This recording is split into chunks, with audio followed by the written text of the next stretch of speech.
Chapter 413. Li Mu knew a lot about refining corpses. It was no exaggeration to say that no one in this world knew more about refining corpses than he did. Other than being cunning and cautious, Qian Huan also had another identity. He was the first elder of the demonic Dao's corpse sect. Refining corpses was the corpse sect's ability to make a living. Who in the 10 continents and 3 islands knew more about refining corpses than the first elder of the corpse sect? The corpse sect had always had a special status in the demonic Dao. Even those in the demonic Dao usually stayed away from the corpse sect out of respect. Their strength was ranked at the top of the 10 sects. After all, when fighting with a corpse sect, one had to be careful not only of the corpse sect themselves, but also of their corpses. Some corpse sect madmen refined corpses that were even stronger than themselves. Other than spending all day with corpses, the corpse sect disciples' favorite thing to do was to dig graves. They especially liked to rob the graves of experts. After stealing the corpses, they would use secret techniques to refine them into powerful zombies and turn them into their own corpse puppets. For the opening of the Demon Emperor's cave this time, if not for the fact that the corpse sect was too far away and could not make it in time, all the experts in their sect would have come out in full force. It could be said that the corpse sect's ability to refine corpses was the best in the 10 continents. Other than those techniques that had been lost in inheritance, as time passed, all kinds of techniques were constantly improving and perfecting. The corpse refining techniques of 3,000 years ago were naturally incomparable to those of today. If the 9th Realm White Emperor 3,000 years ago had Qian Huan's experience in refining corpses and used some special techniques to refine his own corpses, then the newly awakened demon corpses in the White Emperor's cave would have at least been at the 7th Realm, if not the 8th Realm. Including Li Mu, everyone who entered the cave would have died. Li Mu had just obtained the White Emperor's memories and only found the method to control the cave. He did not have time to go through all of it. At this moment, he focused on searching and quickly found out the origins of these 10 demon corpses. These 10 corpses were the 10 great demon generals under the White Emperor. Before the White Emperor died, he buried all the demon generals and demon soldiers under him with him. Those demon soldiers would be the first to wake up when an outsider entered the cave abode. They would drain the intruder's spiritual power and weaken their strength. At the same time, they would provide the White Emperor demonic corpse with food for the awakened White Emperor demonic corpse. They would also prevent intruders with full spiritual power from causing trouble for the awakened White Emperor demonic corpse. As for the awakening of the 10 great demon generals, they would also need to consume a large amount of blood. In order to prevent them from competing with his own demon corpses for blood and affecting his resurrection, Emperor Bai chose to seal the demon generals. He planned to awaken them after his own resurrection. This way, the former demon generals would be able to serve him again. Of course, he didn't expect that Li Mu would use his glib tongue to cause a zombie that had just gained consciousness to suffer from schizophrenia. In the end, he forced out his memories, tore apart space, and escaped. He decided to live for himself in the future. Thus, the 10 great demon generals under his command were given to Li Mu. From the White Emperor's memories, 8 of the 10 great demon generals were level 7 spirit demons, and 2 were level 8 Xian demons. Level 8 Xian demons, regardless of whether they were humans or demons, were all super strong cultivators that dominated the continent. 3,000 years ago, they were just buried with someone else. Li Mu was shocked. Zhou Yi saw through his thoughts and explained, 3,000 years ago, the spiritual energy between heaven and earth was much denser than it is now. It was also easier to give birth to strong cultivators. Back then, there were many level 9 humans and demons. In reality, after digesting part of the White Emperor's memories, Li Mu also realized that the spiritual energy between heaven and earth today was much thinner than it was 3,000 years ago. Based on this phenomenon, it wasn't hard to guess how dense the spiritual energy was 6,000 years ago, 9,000 years ago, 10,000 years ago, or even in the previous epoch. It was no wonder that the number of strong cultivators was decreasing over the years, even though cultivation techniques were improving. Perhaps in a few thousand years, it would be very difficult for cultivators on this continent to even advance to the middle 3 realms. However, all this had nothing to do with the present. Li Mu temporarily stored the 10 corpses in the Demon Emperor Palace. There was nothing in this dead space, so there was no possibility of them turning into corpses for the time being. Using blood to make the corpses develop consciousness was the lowest level of corpse refining method. If he used all kinds of treasures, supplemented by the corpse nurturing formation, and refined using the corpse sect's secret techniques, the White Emperor demon corpse's power would be much more than that when it awoke. However, Refining them into demon corpses required a lot of preparation. Li Mu couldn't gather all the materials at the moment, so he needed to plan at length. His main task now was to remodel the Demon Emperor's cave abode. In the past 3,000 years, the ownerless Demon Emperor's cave abode was completely isolated from the outside world. This was the reason for the dead silence in this space. The first thing Li Mu had to do was to reconnect the cave abode with the outside world, allowing the spiritual energy and the power of heaven and earth from the outside world to gush in. This was the first step to restoring life to the Demon Emperor's cave abode. Li Mu's second step was to tear down the Demon Emperor Palace and the square in front of the palace. This huge building stood there alone, like a huge tomb. And that was originally the White Emperor's tomb. Li Mu felt that it was inauspicious, so he quickly razed it to the ground. In addition, he also opened up a small lake in the cave abode, drawing in running water from the Bay of Clearwater, and brought in the fish and prawns in the water. While he was at it, he also moved Suhi's small house by the water into the cave abode. The Empress was very happy to plant flowers and grass. She bought flower seeds from outside, and planted a huge garden by the lake. With a wave of her sleeve, the lifeless ground became green like a cushion. She also used the leftover peach pits from the two of them to grow a peach forest in the distance. The saplings quickly broke through the ground, grew rapidly, and bloomed white and red flowers.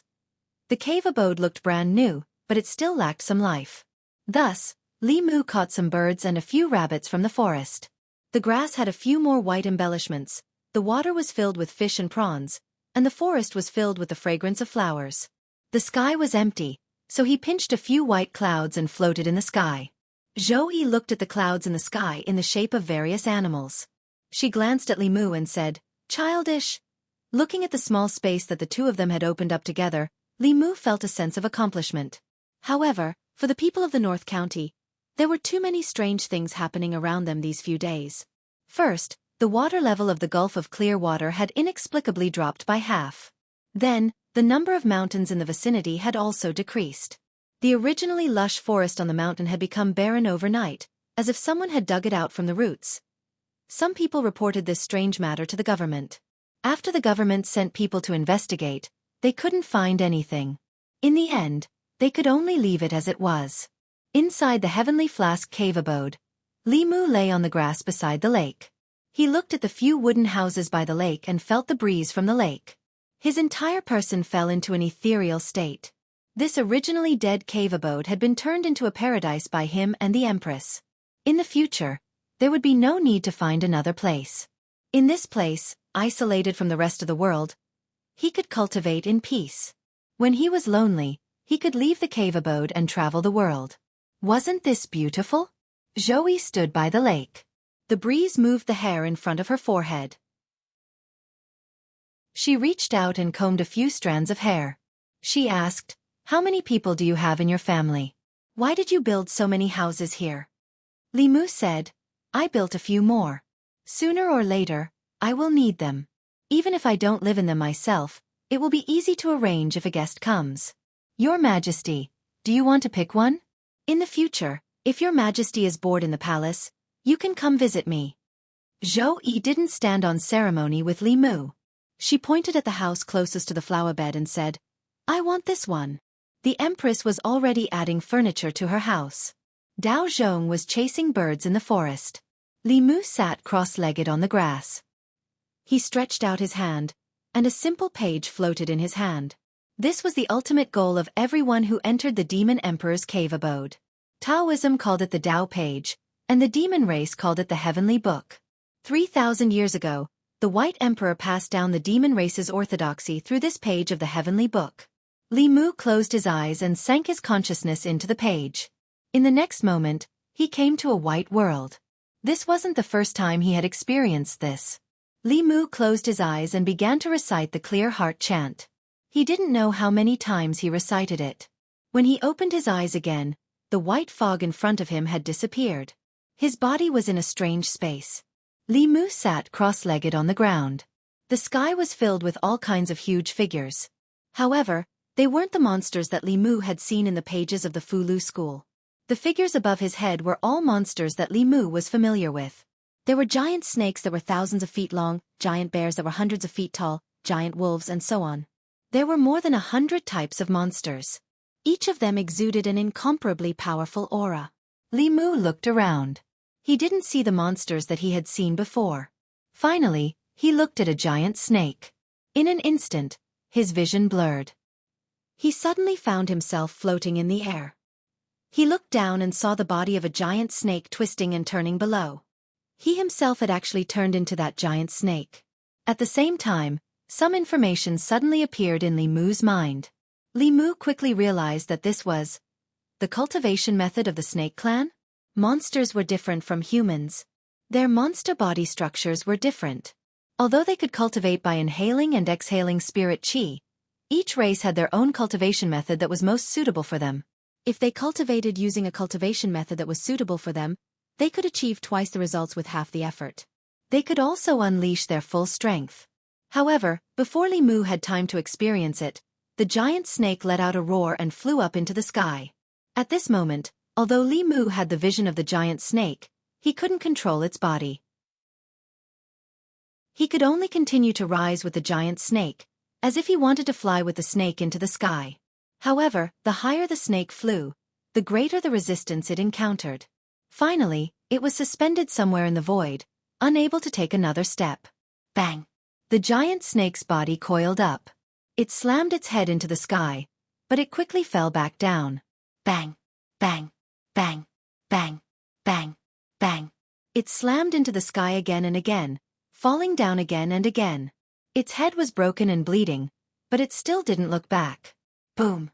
When it slammed into the sky for the last time, it burned out all the monster power in its body. Its body exploded into a mass of flesh and blood. At the same time, Li Mu's consciousness rapidly fell. As if he had fallen in his sleep, Li Mu's body twitched on the grass in the White Emperor cave. He suddenly opened his eyes. His forehead was full of sweat, and he was panting heavily. Chapter 4:14. Zhou stood beside Li Mu and threw him a handkerchief. She asked, "What did you see?" Li Mu wiped his sweat with the handkerchief and gulped. He said, "Demons, many powerful demons." With the knowledge that Li Mu gained from Emperor Bai's memories, it was not difficult to determine that the demons in the Heavenly Book were all Ninth Realm heavenly demons.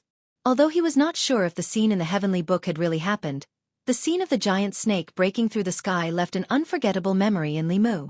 Li Mu looked up at the sky. Although he often rode the wind and rode the clouds, he only flew 1,000 feet to 1,000 feet. He had never tried to fly to the highest point. In this world, there were suns, moons, and stars. All kinds of phenomena showed that the ground under their feet was also a sphere. In principle, if they kept flying upwards, they should reach outer space. However, Li Mu had never seen any records of this. He looked at the Empress and asked, "Your Majesty, what is above the sky?" Zhou said calmly, "You will know when you see it for yourself." After saying that, she put her hand on Li Mu's shoulder. The next moment, the two left the cave and appeared in the real world. Zhou grabbed Li Mu's shoulder and flew into the sky. Li Mu looked down and saw the ancestral home under his feet becoming smaller. Soon, he could see the full view of Xianxia County. The people and carriages in the city were like ants. Soon, they were above the clouds. Standing here and looking down, all one could see were clouds and mist. The surrounding air was extremely thin and the temperature was extremely low.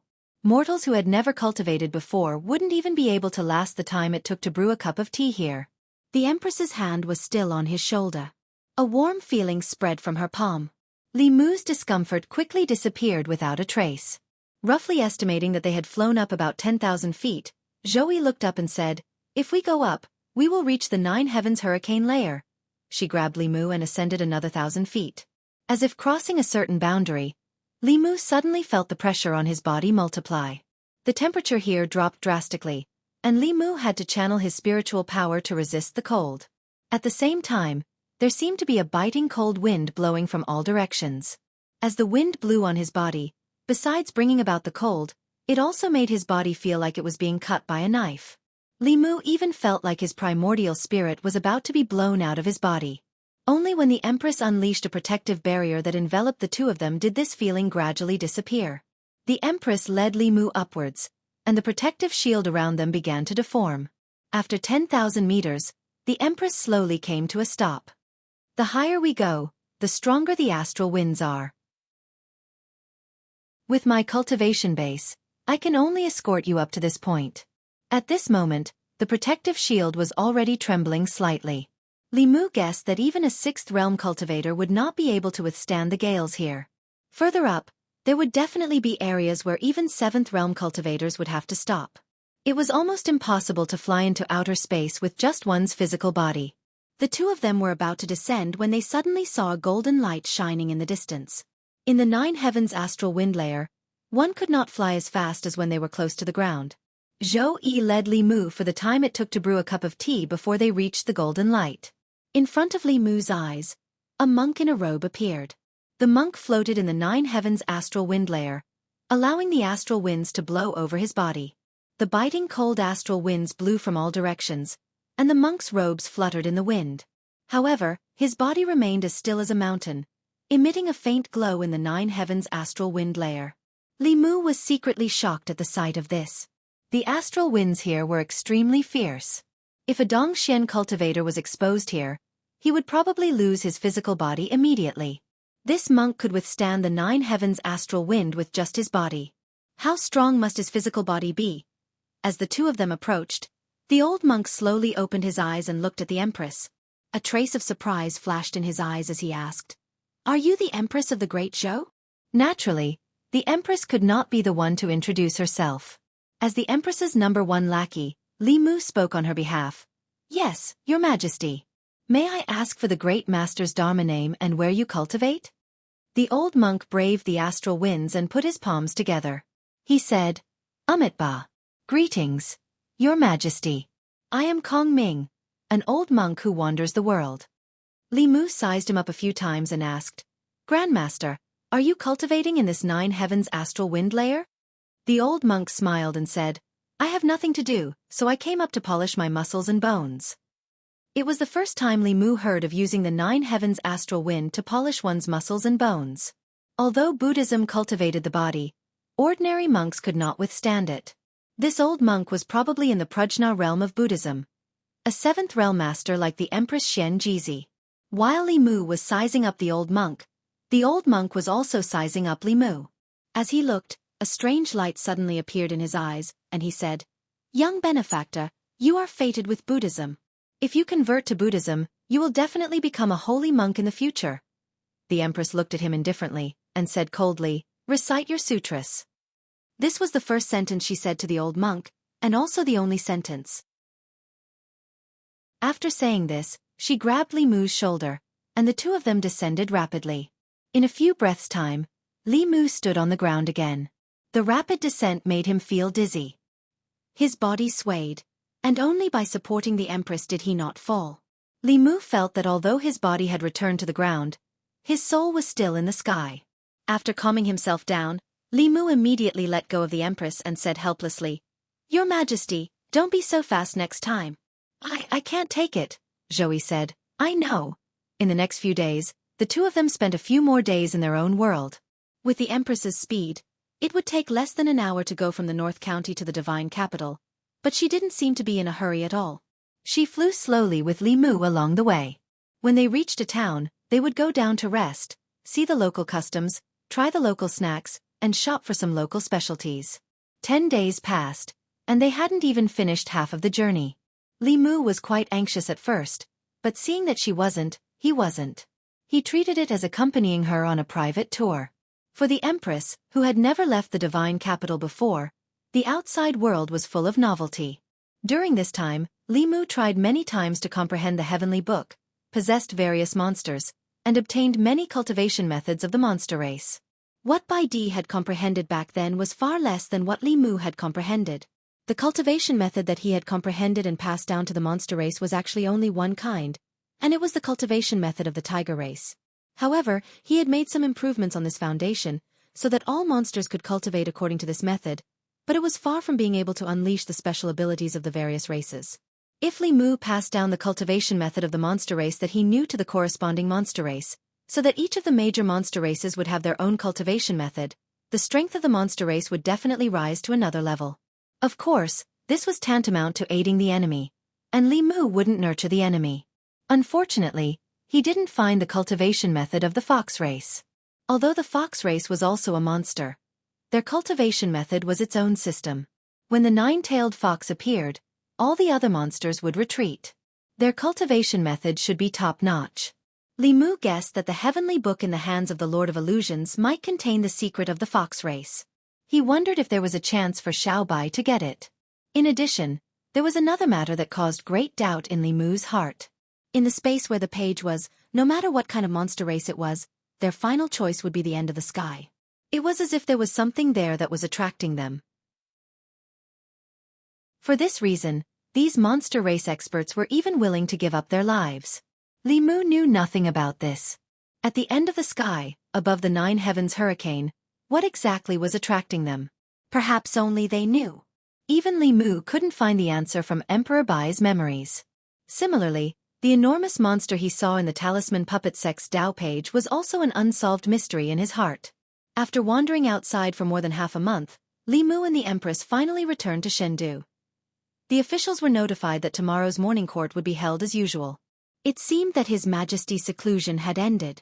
Cultivators of the seventh realm could easily go into seclusion for months or even years. Half a month of seclusion was nothing. Surprisingly, Li Mu, who had disappeared for a long time, also appeared at this morning court. The officials didn't know what he had been doing. They only guessed that he was out on a mission with the consecrators. Someone tried to inquire through the consecrators department but didn't find anything. In the consecrators department, the sloppy Taoist priest had his hands behind his back. He looked around at everyone and said, "Remember this. You didn't see or hear anything. Don't talk nonsense when you go out. Otherwise, don't blame me for being ruthless." After returning to the Changle Palace, Li Mu gave the black foxtail that he had plundered from Phantom Princess to Xiao Bai. The weapon in her hand was given to her by Li Mu. Without a doubt, the black foxtail could only unleash its greatest power in the hands of the Fox clan. Xiao Bai loved this new magic treasure very much. Li Mu also took out an elixir that he had plundered from the Demon Palace. With the help of the Empress, Xiao Bai successfully evolved 5 tails. In terms of cultivation, both Li Mu and the Empress could only help her up to this point. She had to complete every step on her own. Li Mu thought of an important matter. He called Xiao Bai in front of him and asked, "Does the Heavenly Fox clan always seek revenge and repay kindness?" Xiao Bai nodded solemnly. Li Mu asked again, "What if there is a person who has both a favor and a grudge against you?" Xiao Bai was stunned for a moment. She didn't seem to expect this situation.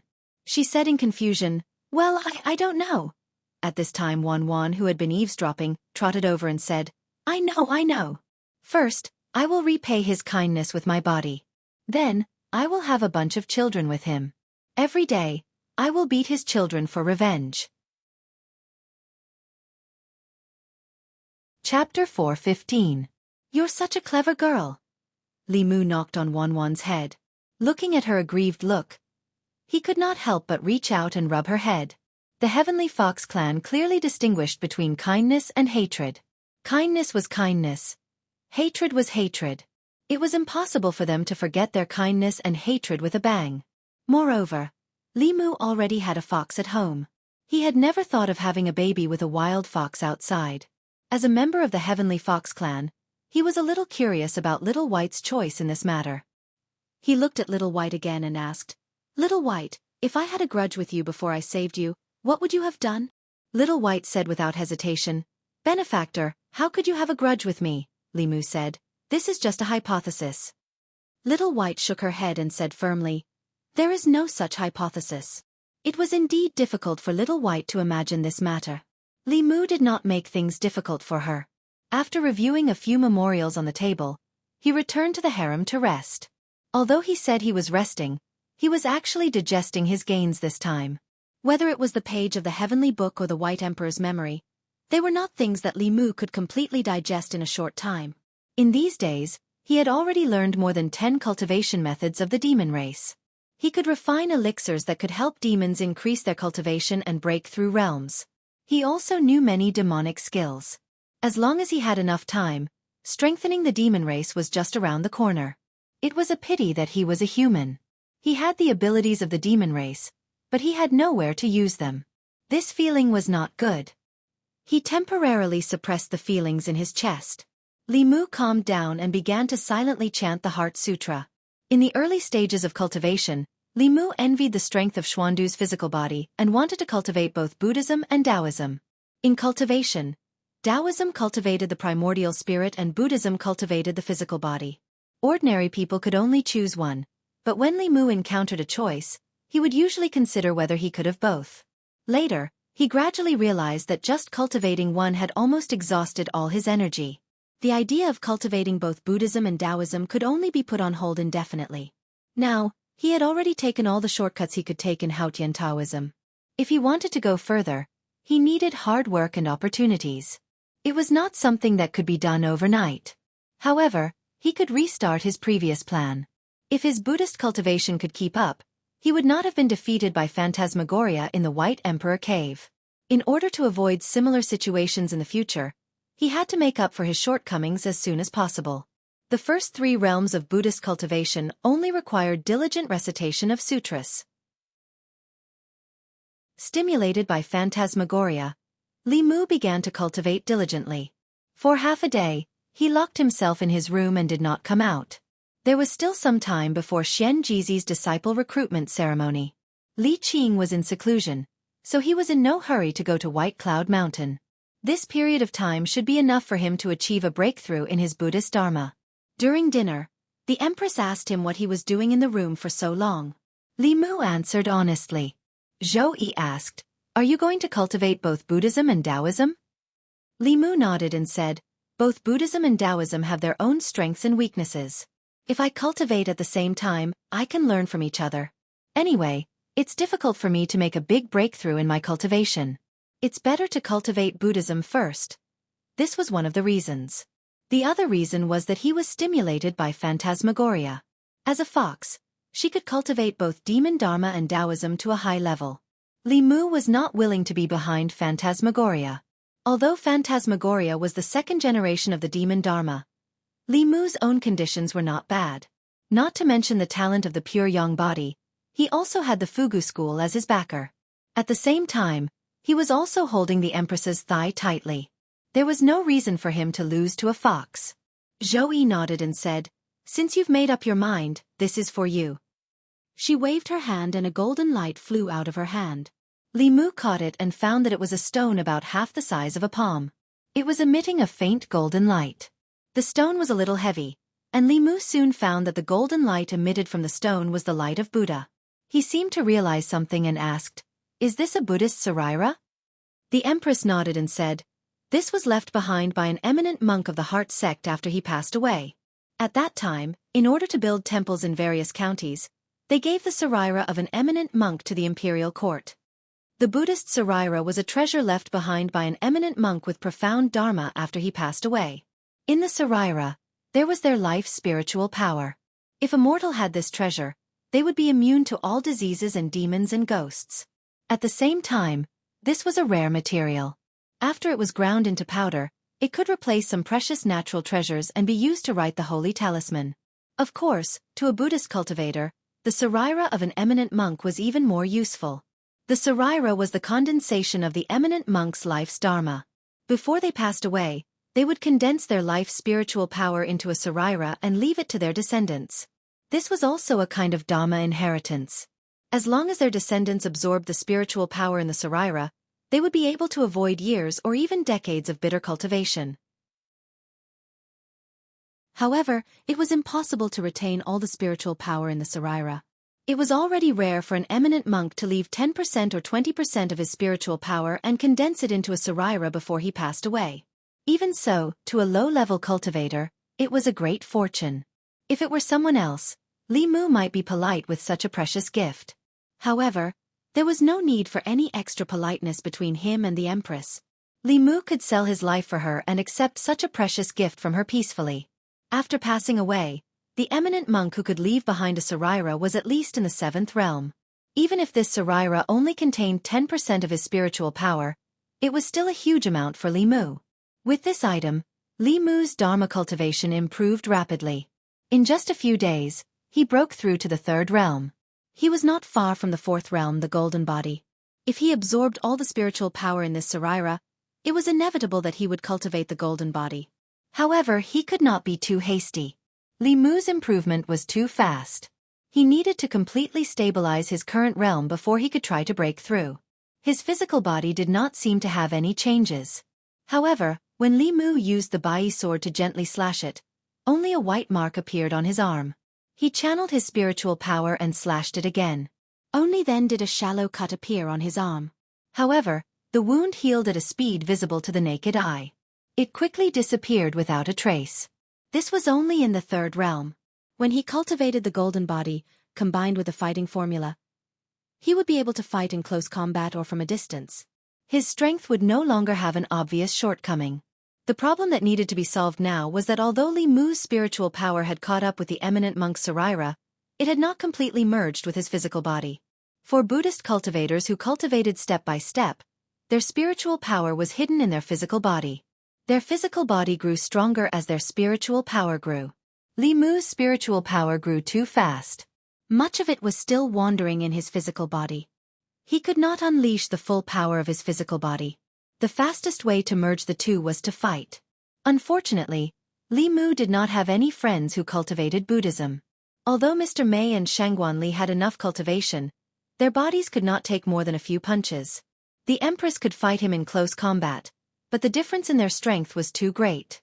It could not be used as a training ground. Moreover, Li Mu did not want to be ravaged by the Empress again. He did not want to personally experience her strength every day.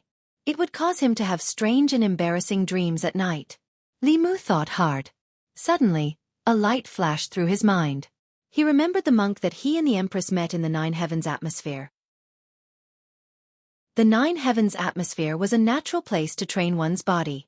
Every 10 feet higher, the atmosphere's power would increase by 1 level. One could choose the position and height according to the intensity of the atmosphere's power. They were constantly challenging their limits. When their strength increased, they could challenge higher positions and continue to challenge new limits. 2 hours later, in the Nine Heavens atmosphere above Chengdu, at the bottom of the atmosphere, 2 figures sat cross-legged some distance apart. Li Mu's body was completely exposed to the astral wind. He allowed the astral wind to hit him. Not far away, Shangguan Li used his dermic powers to prop up a shield, trying his best to keep the astral wind out of his body. 2 hours ago, when Li Mu proposed his idea to the Empress, Shangguan Li insisted on following. Whether it was to train one's body or to hone one's spiritual power, this place was a natural treasure. It could constantly squeeze the limits of one's body and spiritual power. Every time one broke through the atmosphere of the atmosphere, they would enter a new world. But this process was not easy. The temperature here was extremely low. When the atmosphere blew on one's body, it was like a knife. One's body was under great pressure. If it were immortal here, it was equivalent to being dismembered at every moment. Li Mu's body emitted a faint golden light in the cold wind. When the atmosphere blew, the golden light on his body dimmed. Soon, it lit up again. This cycle repeated. Under this extreme pressure, the Buddhist spiritual power in his body began to merge with his body. At a certain moment, he opened his eyes and glanced at Shangguan Li. He found that she was also bitterly holding on. Shangguan Li and Li Mu were the same. Both of their cultivations had been greatly improved through shortcuts. Whether it was experience or the purity of their spiritual power, they were not as good as a true manifestation realm cultivator. The atmosphere of the Nine Heavens was a rare cultivation treasure for them. However, even at the bottom of the atmosphere was not weak. Li Mu and Shangguan Li resisted for 15 minutes before they both reached their limits. Zhou Yi waved her sleeves and brought the 2 of them out of the atmosphere and back to the palace. At this moment, Li Mu and Shangguan Li's hair was covered with a layer of white frost. The atmosphere was cold and penetrated to the bone. If one stayed for too long, even a cultivator would be frozen to death. Shangguan Li glanced at Li Mu. The 2 of them had experienced life and death together and had been through the atmosphere together. They could be said to have gone through thick and thin together. The distance between them was quickly pulled closer. She looked at Li Mu and took the initiative to speak, which was rare for her. She said, "The atmosphere is still cold. It will last for a long time. Find a warm place and use your spiritual power to expel the cold." With that, Little White and Wan Wan ran out of the palace. When they saw Li Mu's pale face from the cold, They both showed a pained expression. Wan held Li Mu's hand and blew on it. She placed it on her face and asked, "Young master, is it warmer now?" Little White held Li Mu's other hand and urged, "Benefactor, why is your body so cold? Let's go back to the room and warm your body." Shangguanli watched as Li Mu was escorted away by the two girls. She stood on the spot for a long time, put her palms together, breathed a few times, and then hugged her body tightly. Chapter 4:16. Mr. Mei looked at Shangguanli from afar and sighed. "Now do you know the benefits of having someone by your side?" Shangguanli's body was still trembling slightly. She said lightly, "That's all there is to it." Mr. Mei shook his head. "You're already so cold, yet you're still so stubborn. Girl, come, let me hug you and warm you up." Although the astral winds were bone-chilling, with Wan and Xiao Bai's blanket, it was warm to the heart. It was so warm that it was a little depraved. When he thought about how Li Qing was cultivating in seclusion while he was here, enjoying Wan and Xiao Bai warming his bed, Li Mu felt that he was really too depraved. After some self-reflection, he felt that he could not go on like this. He pulled his arms out of Wan and Xiao Bai's embrace, sat cross-legged on the bed, and continued to comprehend the heavenly book. At this time, after many days of fermenting, the news of the demon emperor Bai Di's cave abode had finally spread. The 6 Taoist sects, the 4 demonic sects, the demon kings, and even the great Zhou court had all participated in the fight for the demon emperor's cave abode.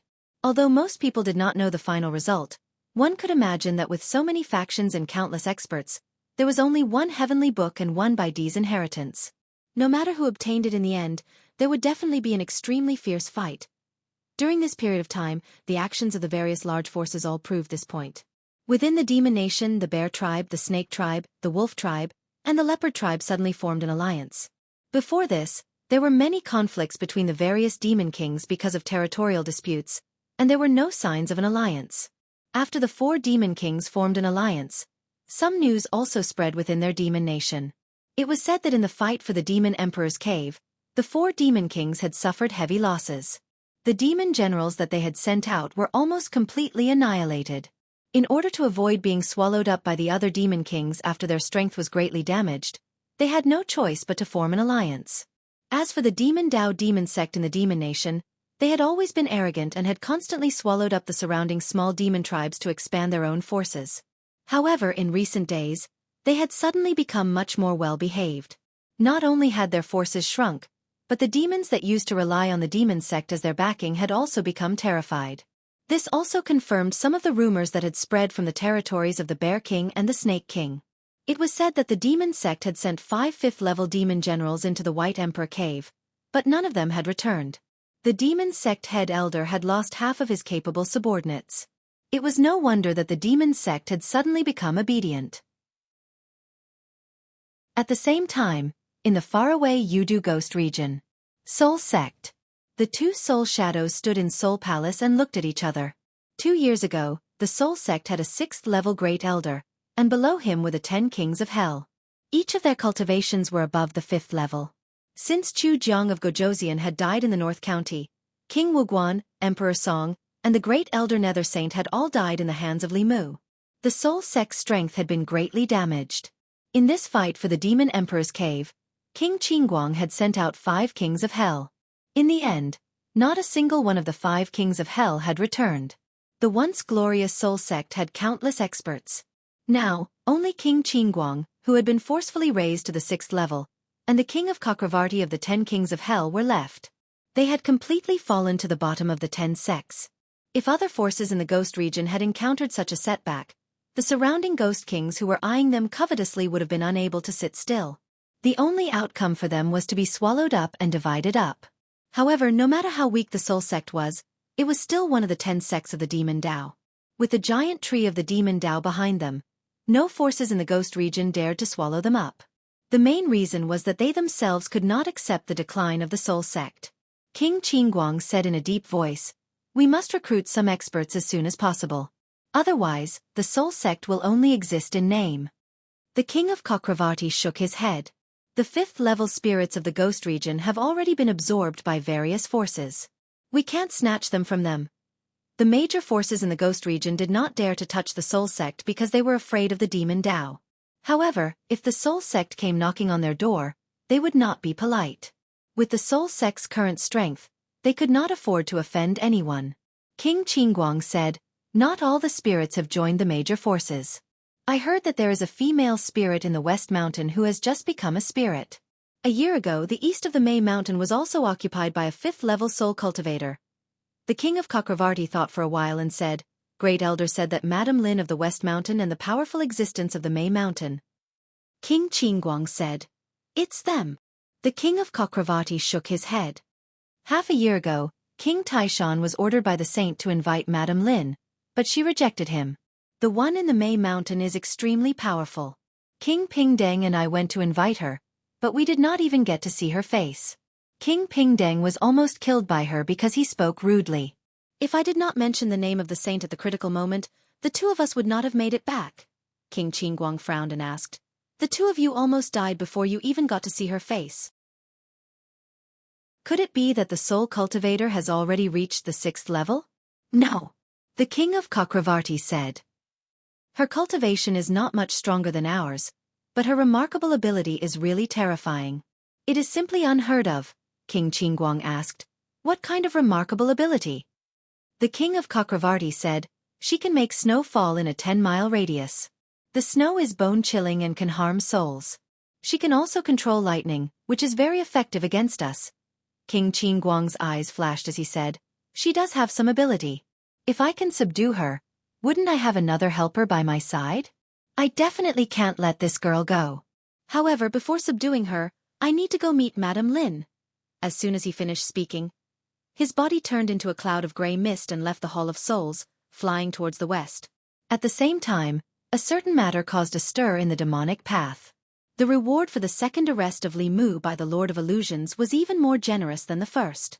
Anyone who could capture this person alive would become the personal disciple of the Lord of Illusions and wield the heavenly tomes for a year. After all, the previous reward for Li Mu was only to guide his cultivation and help him comprehend the heavenly tomes once. To become the personal disciple of the Lord of Illusions and be given a year to comprehend the heavenly tomes. This was not a recruitment of a disciple, but a recruitment of a son-in-law. This benefit did not seem like it was for an outsider. Everyone knew that the Lord of Illusions had a beautiful and talented daughter. If one could become the personal disciple of the Lord of Illusions, there was a high chance, no, a 90% chance, that one could marry the Lord of Illusions and become a family with the Lord of Illusions. As soon as this news spread, it caused a heated discussion in the demonic path. What did that Li Mu do to make the Lord of Illusions put a bounty on him? This is the second time he has put a bounty on him. Did he sleep with the Lord of Illusions' daughter? The Lord of Illusions loves Princess Illusions very much. I think it's possible. No, I must kill Li Mu. It's not to become the personal disciple of the Lord of Illusions or to comprehend the heavenly tomes. The main thing is that I can't tolerate him sullying Princess Illusions. Forget it. The Lord of Illusions said that he only wants him alive.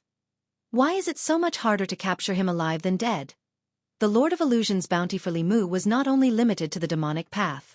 No matter if it was the demon race, ghost race or human race, as long as they could bring Li Mu to him alive, they would be rewarded by the Lord of Illusions. As for why the Lord of Illusions only wanted him alive, everyone speculated. In the end, they all agreed that it was because Li Mu had abandoned Princess Illusions and angered the Lord of Illusions. The Lord of Illusions must have planned to use extremely cruel methods to torture him after capturing him alive. In the Chang'e Palace, Zhou Yi was holding a secret report from the demon sect. He looked at Li Mu and said with interest, "The spies from the demon sect said that you made the Lord of Illusions' daughter pregnant. The Lord of Illusions has put a bounty on you in the Zhu continent. The person who captures you alive will become his personal disciple and will have 1 year to comprehend a page of the heavenly tomes." When did the thing between you and that fox happen? Wan was so shocked that her mouth was wide open. She didn't even realize that the candy in her hand had fallen out. Xiao Bai was in a daze. Thinking that her benefactor already had another fox outside, she suddenly felt that her life was bleak. Could it be that her benefactor's love for her would disappear? Chapter 417. A bunch of nonsense.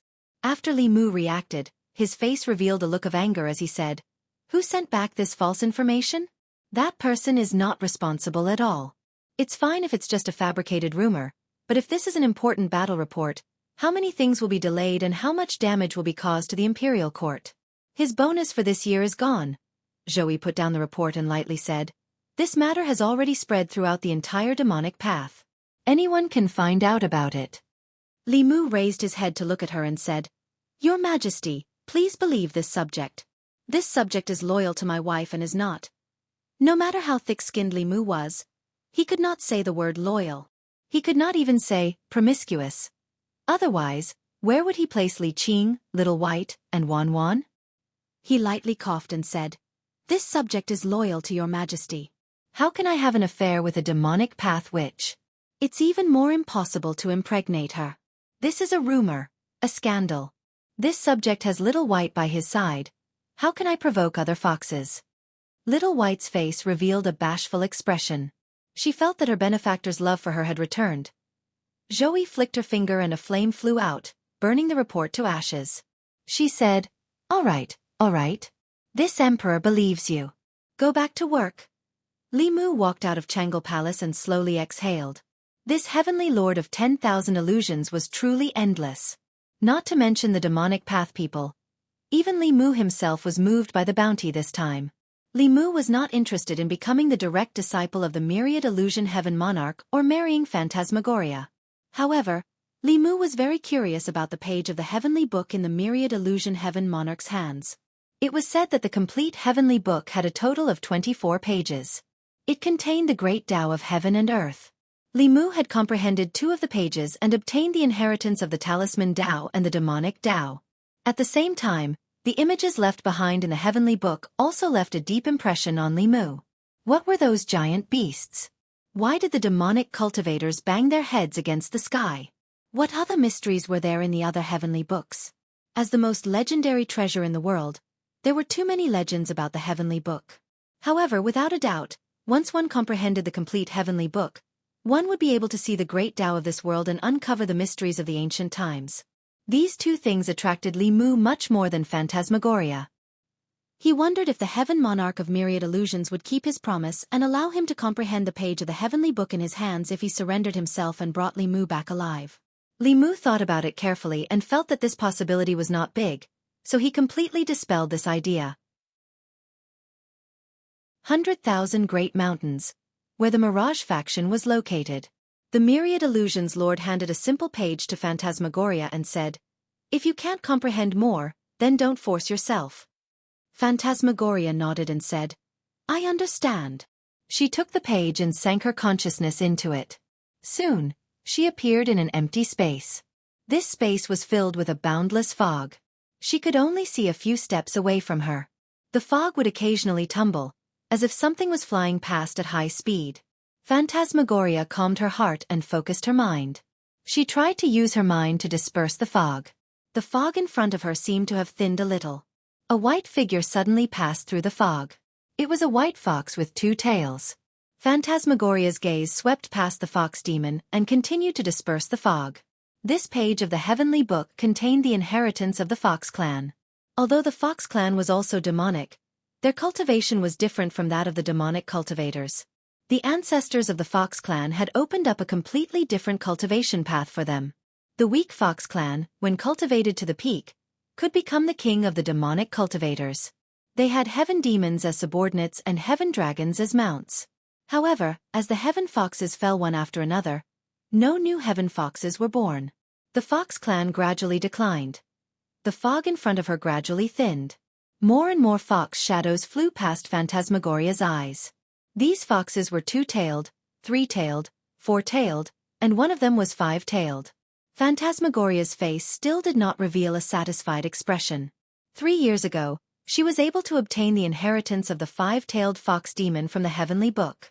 Until now, she had not met a 6-tailed fox. Back then, her father had obtained the inheritance of the 7-tailed fox by chance. That was why he had the strength and status he had today. If she could meet a 6-tailed fox spirit and obtain its inheritance, she would be able to advance to 6-tailed at the fastest speed possible. Unfortunately, to obtain this level of inheritance, besides strength, she also needed luck. The Heaven Lord of Illusions looked at Phantasmagoria, who was immersed in the heavenly book, and silently walked out of the cave. He looked at a disciple of the Mirage faction and asked, "Have you found the Demon Emperor's spiritual corpse?" The disciple shook his head and said, "Heaven Lord, we have not found any traces of it."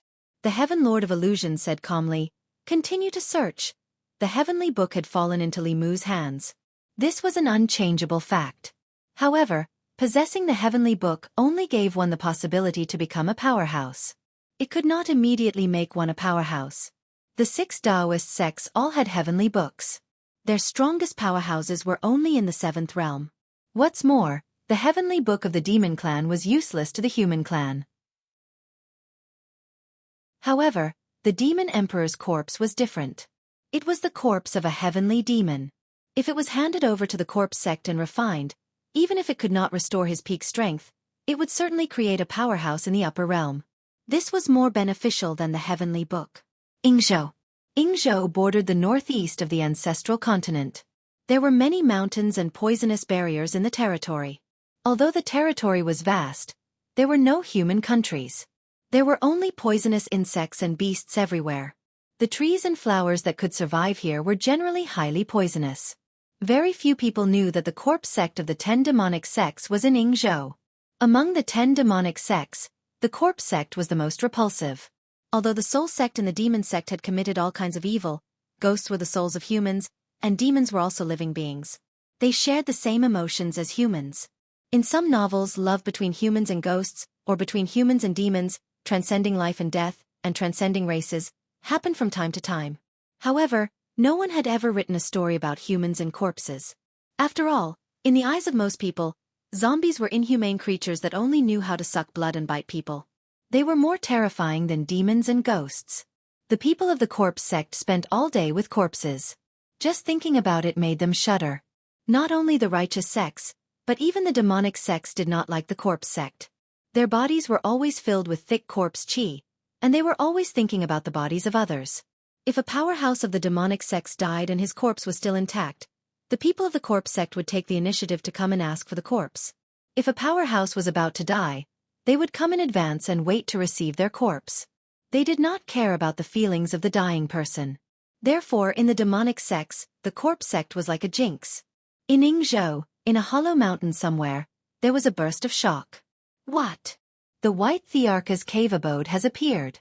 There are countless demon corpses from 3,000 years ago inside. The White Thearcha's corpse is also inside. That's the corpse of a 9th realm powerhouse. It's something that can't be found even in a few hundred years. Why didn't you say so earlier? If I can use a 9th realm corpse as material to refine a spirit corpse in this life, even if I die, it'll be worth it. Figures sat cross-legged on the stone platform in the cave. Although they were all humans, their bodies were filled with thick corpse chi. This was not because they were about to die, but because they spent all day with corpses. Below the stone platform was an extremely wide platform. On the platform, hundreds of corpses stood neatly. The entire cave was filled with corpse chi. The figures on the stone platform were all filled with regret. Refining a 9th realm demon corpse was something they did not even dare to dream of. Every corpse sect disciple saw this as their life's ultimate goal. Everyone sighed and lamented that they missed the chance to obtain a 9th realm demon corpse. I heard that many people died in the demon emperor's cave abode. It's a pity that their corpses. When are those old fellows from the various sects going to die? Wouldn't it be great if we could have a 7th realm corpse to practice on? I wonder if the great elder is really dead. It's a pity that his corpse was not left behind. Even if it's not a 7th realm corpse, a peak 6th realm corpse would suffice. With the great elder's sinister intelligence, how could he die so easily? It's not like it's the first time he died. His longest death was when he disappeared for 10 years before reappearing. Not even 2 years have passed. Who knows, he might come back on his own one day. Demon Emperor's cave abode. Li Mu looked at the 10 demon corpses in front of him, deep in thought. 3,000 years ago, the spirit chi of heaven and earth was dense, and powerful cultivators were everywhere. As subordinates of the demon emperor, even the weakest of the 10 demons was at Xianxia's current level of cultivation. If he followed the corpse sect's top-notch corpse refining techniques, he could at least refine 6th realm demon corpses. Two of them even had hopes of reaching 7th realm. Of course, demon corpses of this level were not easy to refine. The amount of materials needed to refine them was enormous. Li Mu had asked Xianxia and the Empress. The materials he needed could not be gathered even if Mount Baiyun and the Imperial Court combined. When he thought of this, Li Mu's gaze involuntarily turned to the northeast. That was the direction of Yingzhou. Very few people knew that the corpse sect's headquarters was in the deserted Yingzhou. When it came to refining corpses, the corpse sect was undoubtedly the most professional. With thousands of years of accumulation, they had all the materials Li Mu needed there. Li Mu thought for a moment, and the aura on his body suddenly changed. The Empress, who was reading a book lazily in her chair, looked up and glanced at him, asking, "What are you doing?" Li Mu waved his hand and said, "Don't worry about me, Your Majesty. I'm going to practice in advance."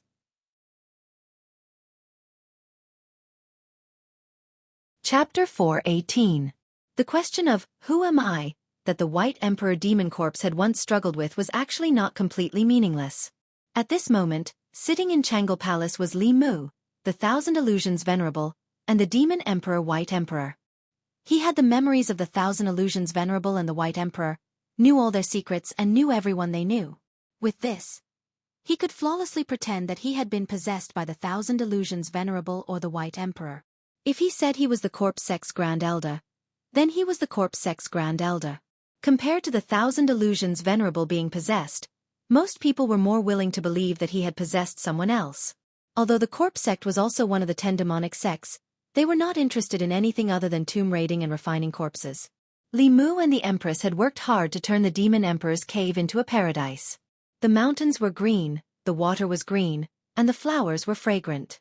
However, there were always 10 corpses that had been dead for 3,000 years. Every time Li Mu thought about it, he felt uncomfortable. Rather than letting them gather dust in the cave, it was better to send them to the Corpse Sect and let the corpse refiners help refine them. At the same time, it saved Li Mu a lot of manpower and resources. However, the premise of all this was to make them believe that Li Mu was the Thousand Illusions Venerable.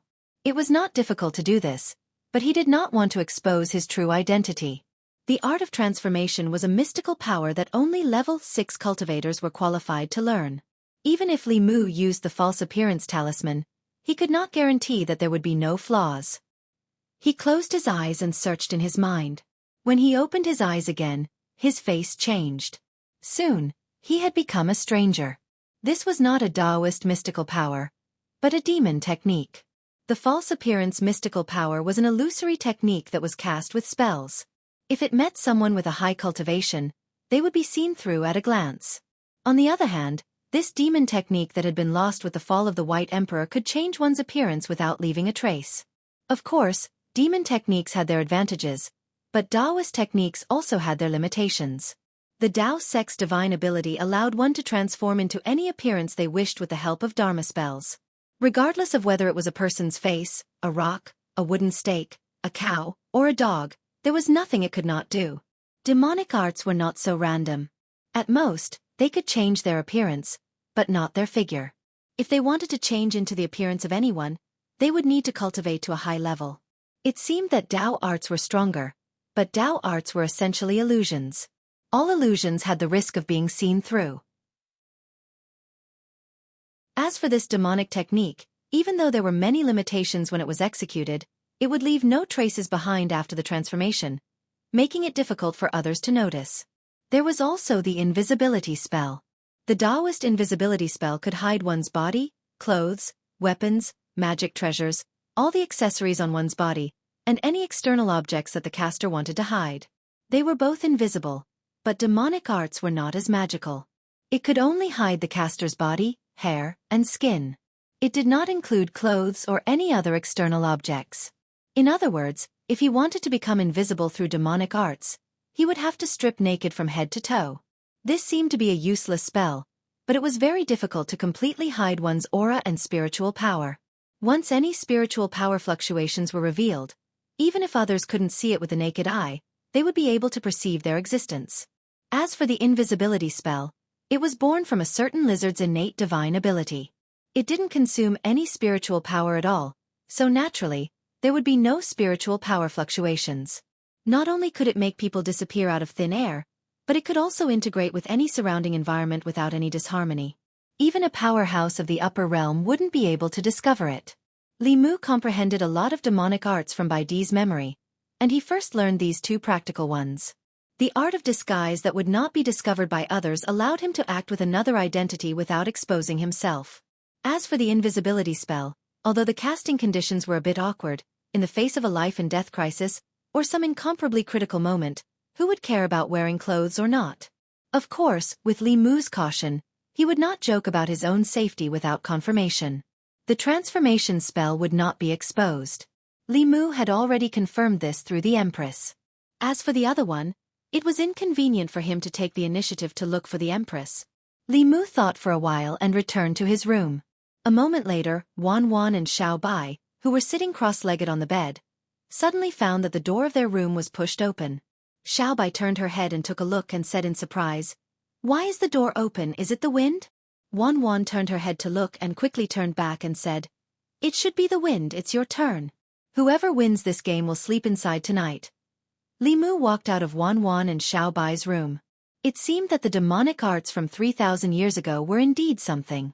Xiao Bai couldn't see through it, but even Wan Wan, who had a small success in her spiritual pupils, couldn't discover him after he was invisible. On the bed in the room, Xiao Bai finished moving the chess pieces, and inadvertently looked at Wan Wan, and asked in confusion, "What's wrong with you? Why is your color so red?" After coming out of their room, Li Mu's confidence increased a little. He was barefoot, and using the demonic arts that originated from the cat race, he walked silently. He walked to the entrance of Chang'e Palace, and saw Shangguan Li, who was standing guard outside. He reached out and waved his hand in front of her eyes, but Shangguan Li didn't react at all. Even she couldn't discover him. Li Mu became bolder, and walked into Chang'e Palace. The Empress was reading a book. At this moment, there was no one in the palace, and she was lying on the dragon throne in an even more languid posture than usual. The dragon throne was very big, almost half the size of a bed. The Empress's posture revealed her graceful figure even more. She usually wore a loose dragon robe, which didn't reveal her figure. It was only at this moment that Li Mu realized that the Empress actually had such an impressive figure. He walked around the palace, and the Empress was still quietly reading her book, as if she didn't discover anything. This meant that Li Mu could also hide his figure without leaving any traces in front of other 7th realm cultivators. He frantically tested the Empress a few more times at the edge of danger, but the Empress still didn't react. Li Mu's heart was completely at ease. Just as he was about to leave, the Empress suddenly put down the book in her hand. She skillfully formed a hand seal. Li Mu recognized this hand seal. It was the Mystic Light Technique's hand seal. Why did she use the Mystic Light Technique for no reason? Was she trying to spy on someone? At this moment, Li Mu was also somewhat curious. He looked up at the image displayed by the Mystic Light Technique and couldn't help but be stunned. The image was actually Chang'e Palace. Li Mu was confused. What was the Empress doing? Was she spying on herself? At the same time, Zhou Yi's face also showed confusion. As if realizing something, she looked in a certain direction corresponding to the Mystic Light Technique. At the end of her line of sight, the invisible Li Mu met the Empress's gaze, and his heart skipped a beat. Zhou Yi stood up and asked in confusion, "What kind of technique is this? Even I can't see through it. How did you do it?" Li Mu's awkward voice came from the void. "Your Majesty, it's not very convenient for me right now. I'll come back and explain later," Zhou Yi said. "What's not convenient about it? You dare to play this kind of trick in front of me? Hurry up and show yourself." With that, she waved her sleeves, and a storm of magic power swept out. Li Mu instantly felt a chill all over his body. This demonic technique was naturally practical, but it couldn't resist too much external interference. It was more suitable for sneaking around. Once someone sensed it, they had to immediately use other countermeasures. Under this storm of magic power, he couldn't maintain his invisible state anymore. Although Li Mu escaped into the Demon Emperor's cave at the first moment, Zhou Yi still caught a glimpse of him before he fled in a panic. The scene that she tried so hard to forget once again appeared in her mind. Chang'e Palace. Mr. Mei walked in slowly and handed a letter to Zhou Yi. He said, "Your Majesty, This is what Li Mu asked me to give to your majesty. Zhou Yi still hadn't recovered from the morning's events. Her gaze was a little absent-minded. She said, "Put it on the table." Mr. Mei shook his head and said strangely, "I don't know why he couldn't tell your majesty face to face. He hurriedly handed this letter to me and left the palace." Zhou Yi suddenly raised her head and said nervously, "What, he left the palace?" She sensed and found that Li Mu's aura was indeed gone from the palace. However, Wan Wan and Xiaobai were still there. This made her feel at ease. As long as they were still there, Li Mu wasn't running away. She opened the letter. There were only 2 short lines on it. "Your Majesty, I need to go to Yingzhou to deal with the 10 demonic corpses. Then I'll go back to Mount Baiyun to attend Senior Xianxia's disciple recruitment ceremony. I'll return to the divine capital in a few days. Li Mu." For some reason, Zhou Qiong heaved a sigh of relief after reading the letter. She was still worried. When Li Mu came to Chang'e Palace later, should she pretend that nothing happened? Or should she pretend to be furious and reprimand him, and then let it go easily? If she pretended that nothing happened, what would he think? Would he think that she was an unreserved woman? If she pretended to be angry and reprimanded him fiercely, she would regret it even more if she hurt his feelings and made him want to leave. Compared to these 2 choices, it was obviously better to separate temporarily. After some time, both of them would forget about this matter and pretend that nothing had happened. At the same time that Zhou Yi breathed a sigh of relief in Chang'e Palace, Li Mu also breathed a long sigh of relief outside the divine capital. Although running away was shameful, it was useful. Otherwise, he really didn't know how to face the Empress. He didn't even know how to explain it. Although the Empress was already 30 years old, she was still a pure and innocent girl who hadn't seen the world. Li Mu was really worried that he would leave a psychological scar on her. He was even more worried that she would mistakenly think that he had some strange fetish. Suddenly, he didn't have the courage to step into Chang'e Palace. Rather than stay here and make things awkward for both of them, it was better to separate temporarily and let time wash away everything. He originally planned to find the corpse sect later and deal with the 10 demonic corpses. Now, he had to bring it forward. At the Department of Offerings, the slovenly Taoist priest looked at Li Mu and frowned. "What are you up to this time?" Last time, he followed Li Mu to the demonic emperor's cave. If he didn't come out, his talisman of divine fate would undoubtedly be gone. The slovenly Taoist priest only wanted to spend the year well, get the talisman of divine fate, and then continue to look for opportunities to break through. "Li Mu, go to Yingzhou." The slovenly Taoist priest shook his head. "No. That kind of place where even birds don't shit. What's the point of going to that? Li Mu, when we come back from Yingzhou, I'll give you the talisman of divine fate." The slovenly Taoist priest stood up and asked, "When do we leave?" Li Mu, "Now." Several days later, in the hinterland of Yingzhou, the sky here was gray, and the air was filled with poisonous miasma. 2 figures stepped through the air and floated above a valley. The location of the corpse sect was very secretive. Even the demonic Dao only knew that they were in Yingzhou, but they didn't know the exact location of the corpse sect. However, to Li Mu, who had the memories of the 1,000 illusions, coming to the corpse sect was like going home. It wasn't just like home. It was home. The slovenly Taoist priest asked, "You really don't want me to go with you?" Li Mu shook his head and said, "No need." He dragged the slovenly Taoist priest along just in case. With his current strength, if he encountered an enemy at the peak of the 6th realm, it would be difficult for him to escape. With the slovenly Taoist priest around, unless they encountered a 7th realm, there wouldn't be any accidents. After the death of the 1,000 illusions venerable master, there were no more 6th realm cultivators in the corpse sect. Although there were many 5th realm cultivators, with the demonic emperor's cave and the Dao Bell, Li Mu could deal with them no matter how many 5th realm cultivators there were. His face changed, and soon, it was the face of a stranger. This person had a white face and was a young man. Li Mu had changed his appearance based on old Wang's. He left the slovenly Taoist priest and continued to fly forward for 10 miles, arriving in front of a mountain. Li Mu flew forward another 100 feet, and suddenly, a few voices came from the mountain. "Scram! This is not a place you can come to. I'll give you 10 breaths. If you don't scram, I'll extract your soul and refine your corpse."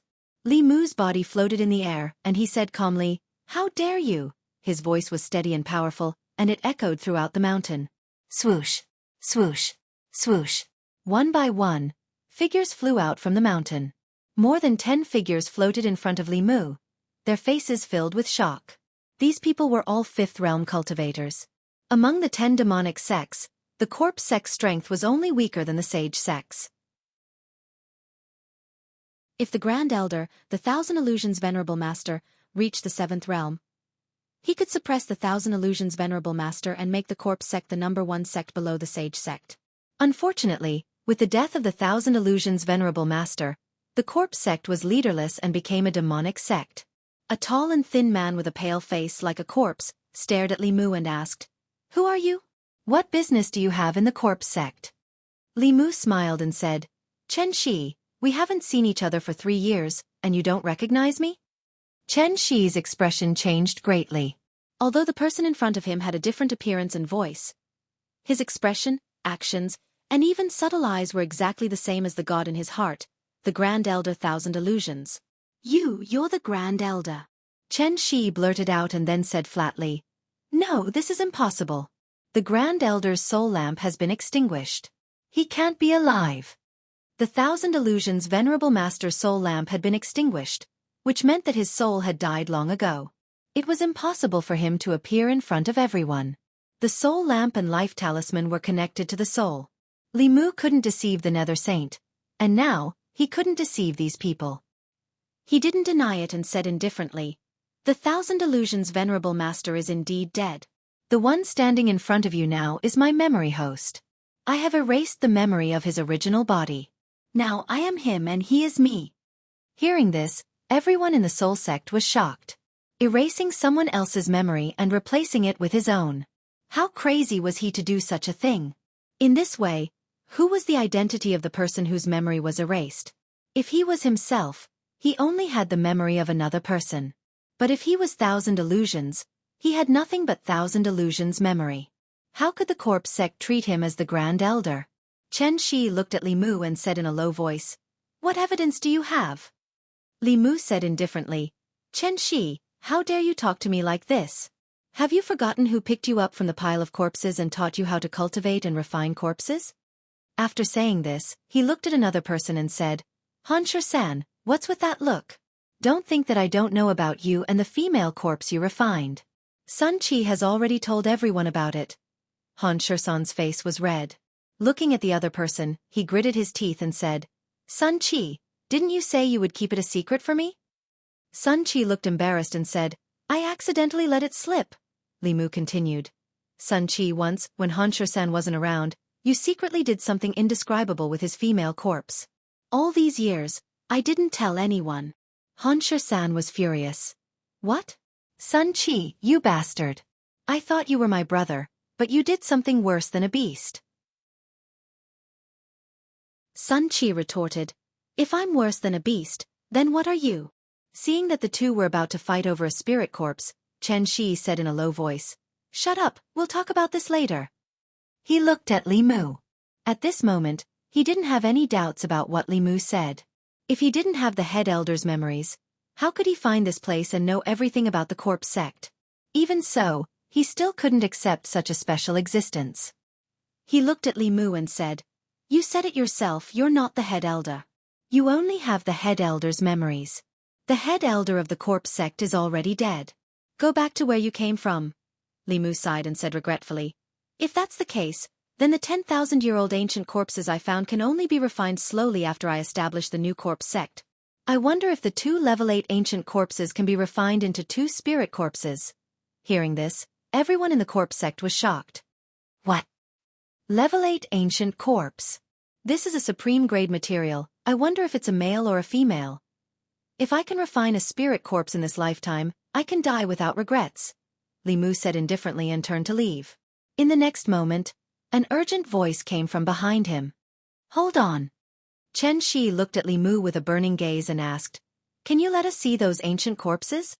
Li Mu waved his hand, and 10 demon corpses were placed neatly in front of everyone. Everyone looked at these demon corpses, and after a short silence, they were completely shocked. "Oh my god, the corpse still has such a strong aura after being dead for so long." He must have been a level 8 powerhouse when he was alive. These 2 corpses are both level 8, and the remaining ones are no lower than level 7. Where did you find these supreme-grade ancient corpses? My hands are starting to itch. I want one of these 2 level 8 ancient corpses. Bullshit, that's mine. Then let's see if you have the ability. Want to fight? Looking at the corpse sect disciples arguing endlessly, Li Mu waved his hand again, and the 10 demon corpses were recalled by him. He looked at the group of corpse sect disciples and said indifferently, "Have you seen enough?" The crowd's noise came to an abrupt end. Their gazes met, and soon, everyone had a decision in their eyes. In the next moment, with Xianxia in the lead, everyone cupped their fists and bowed at the same time, saying loudly, "All corpse sect disciples welcome the return of the head elder."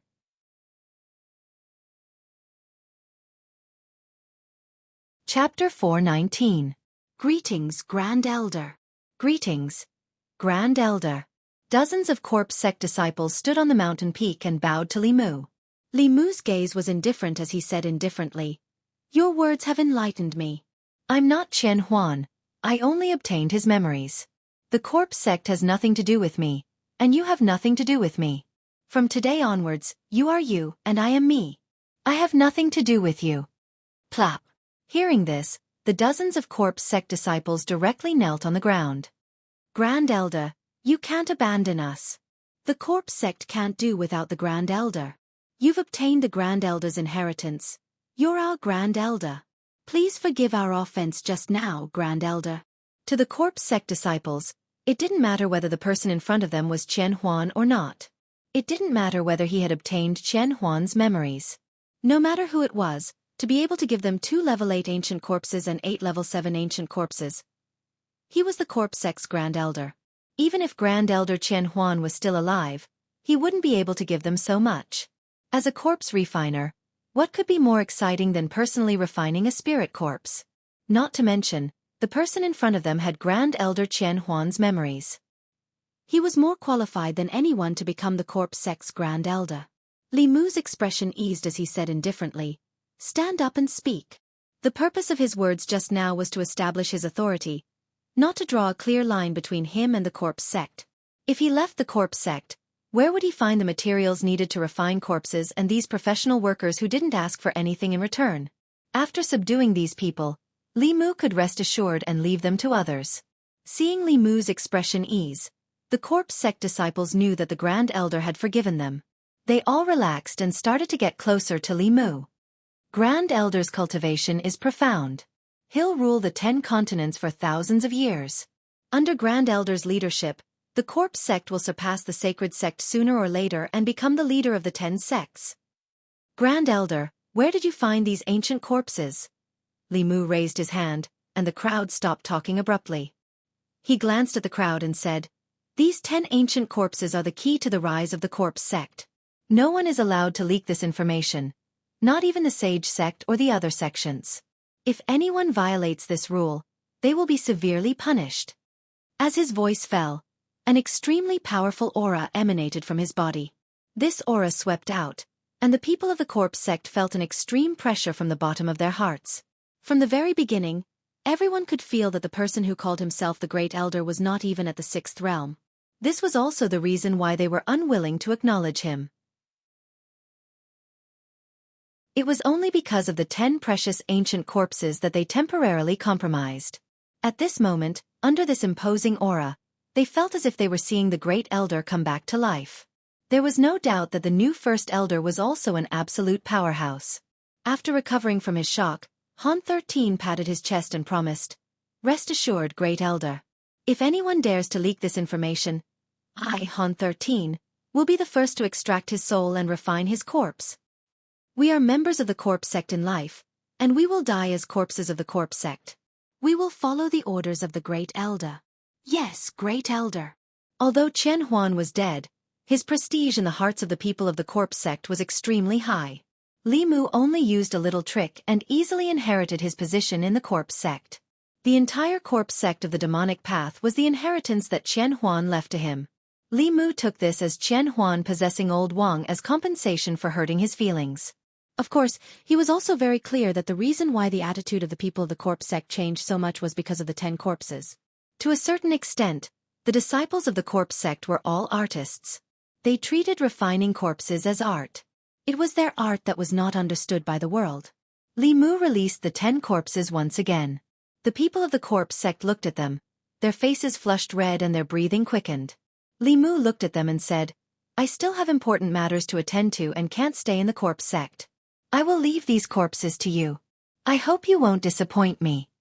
Han 13 licked his lips and said, "Rest assured, Great Elder. With these corpses, the rise of our corpse sect is just around the corner." For the next 3 days, Li Mu stayed in the corpse sect. Refining ordinary corpses was very different from refining corpses of this level. In order to ensure that nothing went wrong, he personally guided the people of the corpse sect and set up the corpse refining formation. He also confirmed a few important steps with them before he left with peace of mind.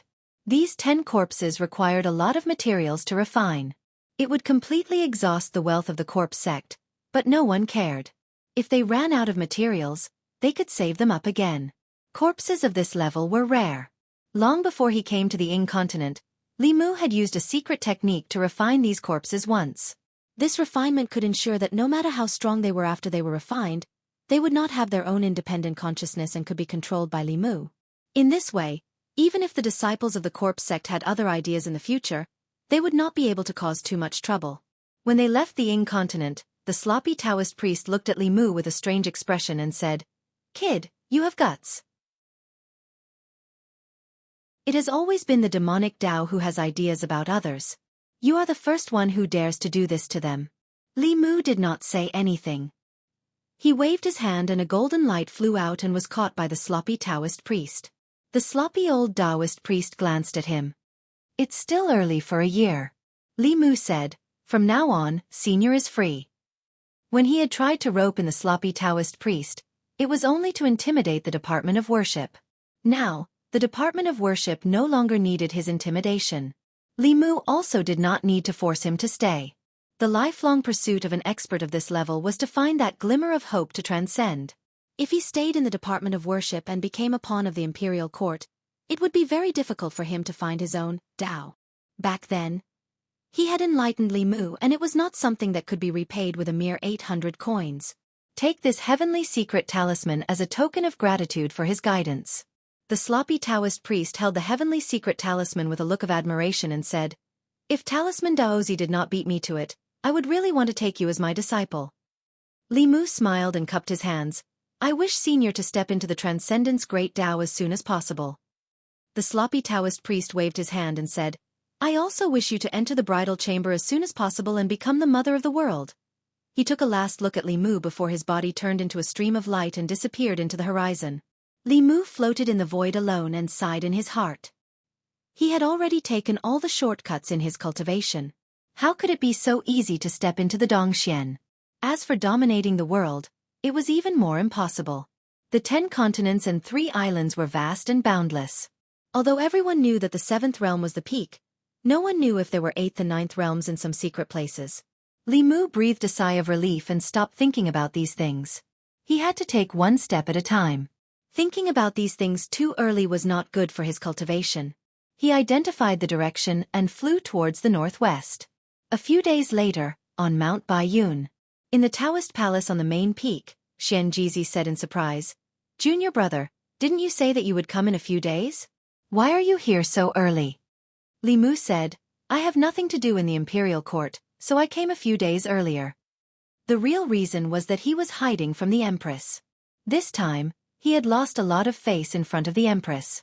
He did not even bring Wan Wan and Xiao Bai and fled. He had to at least wait until the end of the apprenticeship ceremony and wait until the Empress had completely forgotten about that matter before he appeared in front of her. Xianxia smiled and said, "You came back just in time. Qing, just came out of seclusion yesterday." Li Qing's cultivation was originally at the 4th realm. In the past 2 months, under the cultivation of the Fulu school, her cultivation was already at the peak of the 4th realm. She was only 1 step away from the 5th realm. This small step did not rely on seclusion, but on chance. Lu Hanyan and Yuzhen Zi were traveling outside. Li Mu held Li Qing's hand and strolled around Mount Baiyun. The two of them met up with Xianxia and talked about the days when they were constables in Yangqiu County. Seeing Li Qing reminiscing, Li Mu suggested that the two of them go back to the county yamen to have a look. At Qingxian Peak, Xianxia looked at the two of them leaving and sighed. He said, "Junior sister Li still benefited that guy in the end. So what if he's good-looking? Just because he's good-looking, he can marry too." Junior sister Qin stood beside him and snorted softly. She said, "Are you still not giving up on senior sister Li?" Xianxia shook his head and said, "How can that be? As early as 2 years ago, when she rejected me, I gave up on her. Besides, she and Li Mu are both my friends. How can I still have such feelings for her?" Junior sister Qin raised her eyebrows. "Really? Really?" Xianxia let out a long sigh and said, "Junior sister Li is like a flower in the mirror, the moon in the water. Instead of pursuing these illusory things, it's better to cherish the person in front of you. Li Si told me this a long time ago. I actually only understood it now." Junior sister Qin pursed her lips and combed the hair in front of her forehead. She asked, You're finally enlightened." Xianxia rolled his eyes at her and said, "I'm not stupid." Junior sister Qin asked, "How do you plan to cherish the person in front of you?" Xianxia suddenly looked at her with burning eyes. Junior sister Qin's face turned red. She clasped her hands together and looked down at her toes. Xianxia said, "Junior sister Qin, I have something to say to you for a long time." "I don't know if you're willing to," Junior sister Qin said without hesitation. "I'm willing." Xianxia said happily, "Then help me ask senior sister Zhang if she's willing to be my Dao companion." Junior sister Qin lowered her head. After a long silence, she raised her head and said with a smile, "Okay." She flew back to the mountain gate and came to the female disciple's residence. She knocked on a door. A female disciple opened the door and asked doubtfully, "Junior sister Qin, what's the matter?" Junior sister Qin looked at her and said, "Senior sister Zhang, senior brother Han asked me to pass on a message to you." The female disciple asked, "What message?" Junior martial sister Qin said, "He said that you have an oval face, no breasts, no buttocks, and you have a terrible temper. Whoever becomes your Dao companion will have 8 lifetimes of bad luck." 15 minutes later, Xianxia, whose face was bruised and his clothes were full of holes, sat on the ground in a sorry state. He looked up at the sky and asked loudly, "Why? Why did you do this to me? Is it wrong to like someone?" Junior sister Qin used the spiritual liquid to help him heal the bruises on his face. She shook her head and said, "This is a good thing. It let you see senior sister Zheng's temper in advance. If you two become Dao companions in the future and she treats you like this every day, it will be too late for you to regret it." Xianxia thought carefully and nodded. "You seem to be right." Junior sister Qin smiled and said, "Of course. You're my only family in this world. How can I lie to you? Next time, if you like any senior sister, tell me. I'll help you confess." Xianxia waved his hand and said, "Forget it. I've thought it through. Women will only affect my cultivation speed. I'll cultivate wholeheartedly in the future." Junior sister Qin looked at him with a smile and said, "Then I'll accompany you." Yangqiu County. The county government. There were not many familiar faces in the place where Li Mu and Li Qing used to work together. In the former duty room, Constable Zhou looked at their tightly held hands and said with a smile, "I knew it. I knew it." The cultivators in the government office had changed again and again. Most of the constables had changed. Only Constable Zhou remained the same. The county government office was still the same, but Li Mu and Li Qing were not the same as before. After chatting with Constable Zhou for a while, the two walked out of the county government office and walked on the street hand in hand. In 2 years, the noodle stall that Li Qing liked to eat the most no longer had the same taste as before. Some of the familiar shops along the street were more ostentatious. Some had changed their business because of poor management. Roast chicken, crispy outside and tender inside. Roast chicken only costs 10 copper coins. 20 copper coins for 3, 100 copper coins for 12. Walking on the street, Li Mu suddenly smelled a tempting fragrance. He and Li Qing looked at the corner of the street at the same time. Li Qing said in surprise, "It's them." At the corner of the street, a middle-aged couple stood in front of a temporary stall and shouted loudly.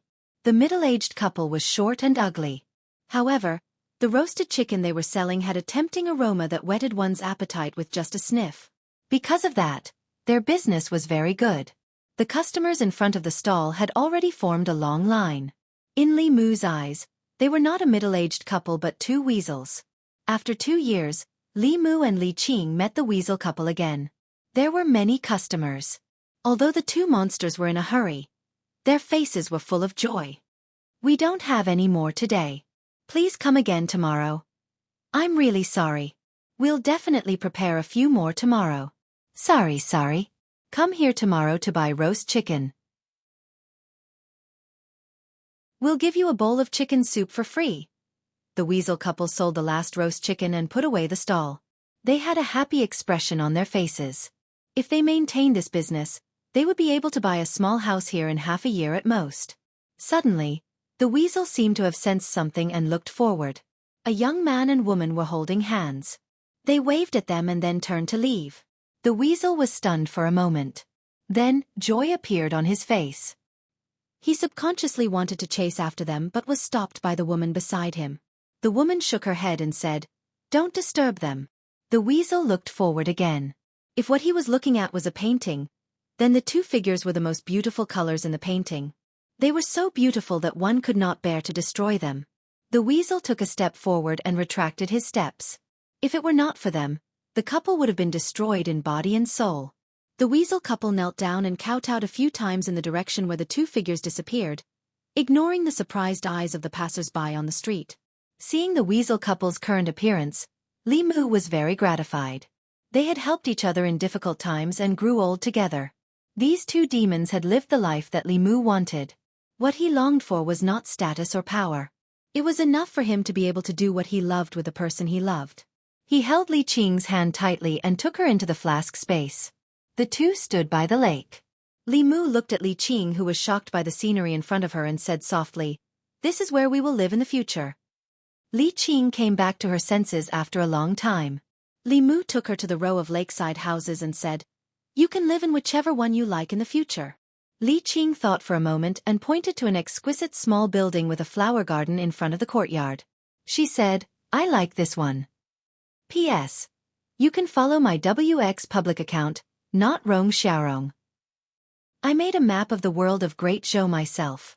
It is not easy to find the Easter egg after it is posted. I will post it on the public account at the same time. The public account will also update the character designs and so on.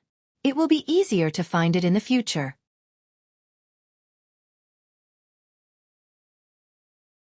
Chapter 420.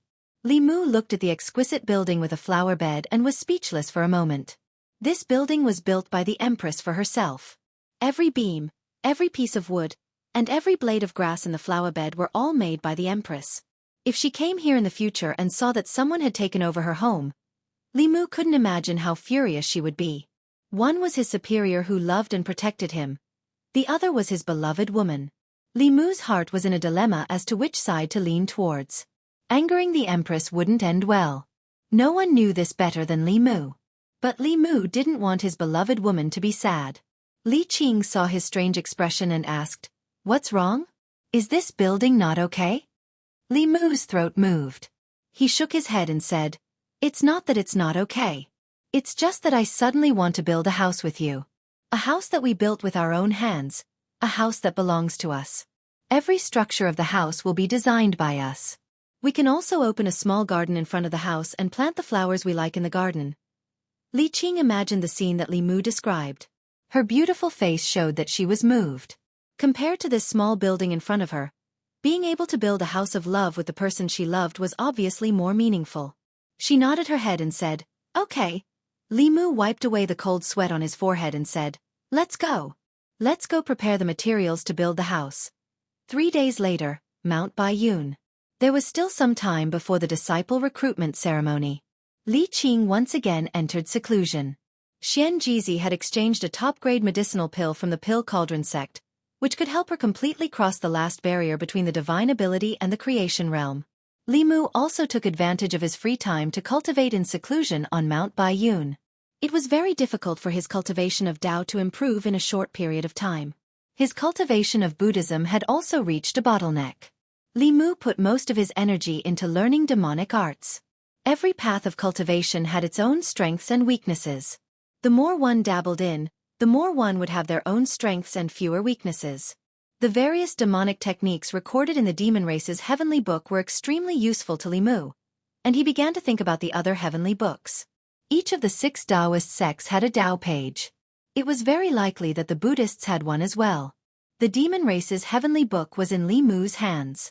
The fox race's heavenly book was in the hands of the 10,000 Illusions Lord. The ghost Tao's heavenly book was nowhere to be found. The other heavenly books were also rarely found. Among the heavenly books, Li Mu came into contact with the other 5 sects of the Tao sect the easiest. However, even though the 6 sects were all part of the Tao sects, it was impossible for them to lend their sect's treasures to others to comprehend. Unless Li Mu hid his identity and became a core disciple of one of the sects, or participated in the various sects' disciple recruitment trials and obtained first place. None of these methods were realistic for Li Mu. Li Mu stopped thinking about these and continued to comprehend the demonic techniques. At a certain moment, a Fulu flew in from outside and landed in the courtyard. The Fulu flashed and Li Mu heard Xianxia's voice. "Junior brother, please make a trip to the main peak's Tao Palace." Xianxia must have called him for something. Li Mu left the small hut and quickly flew to the main peak. In the main peak's Tao Palace, other than Xianxia, there was also a woman. She looked to be in her 30s and her skin was delicate and tight. She was like a charming young married woman, but her cultivation was already at the 6th realm. Li Mu naturally wouldn't think that she was only in her 30s or 40s. This woman had the fragrance of elixirs. The people of the Danding sect had always paid attention to maintaining their appearance, and they didn't lack elixirs to retain their looks. This woman was also a first seat of the Danding sect, and her age wouldn't be much younger than Yuzhen. Li Mu walked into the Tao Palace and asked, "Senior brother, what's the matter?" Xianxia looked at the woman and introduced her to Li Mu. "This is fellow Taoist Xianxia of the Danding sect." Li Mu cupped his hands and said, "Greetings, fellow Taoist Xianxia."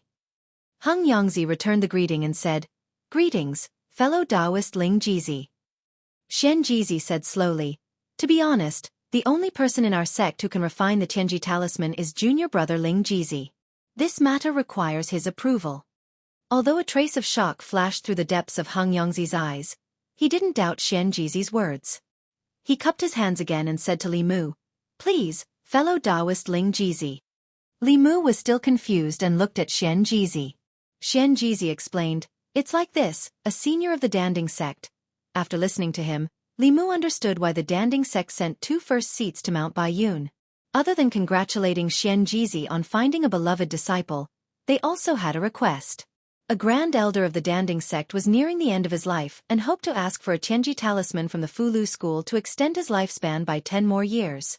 For Li Mu, this wasn't a big deal. At most it would take more effort. However, even blood brothers had to settle accounts. In the cultivation world, no one would ask for help like this. Li Mu looked at Xianxia and asked, "The materials for the Tianji talisman?" Xianxia took the initiative and said, "The Danding sect will bear all the materials for the talisman." This was what they should bear. When Li Mu didn't know how to hint to her, Xianxia continued, "If the talisman is successful, we will also prepare a generous gift for the Fulu school." The one who had to bear the burden was Li Mu. He couldn't let Xianxia take advantage of him.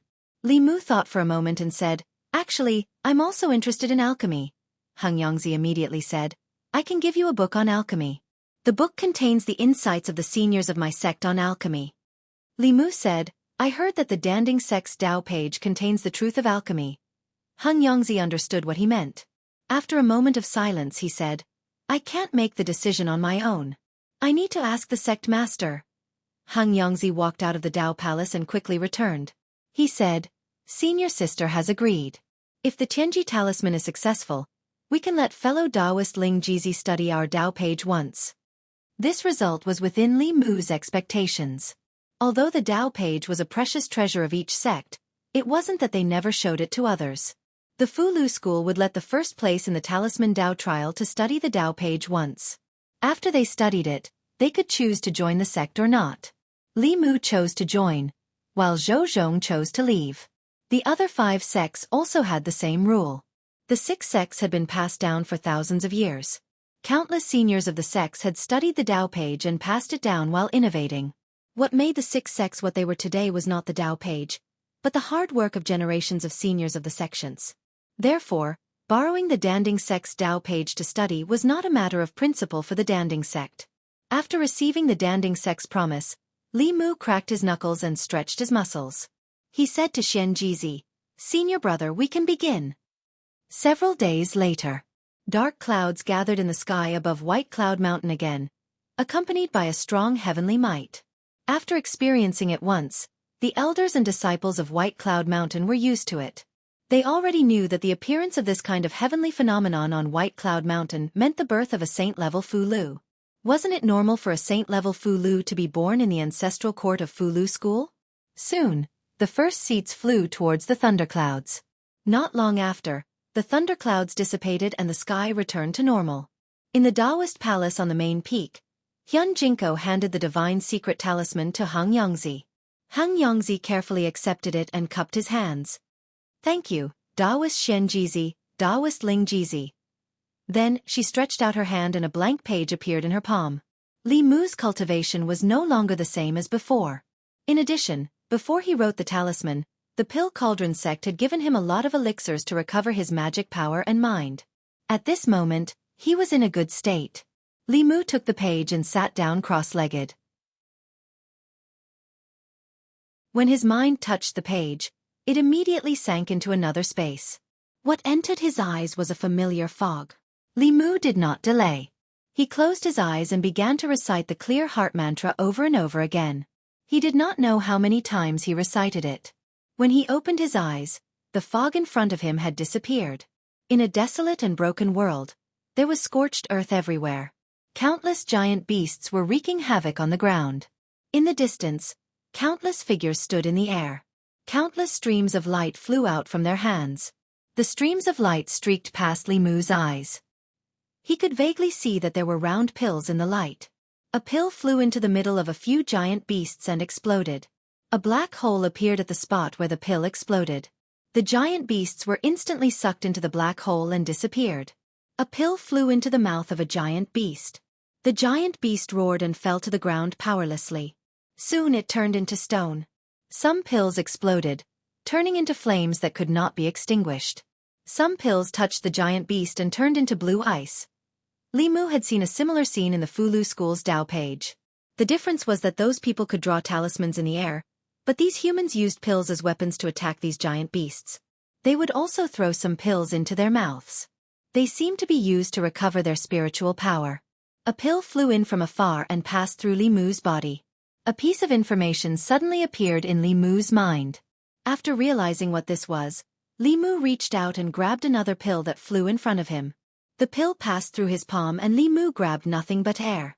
However, a new piece of information appeared in his mind. The Pill Cauldron sect's Tao page was someone else's after all. There was only one chance to comprehend it. Li Mu flew into the crowd and touched the pills up close. Pieces of information about the Tao of alchemy flowed into Li Mu's mind. In the Tao palace, Xianxia instinctively sensed that something was wrong. He looked puzzled. Xianxia smiled and asked, "What's wrong, Taoist Xianxia?" Xianxia said, "Comprehending the Tao page requires a lot of mental energy. Taoist Lingxi's cultivation is not high, but he can persist for so long." Xianxia looked at him and said meaningfully, "Although my junior brother's cultivation is limited, his mental state is abnormally firm. Even I admire him." At a certain moment Li Mu, who was sitting cross-legged on the ground, suddenly opened his eyes. He stood up and returned the Tao page to Xianxia. He said, "Thank you." Xianxia put away the Tao page and asked, "How much did Taoist Lingxi comprehend?" Li Mu said humbly, "A little, a little."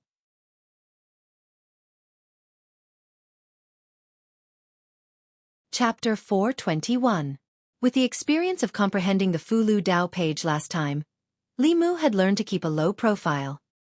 He had said that he was just going to take a look, but in the end, Li Mu had inherited everything that the Danding sect had inherited from the Tao page.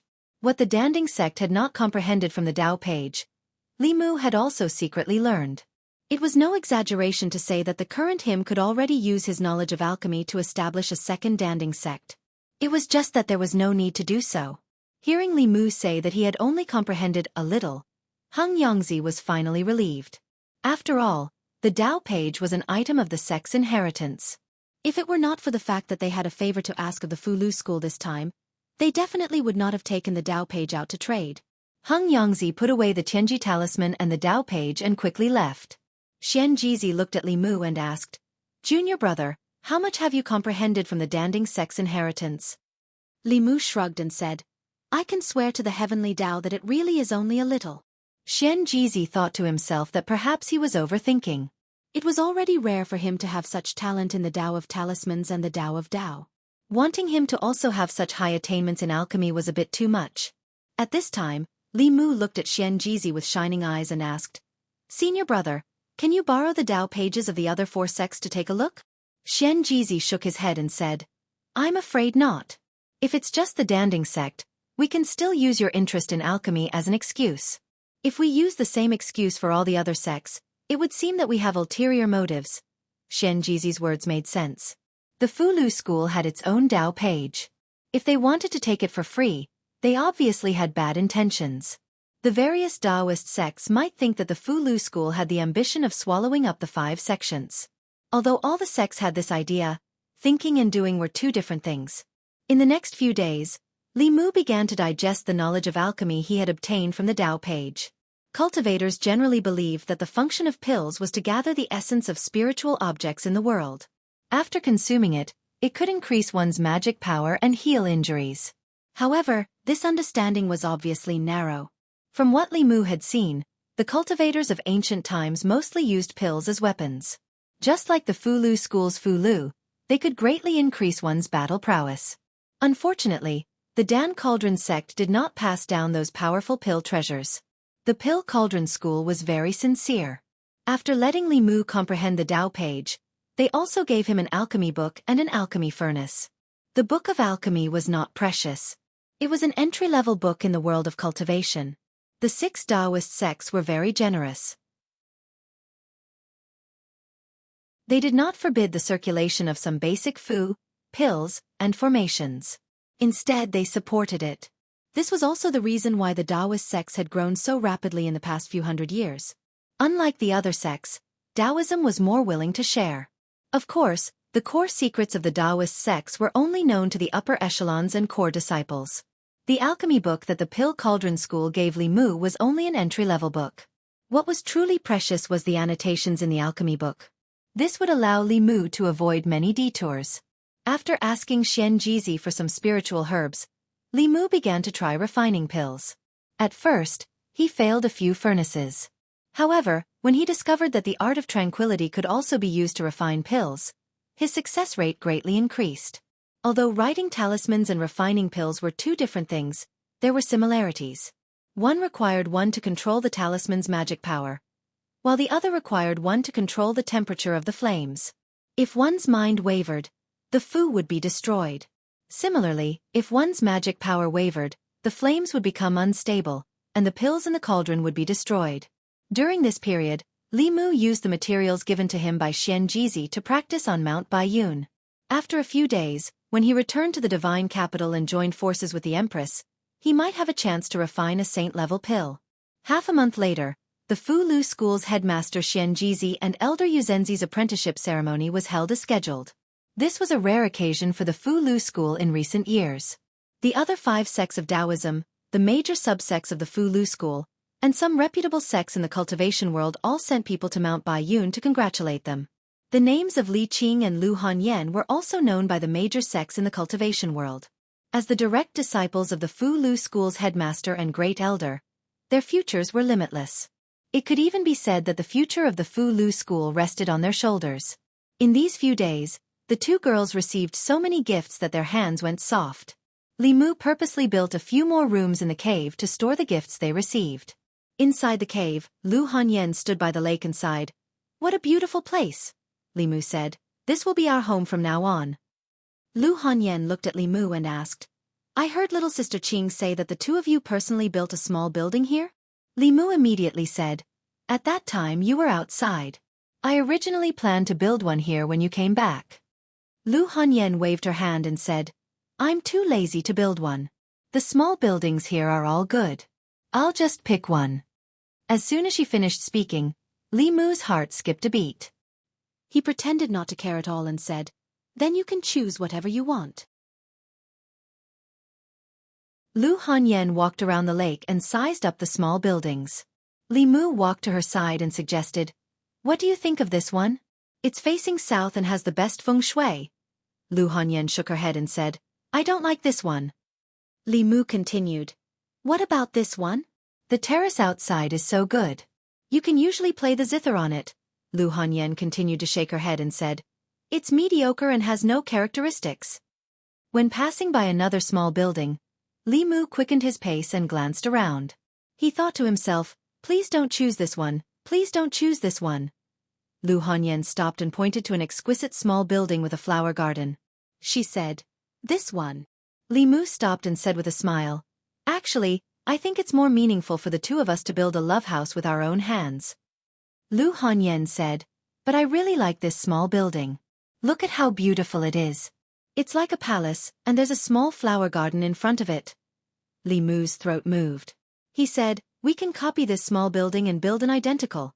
Lu Hanyan asked, Since we already have one, why do we have to build another one? Li Mu said, This is different. Don't you want to have a small building built by the two of us? Lu Hanyan said indifferently, No need to be so troublesome. There's no difference anyway. Li Mu looked at her and said helplessly, Why are you so unromantic?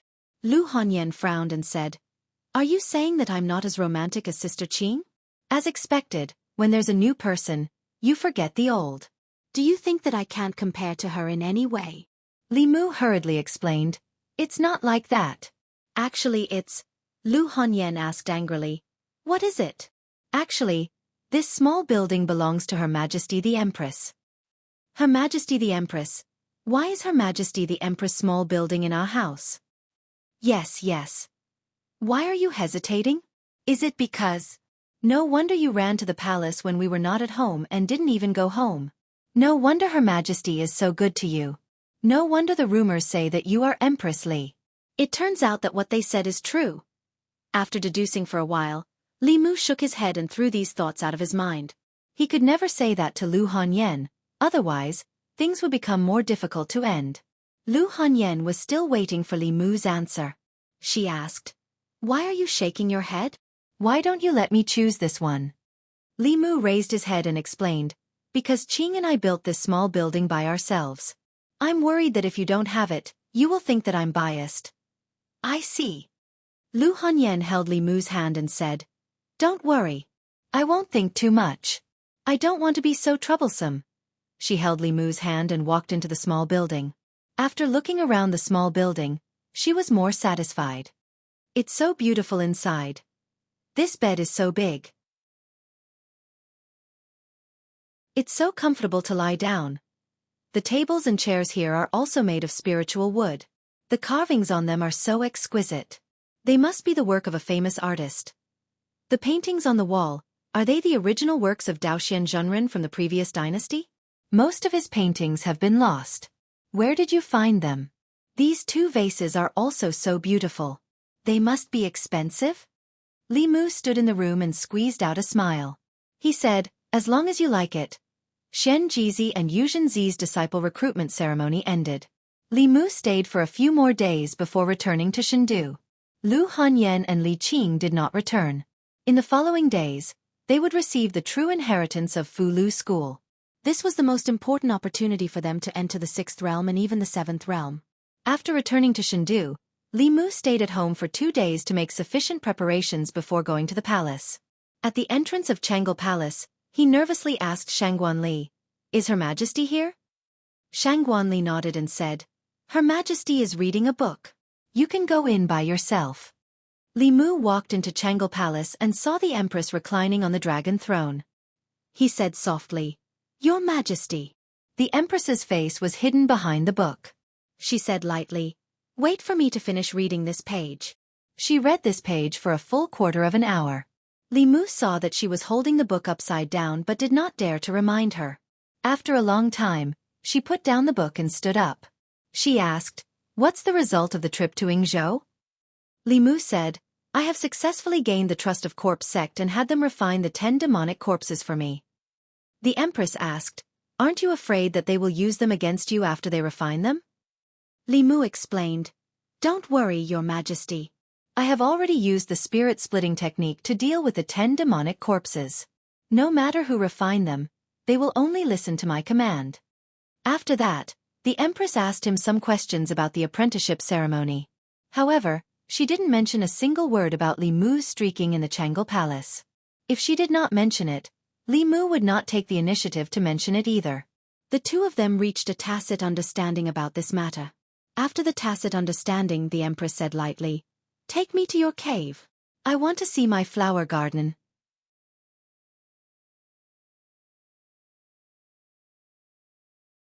Chapter 422. If Li Mu was really guilty, he was willing to accept the punishment of the Great Zhou Law, rather than face this kind of scene every day. The Empress's small building was occupied by Lu Hanyan. She slept on the Empress's bed and even picked the Empress's flowers. How was Li Mu going to explain this to the Empress? In Jianghu Palace, Zhou Yi saw that Li Mu was still standing in the same place and said, "Still not opening the door?" Li Mu let out a sigh. With a thought, he appeared in the cave. The Empress's figure also appeared by his side. Zhou Yi was just about to go to his own small building when he found that it was different from the last time he was here. There were two more small buildings by the lake. One was unique and elegant. The other was grand and imposing. The grand and imposing building looked like a smaller version of Jianghu Palace at first glance. It immediately attracted Zhou Yi's attention. Although it was called a small building, it was actually more like a palace. Carved railings, painted rafters, and jade tiles flew. It was particularly conspicuous among the row of small buildings. There was a unique and luxurious air. There were flower beds on both sides of the front of the palace, and a winding path led to a secluded place. In the left flower bed, there was a small pavilion. In the pavilion, there were stone chairs and stone tables. In the right flower bed, there was an ancient tree with a green shade. There was a swing hanging down. The swing was not a simple piece of wood, but an exquisite chair. The chair was carved with hollow patterns. At a glance, one could tell that a lot of effort had been put into it. At first glance, Zhou Yi fell in love with this building. Li Mu secretly glanced at the Empress's expression. He was slightly relieved. Striking while the iron was hot, he said, "Your Majesty, I built this for you." Zhou Yi was surprised. "For me?" Li Mu nodded. "Your Majesty's status is so noble. Only this small building can show Your Majesty's status. Your Majesty, please go inside and take a look." Zhou Yi's eyes revealed a satisfied expression. He nodded and said, "Then let's take a look." The two of them walked along the small path in the middle of the flower bed, and entered this 3-story building. Li Mu introduced everything to the Empress one by one. "This room is His Majesty's bedchamber. The bedchamber doesn't need to be too big, otherwise, His Majesty won't be able to sleep well. This is a leisure area. In the future, Your Majesty can play chess or cards with Wan Wan and Xiaobai here. This is the kitchen. The area next to it is the dining area." After introducing the first floor, the two of them went to the second floor. The second floor was very spacious, with only a large hall. Li Mu continued, "Your Majesty can use this as a place for seclusion. There are soundproof talismans on all 4 walls, as well as the upper and lower walls. If you cultivate here, you definitely won't be disturbed." Then the two of them went up to the 3rd floor. On the 3rd floor, Li Mu had built a swimming pool. At the front of the pool was a balcony that led outside the room. Li Mu said, "This is a place to take a bath. Before Your Majesty goes to bed at night, you can take a bath here. It will help you sleep. The balcony outside overlooks the lake. You can also lie there and watch the clouds." For this small building, Li Mu had put in a lot of effort. Standing on the balcony of the 3rd floor, he looked at the Empress and asked, "Is Your Majesty satisfied with this place?" Zhou Yi nodded and said, "Not bad. You are very considerate." Li Mu breathed a sigh of relief and said, "As long as Your Majesty likes it." Zhou continued, "Okay, now let's go to my small building and have a look." Li Mu's expression froze and he asked, That small building, does your majesty still want it?" Zhou said, "That was built by me. Of course I want it." Li Mu wiped his forehead and said, I thought that with this place, your majesty would not want that building, so I took the initiative to sleep there for one night. Please forgive me, your majesty." Zhou rolled her eyes at him and asked, "You have your own place. Why did you sleep in my place?" Li Mu explained, "Your majesty, it is because I like your majesty's small building very much." Zhou waved her hand and said, "Forget it. Since you like it, I will give it to you. I will go and see my flowers." Li Mu breathed a sigh of relief and said with a smile, "Your majesty, please." A moment later, in the flower bed in front of the small building, Zhou frowned, pointed to a corner of the flower bed, and asked, "There is a peony missing here. Who picked it?" She also noticed that a peony was missing. Li Mu said nervously, "I was careless." Zhou looked at Li Mu, her brows gradually relaxed, but in the end, she did not say anything. She walked out of the flower bed and said, "This small building and flower bed, I will give them to you. Take good care of the flower bed. There is a painting in the building that I want to take away. As for the rest, I will give them to you." She walked into the room and stretched out her hand. The painting on the wall floated down and automatically rolled up into her hand. Although Lu Hanyan also liked this painting, but in the future when she asked, Li Mu could say that the Empress lent it to him. In order to make it more believable, he turned to ask the Empress, "Your Majesty, what is the mystery of this painting?" Zhou said, "This is the authentic work of the previous dynasty's master painter, Dao Xianxia. He entered the Dao through painting. In this painting, there is his painting inheritance. Unfortunately, after the painting was cut off, no one could comprehend it." Li Mu remembered this reason. In the future when Lu Hanyan asked, he would say that the Empress lent it to him to comprehend the painting. Like Taoism and Buddhism, the school of painting was once a cultivation school. However, their lineage had been severed and they had completely disappeared. Until now, the successors of legalism, the school of the military, and Confucianism would occasionally appear, but there was no trace of the successor of the school of painting. Li Mu did not care about this. He had to take a closer look at this painting, so that when he explained it to Lu Hanyan in the future, it would be more believable. Before the Empress put it away, Li Mu said, "Your Majesty, can you let me take a look at this painting?" Zhou asked, "This painting has been hanging here for so long, have you not seen it?" Li Mu said, "I only gave it a few glances." Zhou did not say anything else. He stretched out his hand, and the painting automatically flew up and unfolded once again.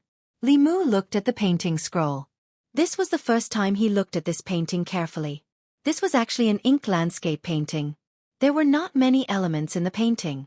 Distant mountains, near water, a lone boat, and standing at the bow of the boat was an old man wearing a straw raincoat. Li Mu did not know much about painting. He could only tell that although this painting was simple, it gave people an extremely spacious and distant feeling. However, if he were to say that he comprehended anything from the painting, that was really not the slightest bit. No matter how he looked at it, it was just an ordinary and mediocre landscape painting. Generally speaking, when his heart was the most peaceful, his comprehension was the strongest. Li Mu habitually chanted the clear heart incantation. When he looked at the painting again, he could not help but be shocked. Usually, when he was upset, he would chant the clear heart incantation to calm his heart and qi.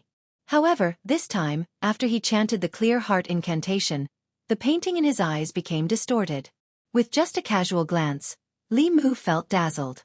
Accompanying this was a wave of dizziness. The more he chanted the clear heart incantation, the more distorted the painting became. In the end, he could only see balls of swirling ink. Li Mu felt that his soul was also swirling. In the next instant, he appeared in a boundless world. Green mountains, clear water, and a lone boat.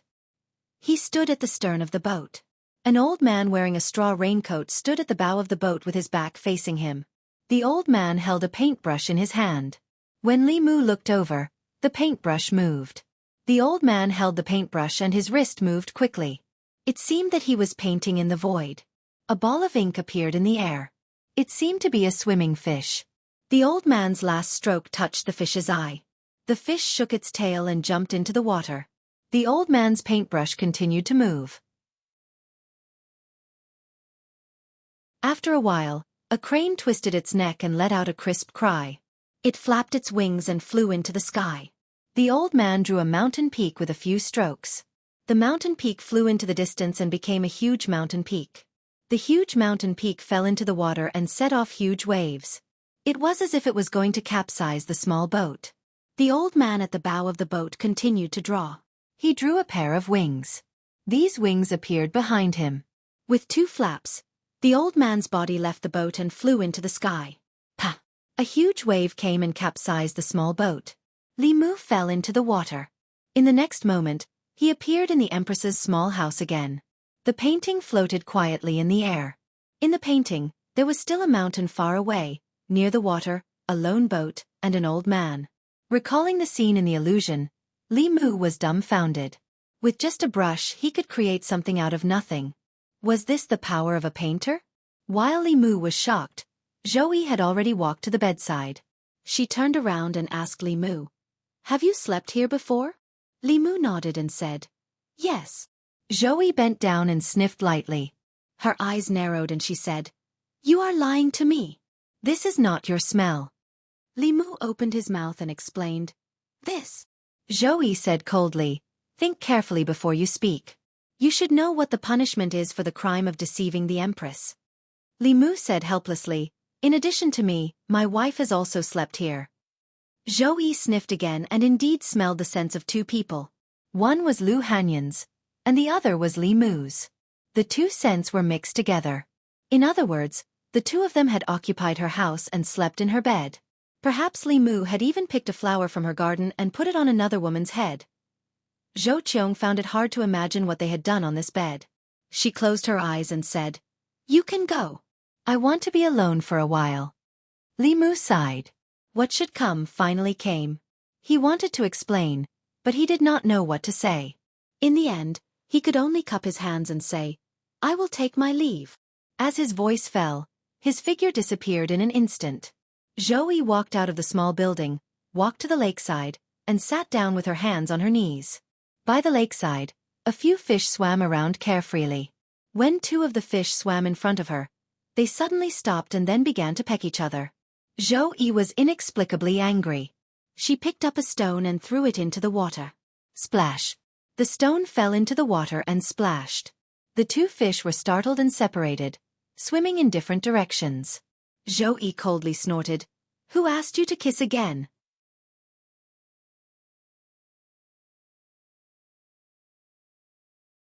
Chapter 423. When Li Mu left the cave, he realized that it was his place. But the Empress took it, so be it. She was the Empress, and he was the one who didn't care about morality. It was only right for him to take a step back. Li Mu had some thoughts about the painting, but he wasn't in the mood to think about it. The Empress wanted to be alone, and Xiao Bai and Wan Wan were playing somewhere. He had nothing to do, so he took a stroll on the street. Unknowingly, he walked to the Shendu Yamen. Inside the Luoyang Yamen, Wang Wu saw a familiar figure and stood up immediately. He asked in surprise and joy, "Sir Li, what brings you here?" Li Mu asked, "Is Li Si here?" Wang Wu nodded. "Yes, he's in the back office. I'll go inform him now." Li Mu waved his hand and said, "Do what you need to do. I'll go find him myself."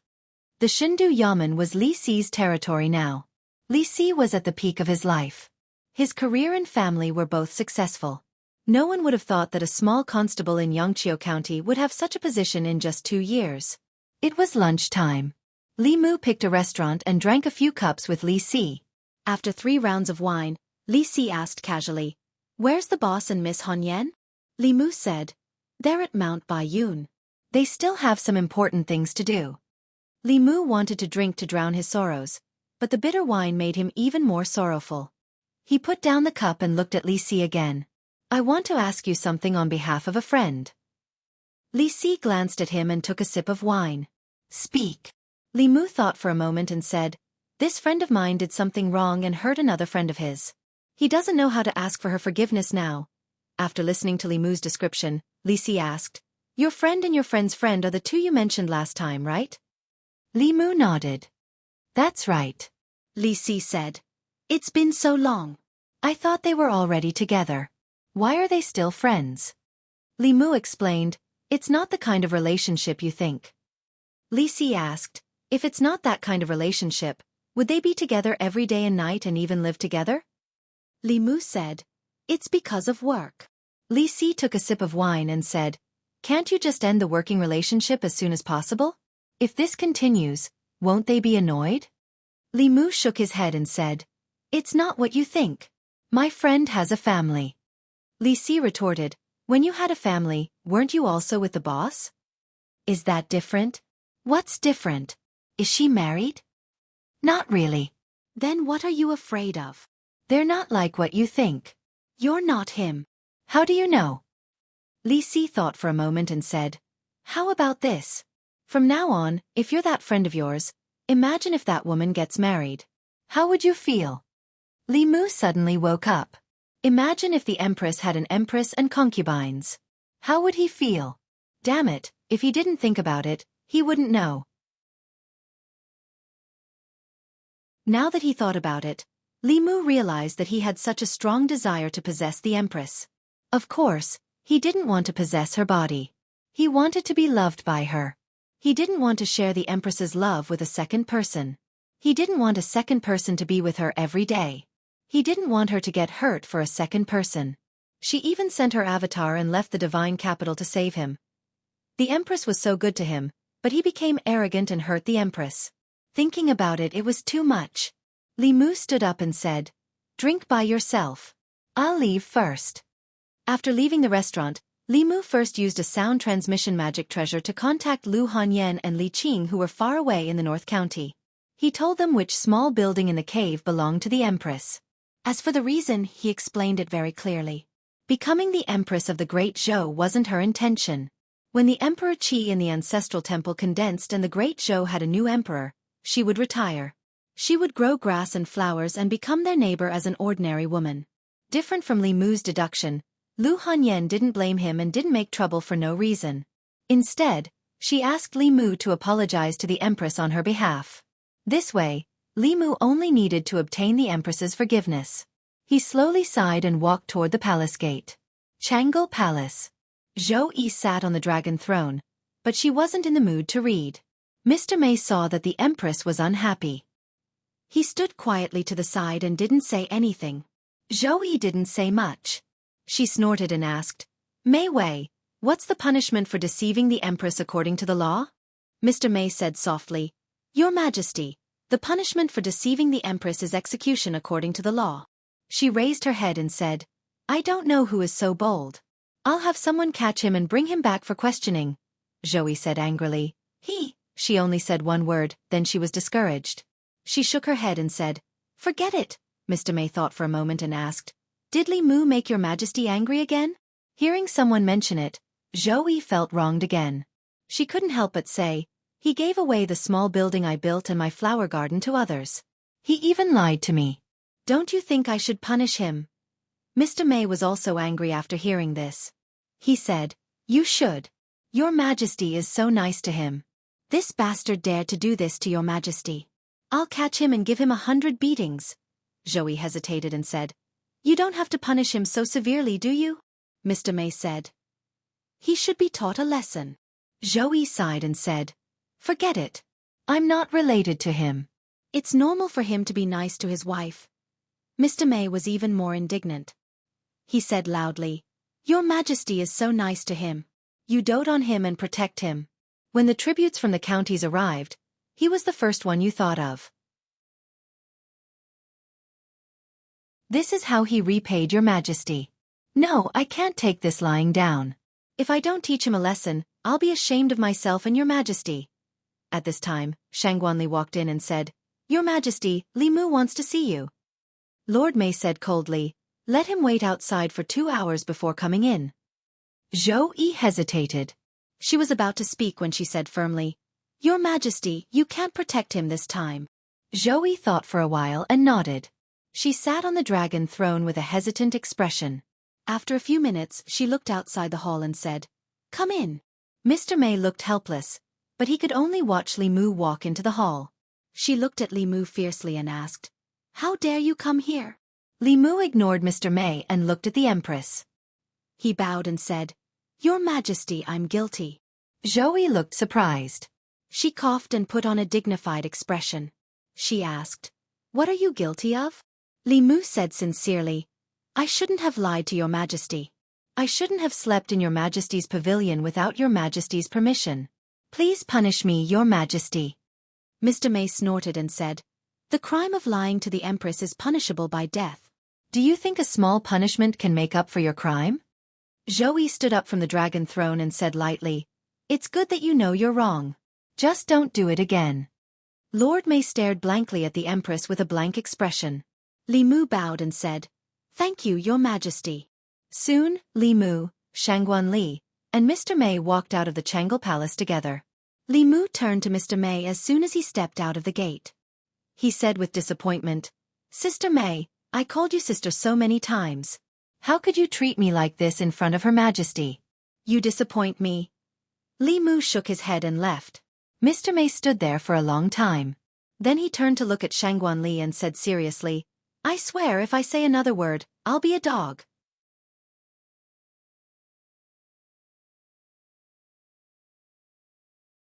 Chapter 424. One should learn from one's mistakes. If one had to use countless lies to cover up a lie, it would be better to be honest from the beginning. After getting a new residence, the Empress generously gave the small building to Li Mu. This incident ended without any mishaps. However, Mr. May's behavior disappointed him. The two of them had such a deep friendship, but he actually fanned the flames in front of the Empress. Li Mu needed to reconsider their friendship. Li Mu was full of apologies to the Empress. The Empress was very good to him, and Li Mu seemed to be using her kindness to do whatever he wanted, ignoring her feelings. Even if he was favored, he couldn't be fearless. A relationship had to be maintained for a long time, and it had to be mutual. If he relied on her to do whatever he wanted, he would only end up with nothing. This was the conclusion that Li Mu had come to after observing countless relationships. Fortunately, the Empress was magnanimous, and Lu Hanyan was tolerant. Baiyun Mountain. Main Peak. Li Qing looked at Lu Hanyan's melancholy expression and asked, "Sister, what's wrong?" Lu Hanyan sighed and said, "I'm a little regretful now." Li Qing asked, "What do you regret?" Lu Hanyan said, "How great would it have been if I had stayed with him in the North County?" The next day, outside Changle Palace, Mr. May and Shangguan Li stood outside the palace, occasionally glancing inside. Li Mu had walked into Changle Palace for 2 hours. He didn't know what he had to say to the Empress. They hadn't finished talking for 2 whole hours. Yesterday, he wanted nothing more than to behead him. Today, he was being lovey-dovey again. May Darren sighed. She had watched His Majesty grow up. She thought she understood His Majesty very well. However, she didn't know when it started, but she couldn't guess His Majesty's thoughts. In Changle Palace, Li Mu was actually playing aeroplane chess with the Empress. This was a game that Wan Wan and Xiao Bai often played. They often used this game to decide who would sleep in Li Mu at night. The Empress was with them every day, and she had also learned this new form of entertainment. Li Mu took the initiative to admit his mistake, and the Empress also forgave him. The relationship between monarch and subject returned to how it was before. At this time, Li Mu finally had the mood to talk to her about the painting. Zhou threw the dice and asked, "Have you comprehended the mystery of that painting?" Li Mu nodded and described the scene he saw in the painting. Zhou was silent for a moment and said slowly, "Reverend Dao Xian indeed hid the art of painting in that painting. Thousands of years ago, when the 100 schools of thought were contending, the art of painting used the art of creating something from nothing, and it was also one of the best in the 100 schools of thought. However, after the death of Reverend Dao Xian, the art of painting lost its inheritance. This is the only painting left behind by Reverend Dao Xian. Later generations only guessed that perhaps the mystery of painting was hidden in this painting, but I didn't expect it to be true." Li Mu thought of those scenes and said with some shock, "With such a mysterious art of creating something from nothing, weren't the art cultivators back then invincible?" Zhou shook her head and said, "In the path of cultivation, who dares to say that they are invincible?" Legalism cultivators can say that they are the law, but they are not invincible in the world. Every path has its strengths and weaknesses, and there is no true invincibility. Although each path of cultivation has its strengths and weaknesses, but if one cultivates all paths, one can learn from the strong points to make up for the weak points, and might not be invincible. At this moment, Zhou stretched out her hand, a white light flashed, and the painting appeared in her hand again. She handed the painting to Li Mu and said, "Since you can comprehend the inheritance of Reverend Dao Xian, this painting is for you, and you can slowly comprehend it." Li Mu took the painting and said, "Thank you, Your Majesty." An hour later, Li Mu walked out of the Changle Palace with the painting in his hand. "Stop." He had only taken 2 steps when Mr. May's voice came from behind him. Li Mu stopped, turned around and asked, "What's the matter?" Mr. May walked up and knocked on his head. "You're all grown up now, and you don't even call me sister anymore." Li Mu glanced at her and asked, "Is there a sister who would risk her life to kill her brother?" Mr. May's face darkened, and he said, "Don't mention this to me again." Li Mu was just saying, Mr. May watched the Empress grow up, and he must be closer to her than Li Mu. Just based on this, not to mention her, even Li Mu himself felt sorry for the Empress. Mr. May glanced at him, and saw the thing in his hand, and said in shock, "Her Majesty actually gave this painting to you?" Li Mu looked at the painting in his hand, and asked, "Is there a problem?" Mr. May's expression was complicated, and he said, "Her Majesty liked painting when she was young, and she admired the painter Reverend Dao Xian very much. This is the only authentic work of Reverend Dao Xian, and also Her Majesty's favorite painting, and it was the betrothal gift that the late Emperor gave to the Zhou family." She was a little emotional and said, "Her Majesty actually gave her favorite thing to you." From the way the Empress purposely took this painting away from the small building, it was obvious that she really liked this painting, but she still gave it to him without hesitation. Li Mu was touched, and the guilt in his heart deepened. He walked aimlessly to the Luoyang Yamen, and Li Si saw him, and immediately said, "Next time you treat me to a drink, pay the bill first." Li Mu waved his hand and said, "This time I'm not here to treat you to a drink, I have a question to ask you." Li Si said indifferently, "That friend of yours is in trouble again?" Li Mu nodded and said, "Under what circumstances would a person give her favorite thing to you?" Li Si glanced at him and said, "If a person is willing to give her favorite thing to you, then that thing is not her favorite thing, but you." Li Si looked at Li Mu, and said word by word, "You are her favorite thing." When Li Mu left the Luoyang Yamen, he had a lot on his mind. Was it like Li Si said, that he was the Empress' favorite thing? Li Mu was sure that the Empress liked him. In the eyes of others, he was originally the Empress' favorite official. The Empress was his solid backing. He was in front of the Empress, charging and breaking through enemy lines for her, solving problems for her. This kind of official deserved to be more favored. Although he was not as good as Li Si, he was not an idiot who did not know anything about love. Wasn't the Empress being too nice to him a little too much? It was his first time being someone's official, and he did not know what a favorite official should be like. Moreover, as an insider, Li Mu could not answer this question himself. He decided to find an outsider to ask. Mr. May was undoubtedly the best choice. He was the Empress' favorite official, and he knew the Empress best, as well as the relationship between him and the Empress. Li Mu took her to a place far away and set up a soundproof array. Mr. May looked around and said angrily, "Why are you being so secretive?" Li Mu asked, "Sister May, do you think Her Majesty treats me well?" As soon as he said that, he was hit on the head. "You're so heartless. How dare you doubt Her Majesty treats you well? Has your conscience been eaten by a dog? Let me tell you, you can doubt anyone but Her Majesty. If Her Majesty doesn't treat you well, no one else in the world will treat you well." Li Mu did not get an answer from Mr. May. Instead, he was beaten up. He was extremely suspicious that she was abusing her power to avenge a private grudge. At the gate of the Zongjing Temple, Zhang Chun and Prince Shou watched from afar.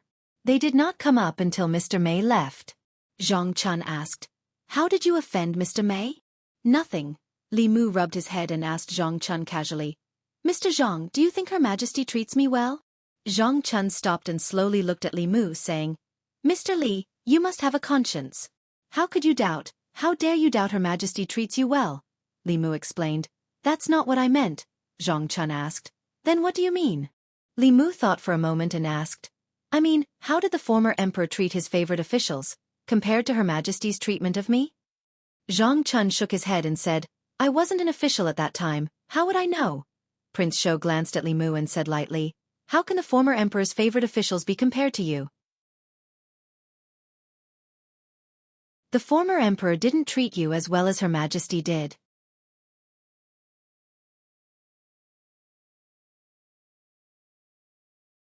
Chapter 425. In Li Mu's era, the feudal dynasty had long ceased to exist. He didn't know how the ancient emperors treated their favored officials. He knew how the emperors treated their concubines. King Zhou was obsessed with Daji's beauty. King Yu of Zhou played with the warlords with the beacon fire just to make Bao Si smile. And Emperor Ming of Tang doted on Yang Guifei. In the future, everyone knew about their deeds. King Shou's words woke Li Mu up. In some people's eyes, he was no longer a favored official, but someone like Bao Mo and Daji.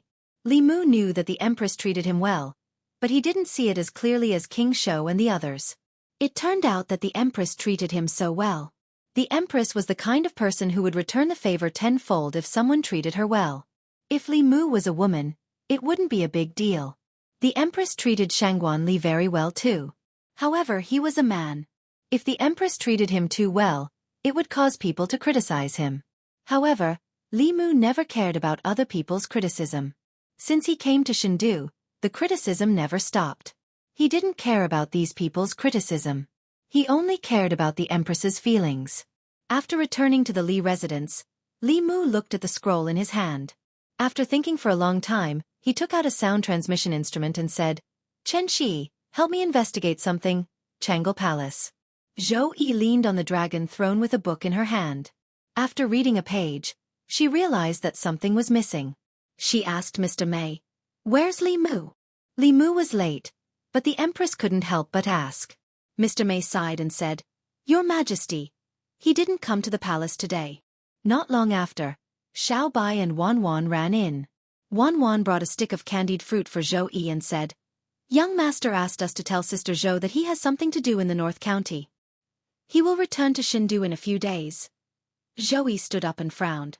Didn't he just go to the North County? Xiao Bai looked disappointed and said, Benefactor didn't take us with him either. Zhou Yi looked at the stacked memorials on the table and took out a spirit conch. After activating it, he asked, Why did you go to North Prefecture? Do you still care about the Imperial Court and the Secretariat? Within the spirit snail, Li Mu's voice was mixed with the sound of the wind. Your Majesty, Mount Baiyun has summoned me urgently, so I have no choice but to return. I will explain everything to Your Majesty when I return to Fairy's capital. I am still on my way, so let's talk later. After that, there was no more sound from the spirit snail. Zhou Yi put away the spiritual snail, gritted his teeth and said, What urgent summons from Mount Baiyun? Do you think I don't know why you're here? Men are all the same. Once they get married, they forget everything. Back then, you swore that you would be loyal to me and would go through fire and water without hesitation. Now, when I need you, you can't even see me. A month passed in the blink of an eye. During this month, the morning court was still held every 3 days. Although the morning court wasn't dull, there weren't any major changes. Without Li Mu, the old and new parties had been quiet for a long time after being defeated by Li Mu. The courtiers had long gotten used to the days without Li Mu. The current imperial court was very different from before. The influence of the old and new parties was not as strong as before. The empress had absolute control over the imperial court, especially the officials led by the left assistant minister of personnel, Zhang Chun. They gradually formed a force. These people held real power and had a lot of say in the imperial court. They didn't belong to any of the old and new parties and were only loyal to the empress. Although Li Mu wasn't in the imperial court, the great Zhou imperial court was still under his shadow. The people of Fairy's capital hadn't seen Li Mu in a long time. However, as time passed, Li Mu's reputation among the people didn't decrease. Instead, it increased. This half a year was the most comfortable half a year for the people of Fairy's capital in the past few decades. Everything the people of Fairy's capital had today was given to them by one person. He gave the people dignity, justice, and hope for their lives. In the past, Fairy's capital was lifeless. Today, Fairy's capital was filled with boundless vitality. For the past few days, the people in the streets of the Fairy's capital, whether it was the main street or the small alleys, would wake up early and clean the streets in front of their houses. After sweeping, they would rinse the streets with clean water, not leaving a speck of dust or a single leaf. Those who littered on the streets didn't need the authorities. Any commoner who saw them would go forward to stop them. The children of the officials of Fairy's capital didn't dare to ride on horses in Fairy's capital. Even if they rode in carriages or sedan chairs, they had to use roads specially designed for carriages and horses. Those who violated the rules would be severely punished. In just half a month, the entire Fairy's capital became orderly. Of course, part of the reason for this was the intervention of the authorities. However, the commoners didn't object to this. This year was the year when the countries of the Zhou continent paid tribute. From this month onwards, the envoys of the small countries in the south would arrive in Fairy's capital. As citizens of Great Zhou, they had a strong sense of pride. They didn't want to embarrass Great Zhou in front of these small countries. Great Zhou, which was born in the hinterland of Zhongjuan, used to have enemies. However, after the martial emperor, Great Zhou had almost unified the Zhou continent. The remaining small countries in the south also respected Great Zhou. They paid tribute every 5 years in exchange for Great Zhou's protection. This was the first time the various countries paid tribute since the empress ascended the throne. It was even more important to show them the majesty of a great country. 2 men walked on the streets of Fairy's capital. The young man kept looking around as he walked. He sighed and said, "Xianxia is indeed Xianxia. This is the most prosperous, most imposing and cleanest city I've ever seen." The other middle-aged man shook his head and said in a low voice, "It's only bright on the surface. You have no idea what kind of life the commoners live here are living. What kind of darkness lies beneath all this brightness?" The young man looked around and said doubtfully, "But it looks like they're living a good life." The middle-aged man said faintly, "It's all an act. Every year, the Great Zhou court does this. After the tribute, everything goes back to normal." The young man looked carefully again and shook his head. "I don't think they're faking it. Some things can't be faked. You're still young. There are some things you can't see through." The middle-aged man looked at the commoners of Great Zhou who walked past him. His lips moved, but he didn't say anything else. The last time he came to Fairy's capital, it was during the reign of the previous emperor. At that time, Fairy's capital looked brighter on the surface than it was now. However, the commoners of Great Zhou had faces full of numbness and despair. It left a deep impression on him. However, when he came to Fairy's capital again today, it was still the same Fairy's capital.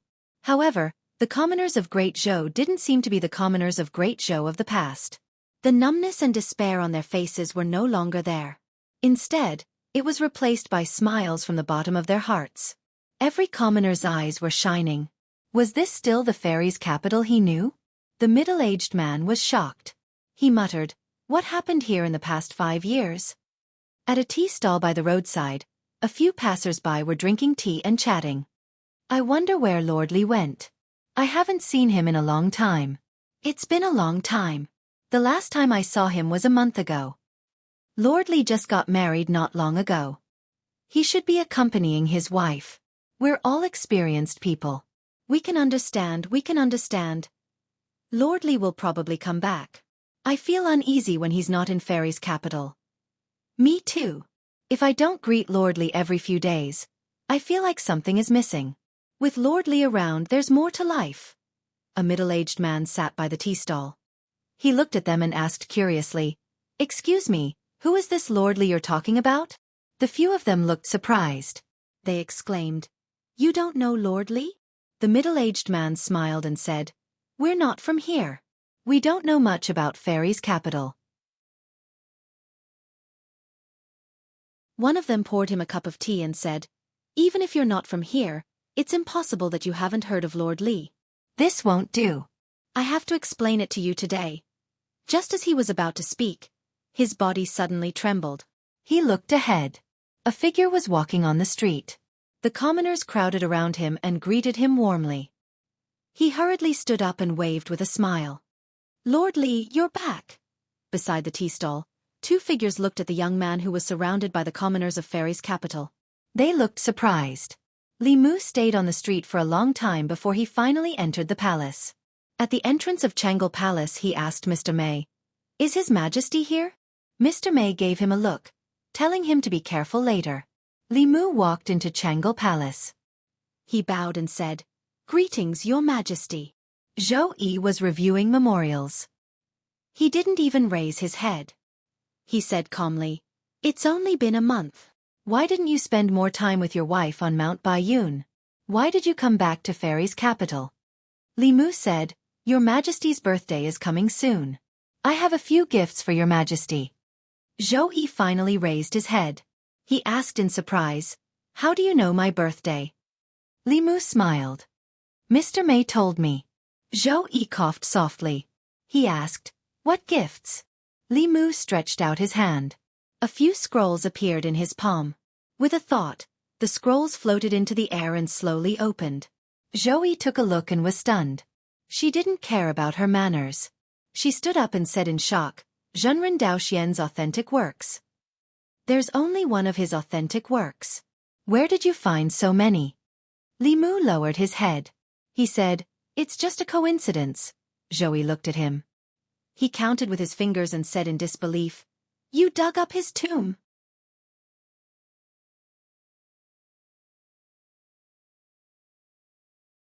Chapter 426. Li Mu was taken aback. The Empress could even predict this? He had a sudden thought. Reverend Daoxian was known as the art saint. Among his authentic works, there should at least be a few that were buried with him. As long as they could find his tomb, they would be able to find his authentic works. As the Grand Elder of Corpse Sect, it was normal for him to lead Corpse Sect disciples to rob tombs. Moreover, to the Corpse Sect disciples, there was nothing deeper than robbing tombs together and fighting big dumplings together. In this 1 month, he had shortened the distance between him and the disciples of the Corpse Sect to a great extent, and had also completely gained their trust. However, finding the art saint's tomb was far more difficult than Li Mu had imagined. Reverend Daoxian was an ancient from the previous dynasty. He had fallen more than 1,000 years ago. There were very few records about him. With the help of the Corpse Sect disciples, Li Mu spent almost a month to find his tomb. It was also thanks to the Corpse Sect. They were not good at other things, but digging tombs was something that every Corpse Sect disciple was familiar with. In order to steal strong corpses to refine corpses, they had to be proficient in feng shui knowledge. This was very useful for exploring tombs. An outstanding Corpse Sect disciple was definitely an outstanding feng shui master. A skilled feng shui master did not even need to consult ancient books. They only needed to use their eyes to see if there was an ancient tomb in a place. Based on the feng shui of the tomb, they could determine the position or strength of the corpse of Mu Zhong when he was alive. Reverend Daoxian was the last painting master. After him, the art of painting was cut off. In these years, countless people had searched for his tomb. Naturally, there was a lot of information about this. However, after 1,000 years, no one had found it.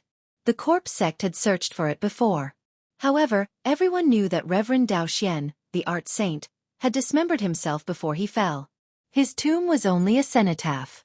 This, to the Corpse Sect, was naturally boring. Many years ago, they spent a lot of effort but still could not find his tomb. The Corpse Sect gave up immediately. After all, there were more strong warriors' tombs waiting for them to explore. This time, the members of the Corpse Sect had searched for an entire month. They didn't know how many tombs they had snuck into and investigated before they finally found the tomb of the art saint.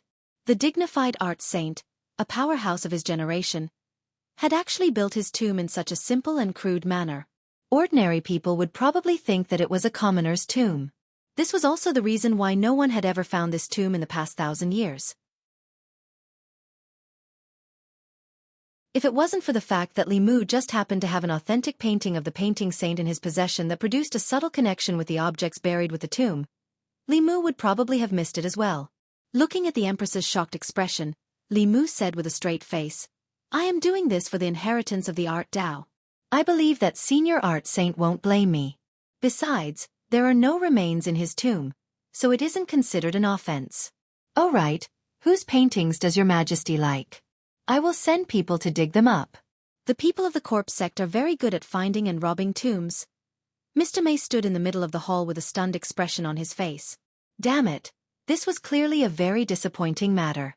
Why did it sound so sweet when it came from Li Mu's mouth? After Zhou Yi came back to her senses, she hurriedly said, No, no need.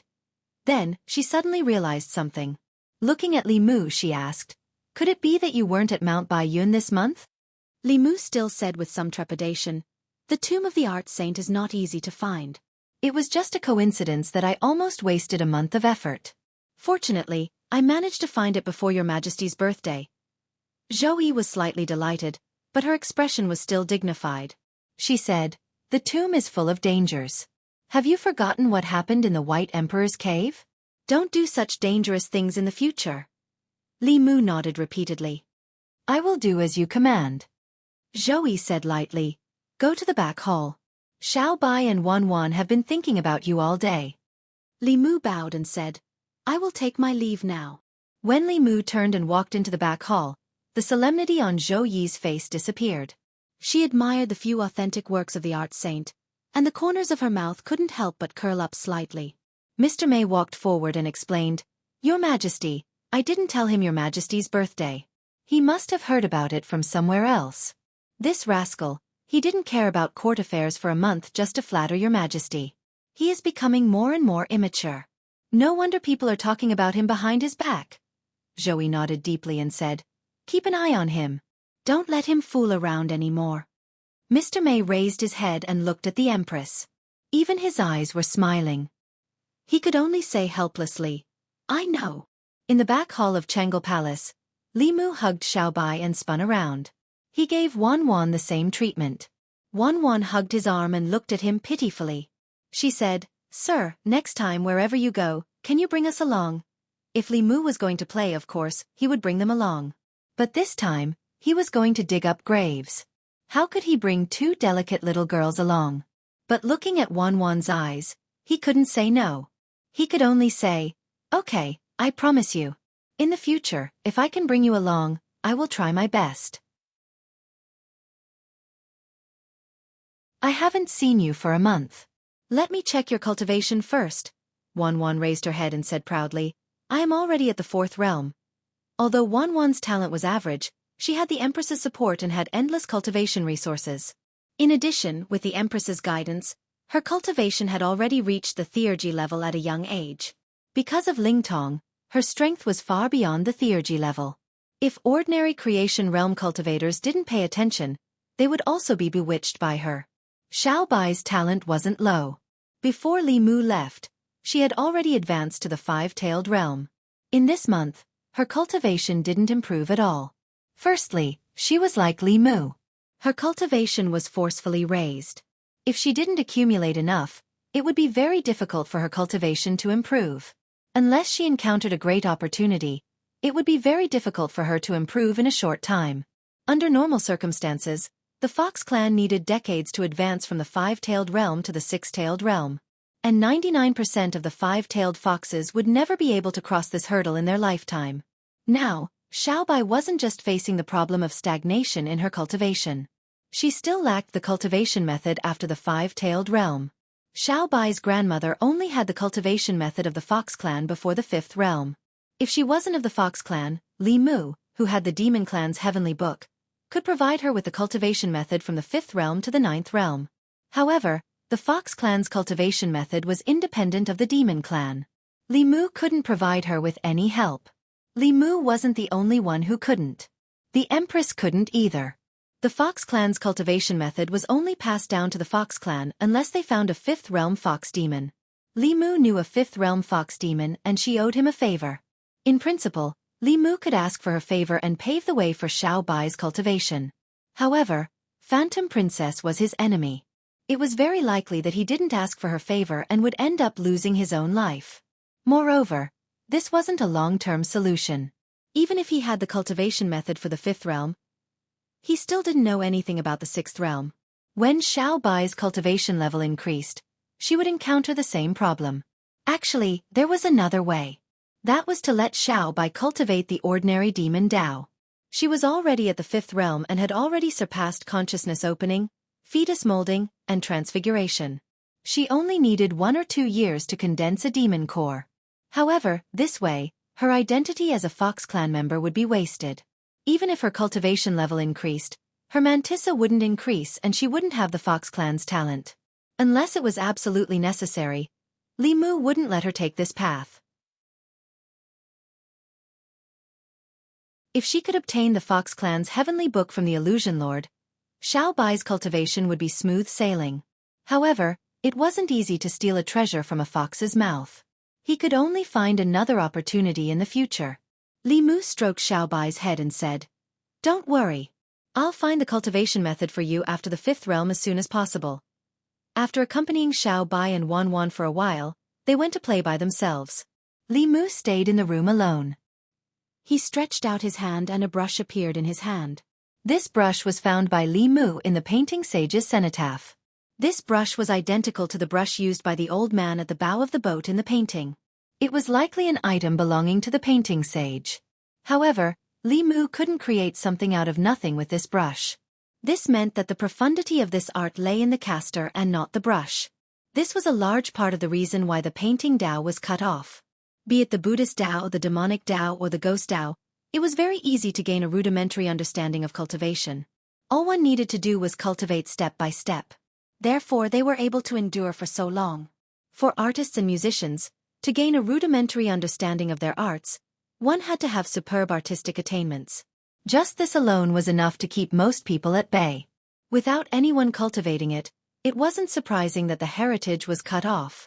However, no matter how difficult this path was, Li Mu had to give it a try. The painting sage's divine power of painting in the void gave Li Mu a great deal of inspiration. The painting Dao could create something out of nothing. If he used the same method to draw talismans, wouldn't he be able to save talisman materials and condense talismans in the void? Li Mu thought about it carefully and felt that this idea was very feasible. If he wanted to cultivate the painting Dao, he had to start by learning how to draw. This was also the first time Li Mu realized that he didn't have any artistic talent. With his cultivation, he could control every muscle in his body, including his hands. However, drawing required more than just the control of the body. It was the same landscape painting, but Li Mu had imitated Dao Xian's authentic work. On the surface, there was not much difference between the two paintings, but when one compared them, one would have to wonder what exactly he had painted. In the room, Li Mu looked at a new painting on the table and frowned. The Empress walked in from outside and asked, "What are you doing?" Li Mu said, "Your Majesty, can you help me take a look and see what's wrong with this painting of mine? It has form but no spirit. You haven't gained a rudimentary understanding of it." Zhou Yi glanced at it and said lightly. She then asked, "You want to learn to draw?" Li Mu nodded and said, "It seems that I can't just draw blindly. I have to find someone to guide me." "Who should I find?" The Empress looked at the painting and coughed lightly. Li Mu suddenly looked at the Empress, and his eyes lit up. He was really stupid. The person who could teach him how to draw was so close and so far away. He looked at the Empress and said, "The painting skills of the painters in the palace are definitely not bad. Can I have them teach me how to draw?"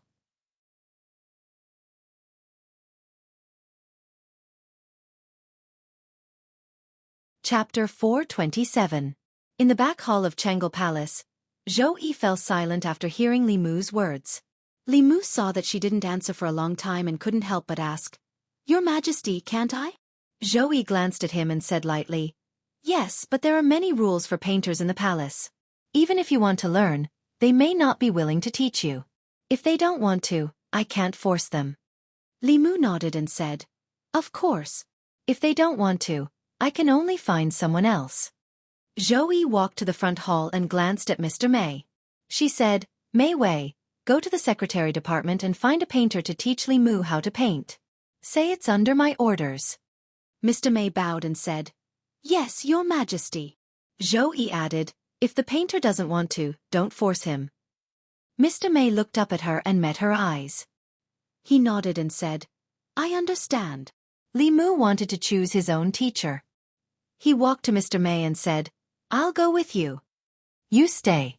Zhou Qiong glanced at him and said in an unquestionable tone, "As an official of the imperial court, you left your post without my permission for more than a month. I haven't punished you yet. You stand here for 15 minutes and reflect." "Yes, Your Majesty." Li Mu sighed, and obediently stood where he was.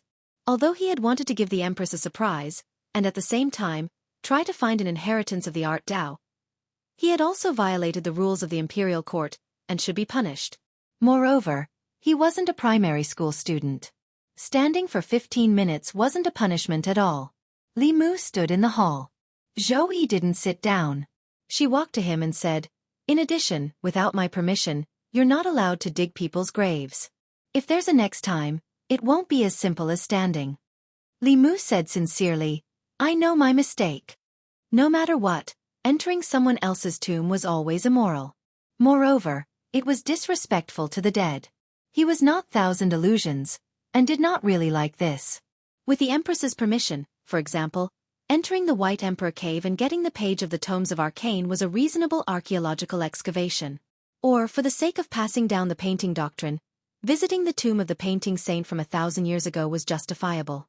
In order to unravel the mysteries of the ancient era and explore the ancient history, it was not only the demonic Tao, but also the righteous Tao cultivators. If there were similar situations in the future, he could just apply to her first. In Jianghu Palace, Li Mu stood obediently as punishment. In the Secretary province, Mr. Mei had already summoned 3 court painters. Although their cultivations weren't high, they were all existences standing at the pinnacle of Great Zhou's painting and calligraphy world. They represented the pinnacle of Great Zhou's art. An old man bowed and asked, "What orders do you have, sir?" Lord Mei said indifferently, "You are the most experienced and skilled painters in the palace. Li Mu, the Imperial Secretariat's official, is currently learning how to paint. He wants to find one of you to teach him." The white-haired old man stepped forward and said, "I admire Sir Li's actions very much. I'm willing to use all my life's knowledge to teach Sir Li painting skills." The other middle-aged man didn't dare to show weakness and said, "It's my honor to teach Sir Li. I'm also willing to teach him all my painting skills." The last young man said, "If Sir Li is interested in painting women, you can come to me at any time." Mr. Mei glanced at them and asked, "Your painting skills can't be easily taught to outsiders, so no one will teach him, understand?" The old man was puzzled and asked, "Why?" The middle-aged man was surprised and said, "Our master didn't set such a rule." The young man was puzzled and asked, "Why is that?" Mr. Mei said coldly, "You don't have to ask why. If Li Mu asks, just say so. If anyone wants to teach him, they don't have to come tomorrow." The 3 men's expressions became serious and they immediately spoke. "Yes, sir." "Understood." "Understood."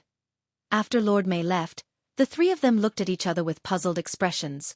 One moment he's allowed to teach, the next moment he's not. Is he going to teach or not? Of course not. Didn't you hear what Commander Mei said at the end? Whoever dares to teach him can pack up and go home tomorrow. Let's listen to Commander Mei. She's by His Majesty's side. Her wishes are His Majesty's wishes. We can't go against his orders. If he wants to teach, then teach. If he doesn't want to teach, then don't teach. What is His Majesty playing at? All right, I remember that His Majesty also likes painting. The art saint's original work is in His Majesty's hands. If he doesn't want us to teach him, does His Majesty want to teach him himself? Shoo, be careful with your words. Jianghu Palace. Li Mu had been standing there for 15 minutes. He was eating the grapes given by the Empress while waiting for Mr. Mei to return. Li Mu was quite confident about this matter. Although many people in Fairy's capital didn't like him, there were even more people who liked him. He wasn't loved by everyone, but with his status, it shouldn't be a problem to hire a few court painters to teach him painting. Moreover, the Empress had given him a verbal order not to force them.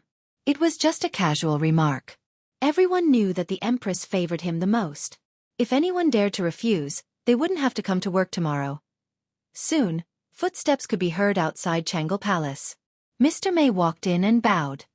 "Your Majesty, none of the 3 painters are willing to teach him." Li Mu was stunned. Then he asked in disbelief, "Why?" Lord Mei explained, "They said that their painting skills are not taught to outsiders, so they can't teach you." Zhou Yi glanced at Li Mu and said calmly, "Since they have such a rule, I can't force them. You'd better find someone else." Li Mu couldn't accept this fact. He personally went to the Secretary province and found the 3 painters. The old man said apologetically, "Lord Li, I'm really sorry. Please forgive me for not being able to help you." I once swore to the heavens that I wouldn't teach my painting skills to anyone else. Otherwise, I'd be struck by lightning and die a horrible death. Li Mu looked at the middle-aged man. The middle-aged man immediately said, "Same for me." The young man also immediately said, "Same for me." Li Mu shook his head and said disappointedly, "I finally know why the art of painting was cut off. If the painters in the past were like you, it would be strange if the art of painting didn't change." Li Mu had been curious before. Taoism was easy to get started with, and it was easy to get started with it.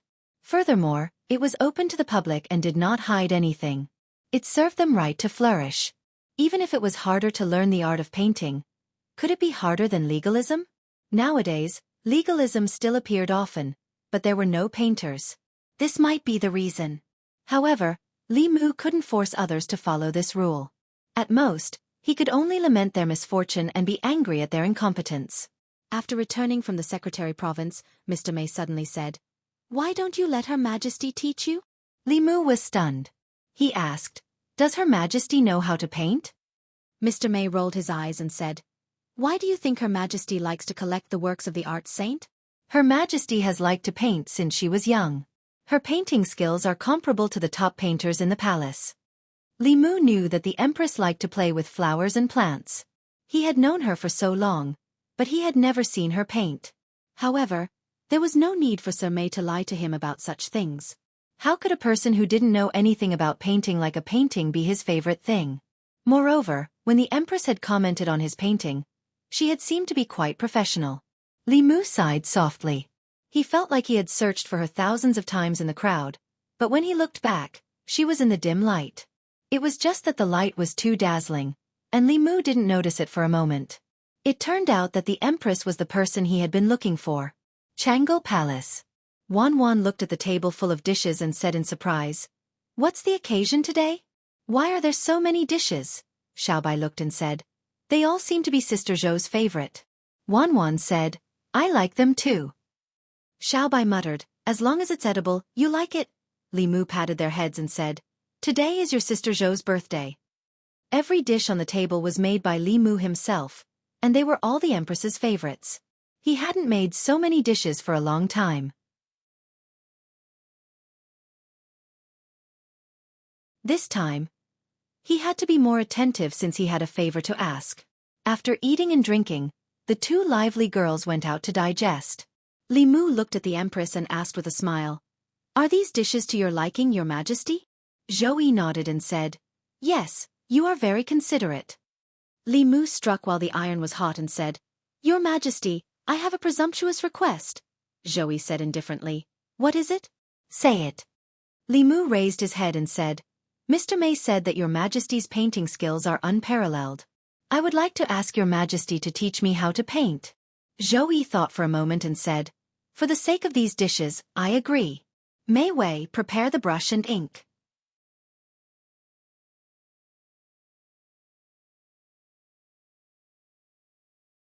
Chapter 428. In Jianghu Palace, Li Mu quietly watched the Empress paint. At this moment, the Empress was the most serious, just like when she was trimming the flowers and plants. She painted the same landscape as Li Mu and used the same brush and ink as Li Mu. The mountains and water in the painting were lively and lively, unlike the empty mountains and stagnant waters in Li Mu's painting. What depressed Li Mu the most was that the two paintings looked similar at first glance, but when he felt it carefully, there was a world of difference. After finishing the last stroke, the Empress put down the brush and said softly, "The art saint once said that there are 3 realms in painting. Painting the mountain is a mountain, painting the water is water. Painting the mountain is not a mountain, painting the water is not water. Painting the mountain is still a mountain, painting the water is still water. You have only just entered the first realm. You can barely draw the shape of the mountains and rivers, but you can't draw the meaning of the mountains and rivers." Li Mu asked, "How can I draw the meaning of the mountains and rivers?" The Empress said leisurely, "See more and paint more. When you have enough experience, you will naturally be able to draw the meaning of the mountains and rivers. I will teach you the basic techniques first. If there is anything you don't understand, you can ask me." Li Mu asked again, "How long will it take for me to reach the second realm?" Zhou said indifferently, "At least 2 to 3 years, at most 20 to 30 years. It depends on your comprehension. The improvement of one's painting skills couldn't be achieved in a day." Li Mu could only learn slowly from the Empress. The Empress would give Li Mu pointers every day. Other than the basic practice, Li Mu would also immerse himself in the art saint's authentic works and seriously comprehend them. He would improve a lot every day. These days, what surprised Li Mu was that the Empress was actually so artistic. In the past, Li Mu's understanding of her was limited to the fact that she was beautiful, a cultivation genius, a seventh realm elite, a petty and simple queen who liked to play with flowers and plants, and a sweet and naive one. If the Empress hadn't mentioned it, Li Mu wouldn't have known that she was also a master painter. Later on, he found out that before he entered the palace, Zhou Yi of the Zhou clan was famous in the divine capital for his talent in cultivation and his attainments in painting. Li Mu had been with the Empress for a long time. Based on his understanding of her, when Zhou Qiong was a young girl, she probably only wanted to have her own flower garden in the future so that she could plant flowers and paint when she was in the mood. But after she became an adult, these things became more and more distant from her. Mr. Mei and Li Mu walked in the palace. She let out a sigh of relief and smiled. Ever since you came to the palace, everything has changed. In the past, the emperor could only go to the royal garden after morning court. He had no time to paint. Sometimes when I patrolled late at night, I could still see the emperor sitting on the roof. Li Mu rolled his eyes at her and said, "Isn't it because the things that should have been done by His Majesty have been done by me these days? Otherwise, His Majesty wouldn't have so much free time." Mr. Mei smiled and said, "That's why, if only you had entered the palace 3 years earlier. If you had entered the palace 3 years earlier, the emperor wouldn't have had to suffer these 3 years." 3 years ago, Li Mu wasn't Li Mu yet, so such a possibility didn't exist. For the current Li Mu, if he had to deal with memorials every day, he would also be annoyed. It was better to help the Empress complete her great cause and then live in seclusion in the fields, planting vegetables and flowers. In the past year, the faith of the people in the 36 counties of the Great Zhou had almost doubled compared to a few years ago. In terms of governance, the only emperor in the history of the Great Zhou who could compare to the Empress was Emperor Wen. If the current policy was maintained and the people were allowed to recuperate for 10 years, surpassing Emperor Wen wouldn't be difficult. In these 10 years, the faith of the people in the Great Zhou would gradually stabilize and wouldn't increase too much. In this way, the nurturing of the emperor's qi would be far away in the future. To accelerate the nurturing of the emperor's qi and allow the empress to be liberated sooner, the only way was to greatly increase the faith of the people in the counties. Once the faith of the people had stabilized, internal factors alone wouldn't be able to stimulate the people. At this time, some external stimulation would be needed. For example, subduing the Yao Kingdom and the Ghost Realm, eliminating the Demon Sect, or unifying the Zhu Province. These things could greatly stimulate the people of the Great Zhou and make their support for the Empress reach a peak. Naturally, there was no need to worry about the faith of the people. However, none of these things were easy to accomplish. On the contrary, it was easy to waste all the previous efforts. Once the Yao Kingdom or the Ghost Realm invaded, or the Demon Sect wreaked havoc in the counties, causing the Great Zhou to be in turmoil, all the efforts he and the Empress had put in over the past year would be wasted. Of course, the Great Zhou could still keep these forces in check at the moment. The only trouble was the southern countries. For a long time, the southern countries were vassals of the Great Zhou. Every year they paid tribute. The Great Zhou provided protection for them. At that time, the Great Zhou was undoubtedly the overlord of the Zhou continent. However, the successive 2 incapable emperors caused the Great Zhou's national strength to rapidly decline within a few decades. It also caused the vassal countries in the south to have disloyalty. In these few decades, the tributes from the various countries went from once a year to once every 2 years, once every 3 years, and once every 5 years until the end of the previous emperor's reign. Now, the Shao royal family had even lost control of the Great Zhou. Such a large empire had fallen into the hands of a woman. The thoughts of the various countries became more active. This time, the ambassadors of the various countries took advantage of the tributes and gathered in Shendu. They had already communicated with each other. It seemed that they had reached some kind of tacit agreement to completely break away from the Great Zhou and cancel the tributes. Although this didn't cause any substantial losses to the Great Zhou, it was a huge blow to the hearts of the people. The Great Zhou used to be the Celestial Empire.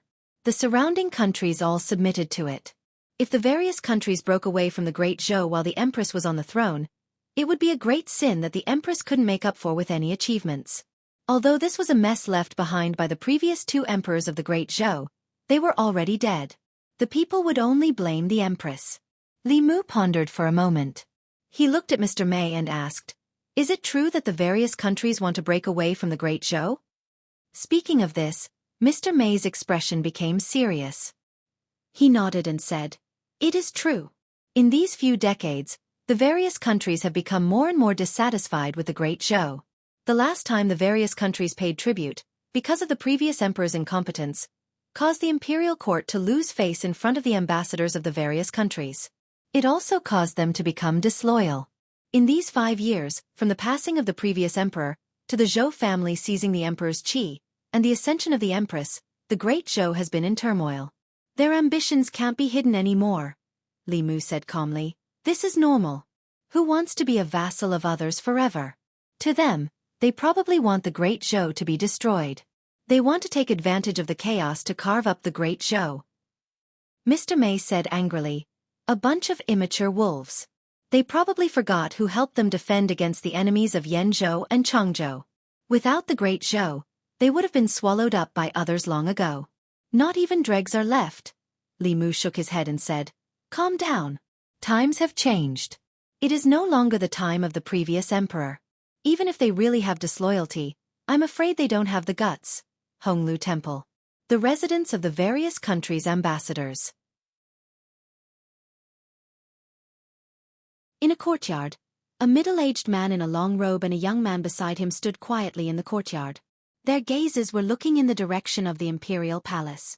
Their eyes shone with a golden light. At the end of their line of sight, a certain part of the sky was shining with golden light. It didn't take long for the golden light in their eyes to disappear. That part of the sky also returned to its original color. The young man asked doubtfully, "Didn't Sir say that the Great Zhou's destiny has come to an end, and that the common people are disloyal to the court? Why is there still so much psychokinesis in the Great Zhou ancestral temple?" The middle-aged man said in a deep voice, "The Great Zhou of today is no longer the Great Zhou of the past. I originally thought that the Great Zhou replacing the Shao family was the last bit of destiny for the Great Zhou. I didn't expect that in just 5 years, no, in just 1 year, the Great Zhou would return to its 100-year-old peak," the young man asked. "Then do we still want to leave the Great Zhou?" The middle-aged man said softly, "Let's wait and see first." A strange light flashed in his eyes. He said meaningfully, "Li Mu." A rueful look appeared in the young man's eyes. He said, "That Li Mu is truly formidable. He actually has the ability to change the destiny of a country. If my great Yong also had such a character, the national strength would definitely be even more prosperous. In 100 years, we might be able to unify the ancestral province." In the Chang'e Palace, the corners of Zhou Yi's mouth curled up. He said disdainfully, "In your dreams." Li Mu, who was in the middle of painting, raised his head. He asked doubtfully, "What did your Imperial Majesty just say?" Zhou Yi's expression returned to normal. He said, "Nothing. Continue painting. Don't get distracted."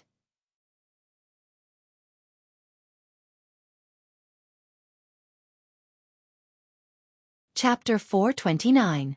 In the Chang'e Palace, Li Mu was painting seriously. These days, he gradually felt that it was not a bad thing that the painters in the palace were not willing to teach him. The Empress's attainments in painting were extremely high, and when she taught him, she was gentle and responsible. In just 2 days, Li Mu had already forgotten all about being a court painter, and was wholeheartedly focused on learning from the Empress. Zhou Yi stood beside Li Mu. As she looked, she said, "In painting, there is no need to stick to the appearance. You have to use the appearance to write the spirit. You have to search for the feeling between resemblance and non-resemblance." Li Mu carefully pondered her words. After a while, the Empress sat back on the dragon throne and said softly, "Later today, the imperial court will invite the ambassadors of the various countries to a banquet in the Chaoyang Hall. You will go with the officials of the Secretariat." Great Zhou was the sovereign state. Every time they paid tribute, they would invite the ambassadors of the various countries. At that time, besides the important officials of the imperial court, the Empress would also attend. After finishing this painting, Li Mu went to the Secretariat. Today's banquet was only for officials of the 4th rank and above. In the Secretariat, only the head of the Secretariat and 2 assistant ministers were qualified. Li Mu had just returned to the duty room when Lu Yi walked in and asked, "Will Lord Li also attend today's banquet?" Li Mu nodded and said, "Her Majesty has asked me to go with the officials of the Secretariat." Although Li Mu's rank was not high enough, it was within Lu Yi's expectations that he would go. He smiled and said, "In that case, I will call Lord Li again later." There was still some time before the banquet, so Li Mu had nothing to do. He stretched out his hand. With a flash of white light, the art saint's brush appeared in his hand. He gripped the brush and attempted to draw a few strokes in the void, yet nothing was left behind. Li Mu had the Empress try before, and she was also unable to use the ultimate art of creating something from nothing of the painting path. It was fine if Li Mu couldn't do it, but even the Empress couldn't. Li Mu had reason to suspect that this technique was the same as Dao techniques and mystical powers. It should also require a chant or an incantation. Unfortunately, the tomb of the art saint was very simple. Other than this brush and a few authentic works, there was nothing else. On the Dao of painting, Li Mu encountered the same predicament as Xiao Bai. They both lacked cultivation dermic formulations. Xiao Bai's predicament was easy to resolve. The white fox race was still a large Fey race, but the Dao of painting had not appeared for a long time. At present, the only thing Li Mu could do was to learn painting from the Empress and wait for the right opportunity. Half an hour later, Li Mu, Lu Yi, and the others walked towards the Chaoyang Hall. This hall was to the left of the Crepe Myrtle Hall. During the time of the previous emperor, he often held banquets for officials and clans. Walking into the Chaoyang Hall, Li Mu walked to his seat and sat down, looking across. At this banquet, the officials of the Great Zhou sat on the left, and the ambassadors of the various countries sat on the right. Across from Li Mu were the ambassadors of the various countries. There were more than 10 small countries in the southeast and southwest of Zhou province. The combined area of these small countries was only half the size of Great Zhou. In these 100 years, they were all vassals of Great Zhou. They paid tribute to Great Zhou, and Great Zhou provided them with protection. Other than this relationship, Great Zhou would not interfere with their internal affairs. Among these countries, Liang, Yu, Jiang, Jing, Shen, and Yong were the most powerful. Among the 6 Taoist sects, other than the Fulu school and Xuanzong, which were located in Great Zhou, the other 4 sects were located in Liang, Yu, Jiang, and Jing. Relying on these 4 sects, these 4 countries had considerable influence in the south. Although Shen did not have a Taoist sect, it was the birthplace of Buddhism. Among the various countries, it had the largest area and the largest population. Its strength could not be underestimated. In the past, Shen was a formidable rival of Great Zhou. When Great Zhou was first established, Shen took advantage of the Great Zhou's instability to provoke Great Zhou. Taizu sent troops to attack Shen's capital. If it were not for Great Zhou's policy of peace, Shen would have long been erased from the Zhou continent. Since then, Shenhua had been completely well-behaved. For a long time, Shen had the ambition to become the overlord of the Zhou continent. However, due to the existence of Great Zhou, they could only settle for second place.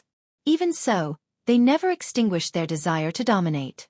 Although Yong did not have any powerful sects, Yong's imperial family was extremely powerful. They had more than one expert of the upper realm, far surpassing the Great Zhou's Shao clan. What was even rarer was that as Great Zhou's emperors grew more and more muddle-headed with each generation, Yong produced 5 generations of wise emperors. They worked hard for 100 years, sweeping away all obstacles within the country and completing the peaceful unification of the country. During these 100 years, Yong's national strength steadily increased. In Zhou, it was the 3rd most powerful country, second only to Great Zhou and Shen. In the beginning, the other countries were very submissive to Great Zhou, practically kneeling and begging. They wanted to use their tributes in exchange for Great Zhou's protection. Without Great Zhou, they would have to face enemies from other continents. However, following the decline of Great Zhou, their thoughts naturally changed. They began to look forward to Great Zhou's destruction and its replacement as the new overlord of the Zhou continent. However, the previous emperor's muddle-headedness had caused Great Zhou to sink into a quagmire. Coincidentally, the Great Zhou had rebelled and seized power, causing Great Zhou to become even more chaotic. The other countries' thoughts were bound to become even more active. This tribute had to intimidate these people enough. Otherwise, Great Zhou would lose its right to speak on the Zhou continent and its prestige as a great country. While Li Mu was observing the various countries' envoys, a man seated across from him, wearing clothes different from those of Great Zhou, called over the eunuch behind him and asked in a low voice, "Who is Lord Li Mu of your esteemed country?" The eunuch looked across, his gaze searching. Replying to the envoy, "Starting from the table directly across from you, the third person on the left is Lord Li Mu." The man, as well as the several people at the two tables beside him, looked over at the same time, their hearts trembling. "He's that Li Mu? He's so young. Great Zhou has changed too much in the past few years. This person is so young, but his methods are so powerful." Everyone had been in Luoyang for several days and was no stranger to Li Mu's name. On the first day they arrived in Luoyang, they had heard of his name in the ears of the common people. At first, they were curious, but after some investigation, they were only left with shock. Abolishing the criminal substitution law, reforming the recruitment of officials, cleaning up the academy's court, attacking the old and new parties, and taking back power to the Empress of Great Zhou. Everything he did was earth-shattering. Who didn't know about the criminal substitution law of Great Zhou? This law separated the common people from the nobles. Although it was convenient for the nobles and officials, it was a nightmare for the poor common people. Ever since this law was promulgated, the faith of the people of Great Zhou decreased year by year. The various countries saw this and were happy in their hearts. The emperor of Great Zhou was so muddle-headed, and the court was so decadent. It would be best if the various counties of Great Zhou rose up in revolt and rebelled against the court. This would also give them an opportunity to take advantage of and divide up Great Zhou. From then on, they would no longer have to submit to others. However, in the past 5 years, this law had been abolished. Li Mu had also used a few cases to trick the previous emperor into giving away the death exemption golden medallion. From then on, the nobles who broke the law would be punished the same as the common people. After these things, the people of Great Zhou began to unite again. In addition, Li Mu had also proposed the imperial examination, breaking the academy's dictatorship. He had recruited talents from the local areas and once again united the people's hearts. This was far from enough. In the past few years, the court of Great Zhou had been firmly controlled by the old and new parties. It had been in a state of internal friction. However, in the past 2 years, it had been attacked by Li Mu at the same time, greatly strengthening the centralization of power of the Empress of Great Zhou. In the past 5 years, earth-shattering things had happened in Great Zhou. Outsiders had seized power, and the country had changed owners. The various countries thought that the opportunity they had been waiting for 100 years had come.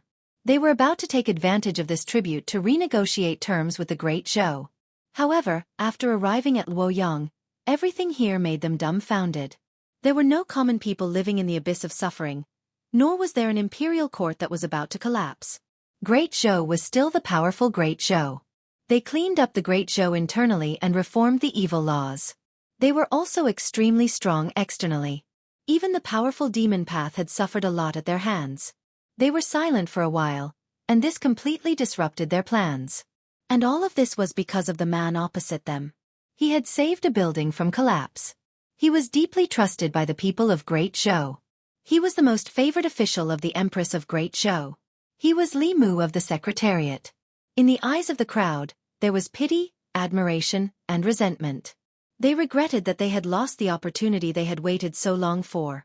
They admired Li Mu's actions. Putting aside their standpoints, what he had done was worthy of everyone's admiration. It was normal for them to feel resentment.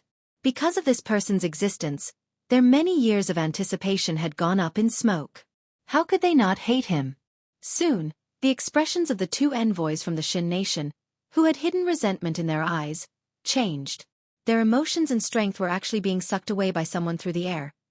The 2 of them immediately guarded their hearts and minds, and only then did they manage to guard the power of their emotions. In the great hall, several gazes swept over Li Mu. The calm secretary of the Secretariat revealed a meaningful smile on his face. Li Mu tilted his head slightly and asked Lu Yi, who was beside him, "Lord Lu, which country are the 2 people wearing hats opposite us from?" Lu Yi looked up and said, "They are the envoys from the Xin nation." Li Mu understood and said, "As expected, they are from the Xin nation." Among the countries in the Zhou continent, the Xin nation was the one that refused to accept the Great Zhou the most. For a long time, The Xin nation regarded itself as the overlord of the Zhou continent. Their self-confidence was extremely inflated. They wanted to bully the great Zhou that had just been established, and its foundation was not very stable. Instead, they were attacked by the great Zhou near their capital and were almost destroyed. Only then did they become well-behaved and pay tribute every year to show their allegiance. In these years, although the Xin nation had not developed much, the Great Zhou had been declining. If one were to say who in the Zhou continent wanted the Great Zhou to collapse and disappear, it would undoubtedly be the Xin nation. Lu Yi's mouth twitched and said, "The Xin nation has always wanted to see us make a fool of ourselves. This time, I'm afraid they will be disappointed." The Xin nation's envoy had suffered a hidden loss at the hands of Li Mu, but he did not dare to act up. After glaring angrily at Li Mu, he looked away. As the banquet began, the gazes on Li Mu gradually decreased. However, Li Mu noticed that a gaze diagonally to his left was always on him. Li Mu followed the gaze and saw a young man hurriedly look away. Li Mu casually asked Lu Yi, "Which country is that young man from?" Lu Yi looked and said, "He should be from the Yong kingdom." The Yong kingdom was not large, but its strength was not weak. This was especially true for the Yong royal family, which was the most powerful in the Zhou continent.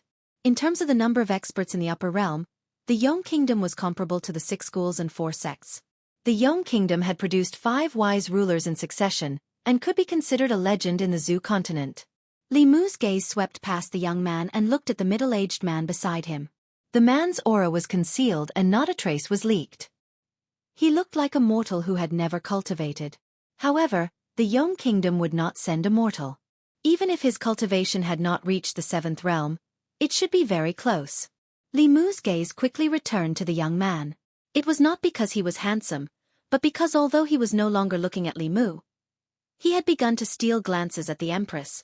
From time to time, his gaze would glance at the curtains in front of him. When he noticed that Li Mu was looking at him, he immediately lowered his head and focused on the food on the table in front of him. The young man discovered that every time he tried to steal a glance at the legendary figure of the Zhou continent behind the curtains, a gaze would fall on him. After a few times, he no longer dared to steal another glance. The atmosphere at the banquet was exceptionally harmonious. None of the envoys from the various countries proposed to leave the Great Zhou and stop paying tribute. They had already reached an agreement on this matter. However, what they had seen and heard in the Great Zhou over the past few days forced them to be cautious. When the banquet was about to end, Mr. May walked in from outside and hurried behind the curtains. He seemed to have something urgent to attend to. Li Mu noticed that an envoy from the Shen kingdom sitting opposite him seemed to have received some kind of message. His expression slowly darkened. He left his seat and walked to the center of the hall. In a deep voice he said, "Your Majesty, I have just learned that a citizen of my country has been killed in your country. You must give us a satisfactory explanation for this matter. Otherwise, the Shen kingdom will no longer pay tribute to the Great Zhou Empire." When the courtiers in the hall heard this, they were immediately in an uproar. Even if it was an ordinary case of murder, they could not afford to be careless. At a critical juncture when the various countries were paying tribute, a citizen of another country had been killed in the Great Zhou. The impact would be even worse. If they were not careful, it would incite conflict between countries. This was especially so when the Shen kingdom was already disloyal. They could use this as an excuse. Mr. May walked out from behind the curtains and said, "Your Majesty, please move to the Ziwei Palace and order the Ministry of Justice to immediately bring the people involved in this case to the palace." Assistant Minister Yang of the Ministry of Justice stood out and said respectfully, "Yes, Your Majesty." After that, he strode out of the hall and quickly walked out of the palace. Ministry of Justice. A group of people gathered outside the Ministry of Justice and discussed animatedly. That citizen of the Shen kingdom clearly fell on his own and hit the stone steps. He can't blame anyone else. But if that young man didn't chase after him, he wouldn't have fallen. Nonsense. If he didn't steal, would others chase after him? But he's dead in the end, and he's from another country. I'm afraid that young man will have to pay with his life. Within the Ministry of Justice, Assistant Minister Yang looked at Wei Pang and sighed. He said, "The envoy of the Shen kingdom is using this opportunity to make a statement. If this matter isn't handled well, I'm afraid that something big will happen." "Where's that criminal?" I have to bring him to the palace. Wei Peng nodded and said. He's in the prison. I'll go get him. He walked into the prison of the Ministry of Justice and opened a cell door. He said to a pale-faced young man, Let's go. I'm afraid this is your only chance to enter the palace in your life. The young man's face was filled with despair. He said in a trembling voice, Sir, I don't want to die yet. Wei Peng glanced at him and asked, Why do you want to die? The young man's body trembled. He said with infinite regret, If I didn't chase after him, he wouldn't have died. Wei Peng asked in return, You were just in a hurry. When did you chase after him?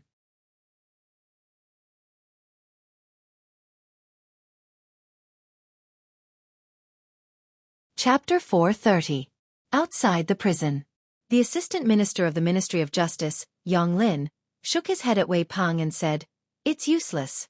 Once we reach the Golden Palace, we just need to search his soul and the truth will be revealed. Have you forgotten what happened 5 years ago?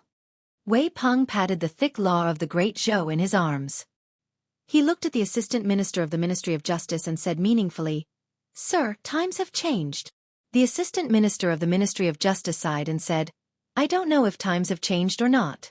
I only know that during this year of tribute, the Shen Kingdom has always had ulterior motives. They will definitely use this as a pretext to make a fuss. This time, they will definitely not let go of this opportunity. He patted Wei Peng's shoulder and said, Let's go. You also go to the palace. You know more about this case than I do. When we reach the palace, be careful what you say. The young man looked nervously at Wei Peng and asked, Sir, I have never been to the palace. What should I do later? Wei Peng said indifferently, It's very simple. When we reach the palace, don't say or do anything. Palace, Crepe Myrtle Palace. Today's lunch banquet was already nearing its end. After the emergency of the Shen Kingdom people dying in the Great Zhou Shindu, the important officials of the Great Zhou all moved to the Crepe Myrtle Palace. The envoys of the various countries also followed. At this time, most of the officials still didn't know what had happened. Soon, the Assistant Minister of the Ministry of Justice brought 2 people into the palace. After the report, everyone knew what had happened. This Shen Kingdom person had stolen a precious piece of jewelry from a jade shop in the Shindu. After being discovered by the shopkeeper, he fled through the door. The shopkeeper went out to chase after the thief, but because of his old age, he was left further and further behind by the thief. A passerby saw injustice on the road and helped the shopkeeper chase after the thief from the Shen Kingdom.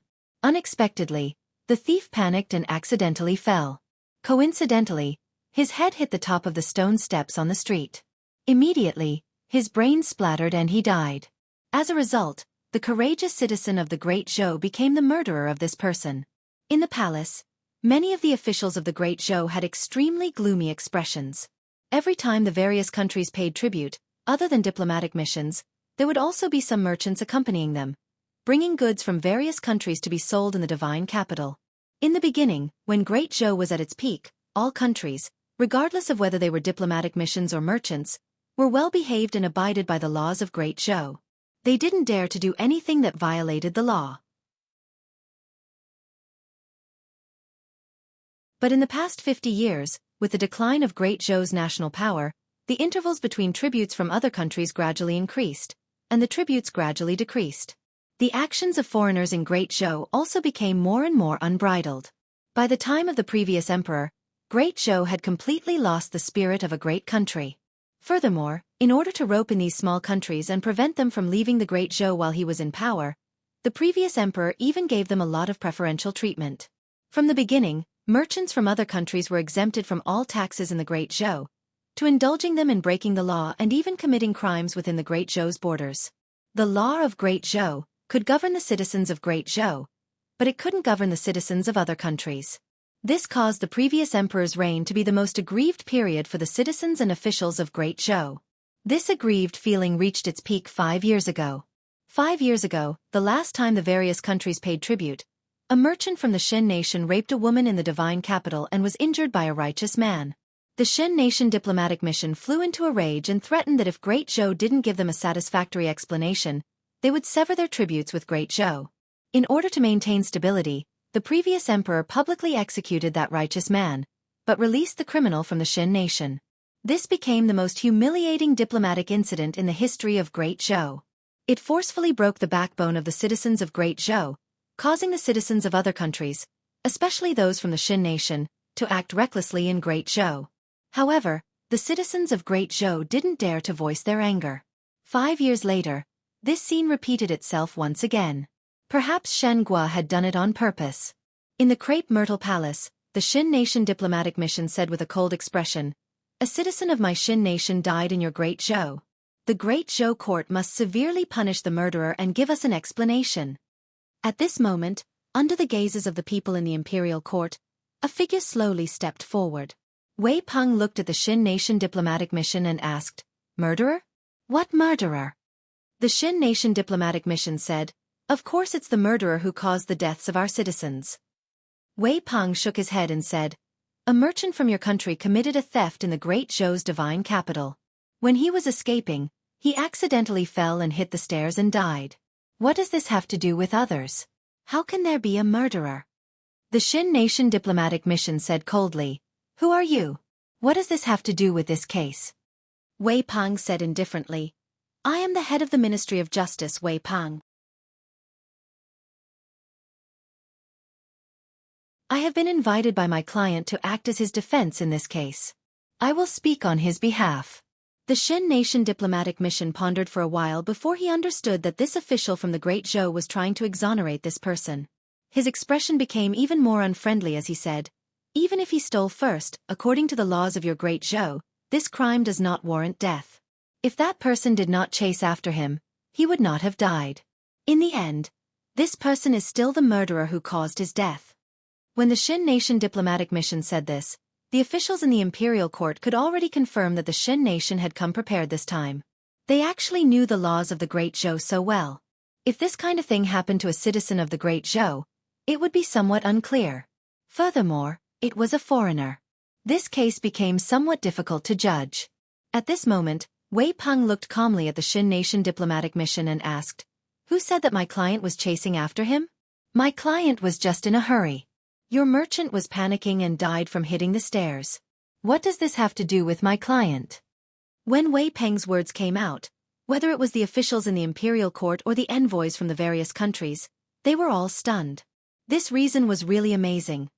Prince Shou was so shocked that his mouth opened wide. He said in surprise, "This kid is a talent." The Xin nation diplomatic mission quickly reacted and said coldly, "He was running while shouting 'Stop' and 'Don't run.' Could it be that he was also in a hurry?" Wei Peng said indifferently. "He was in a hurry and was thirsty. He happened to see a vendor carrying tea and wanted to ask for a cup of fermented rice wine to quench his thirst. Is that not allowed?" The Xin nation diplomatic mission glanced at him and said coldly, "You can quibble.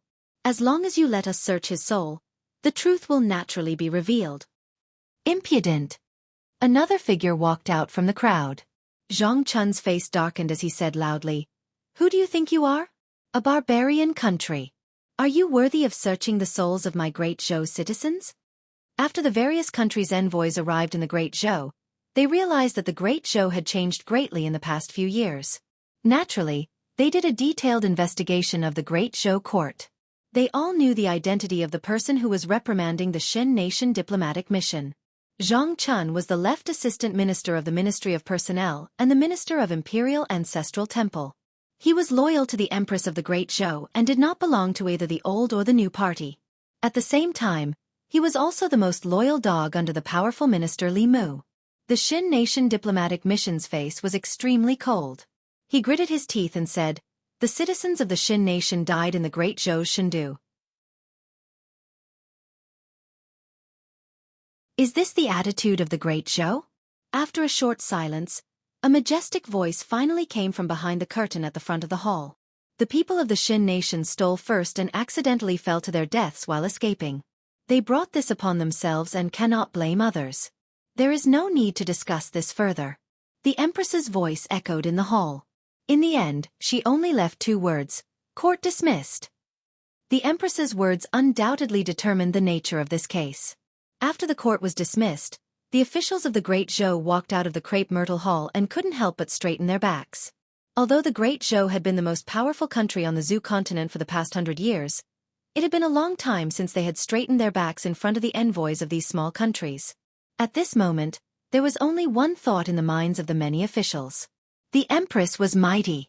The envoys of the various countries walked out behind the great Zhou officials with different expressions on their faces. It had also been a long time since they had seen such a powerful great Zhou. The Empress of the great Zhou did not give any face to the Xin nation. She did not even search the soul of the great Zhou citizen, and directly ended the case. She was not afraid of the threats of the Xin nation diplomatic mission, and did not give them a chance.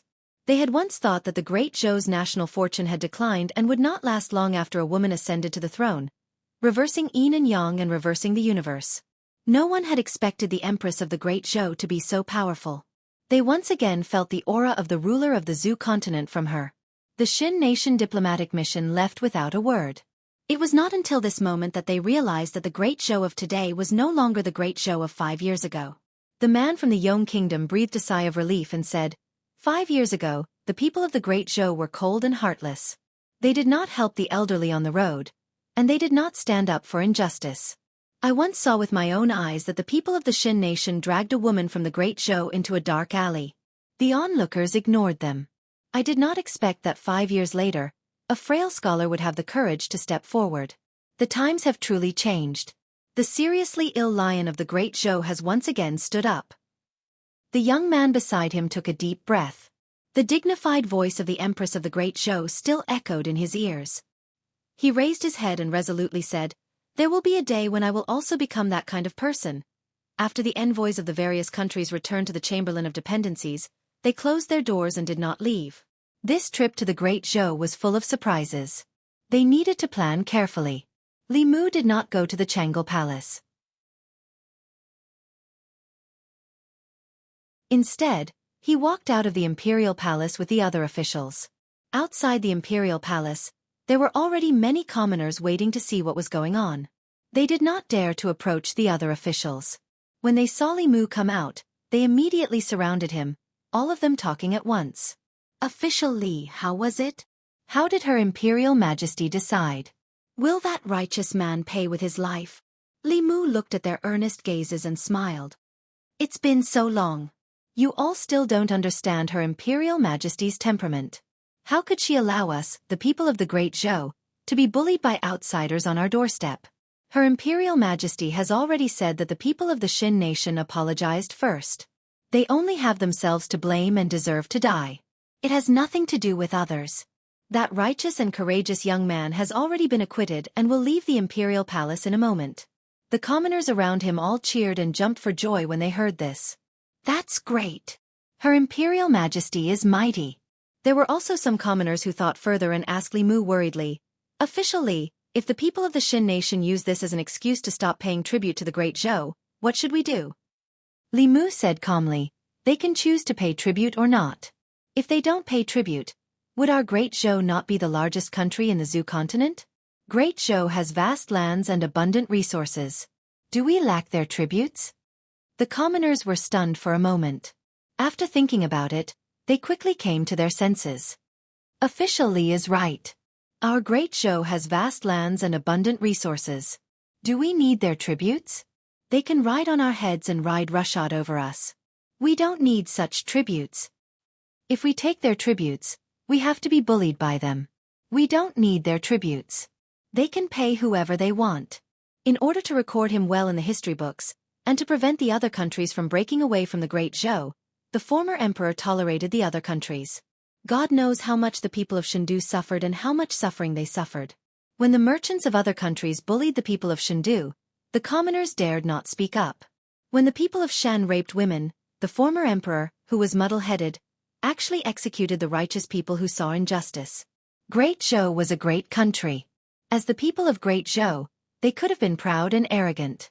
However, under the former emperor's muddle-headed policies, the commoners of Shendu were inferior to the people of other countries. The commoners had long had enough of this. Li Mu originally wanted to keep the tributes from the other countries.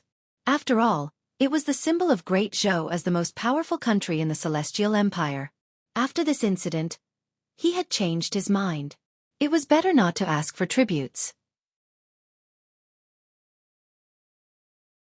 The former emperor wanted to use this method to gain a good reputation in the history books. However, he was scolded even more harshly by the historians. He was completely nailed to the pillar of shame in history. During his reign, the Great Zhou's national strength declined the fastest. The faith of the people declined the most. He even lost the throne of the Xiao family. If nothing went wrong, he would be the most humiliated emperor of the Xiao family. If he kept the tributes, the commoners would not praise him. If the empress did not want the tributes, she would have won back the dignity of the commoners. The commoners would not scold her. The tributes from the other countries should be paid willingly. They used the tributes in exchange for the protection of the Great Zhou. This was a kind of transaction. It was also their recognition of the strength of the Great Zhou. Li Mu had to let the commoners understand this principle. In the future, even if they did not pay the tributes, the commoners would not think it was the empress' fault. He looked at the commoners in front of him and said in a deep voice, "Everyone, remember that the former emperor has passed away for 5 years. Great Zhou is no longer the Great Zhou of the past. From now on, no matter where you are in the Great Zhou, you can straighten your backs. You are the people of the Great Zhou. Behind you is the most powerful country in the Zhou continent." When he said this, he used a trace of his dermic powers.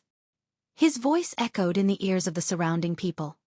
"Yes, the former emperor has passed away for 5 years. Now our emperor is Her Majesty the Empress. What right does a barbarian country have to ride on our heads? It should have been like this long ago." As the commoners thought about this, many of them breathed rapidly. Their eyes started to turn red. "You are the people of the Great Zhou. No matter where you are, you can straighten your backs." They had been waiting for this sentence for a very, very long time. Lord Li was right. The former emperor had passed away for 5 years. The people of the Great Zhou could stand up. At this moment, all the commoners present subconsciously straightened their backs. Seeing the two people walking out of the palace gates, Li Mu said, "Lord Yang." The assistant minister of the Ministry of Justice immediately walked forward and asked, "Lord Li, what are your orders?"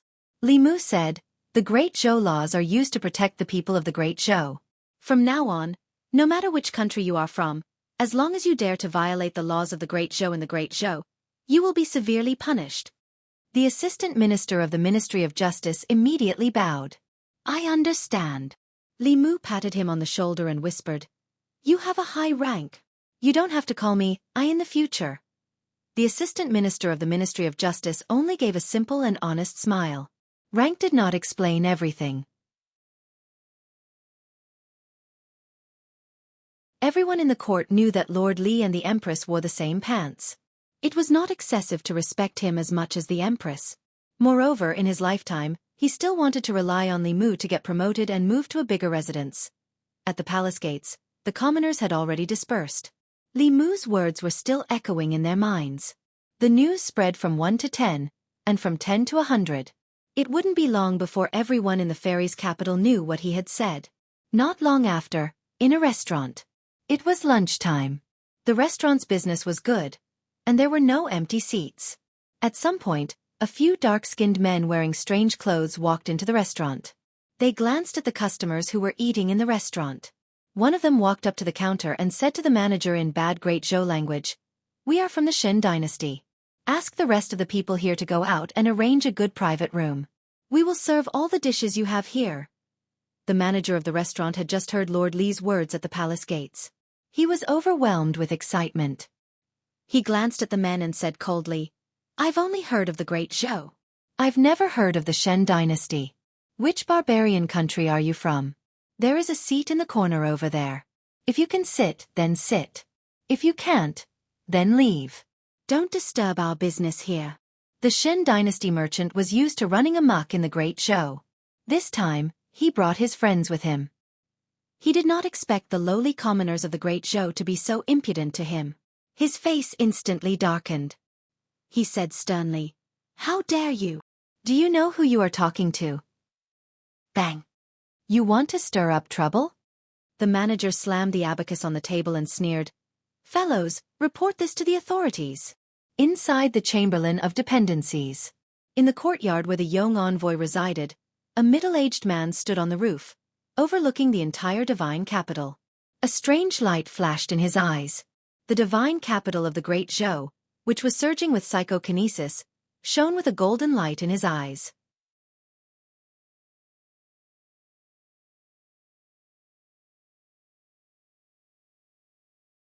Chapter 431.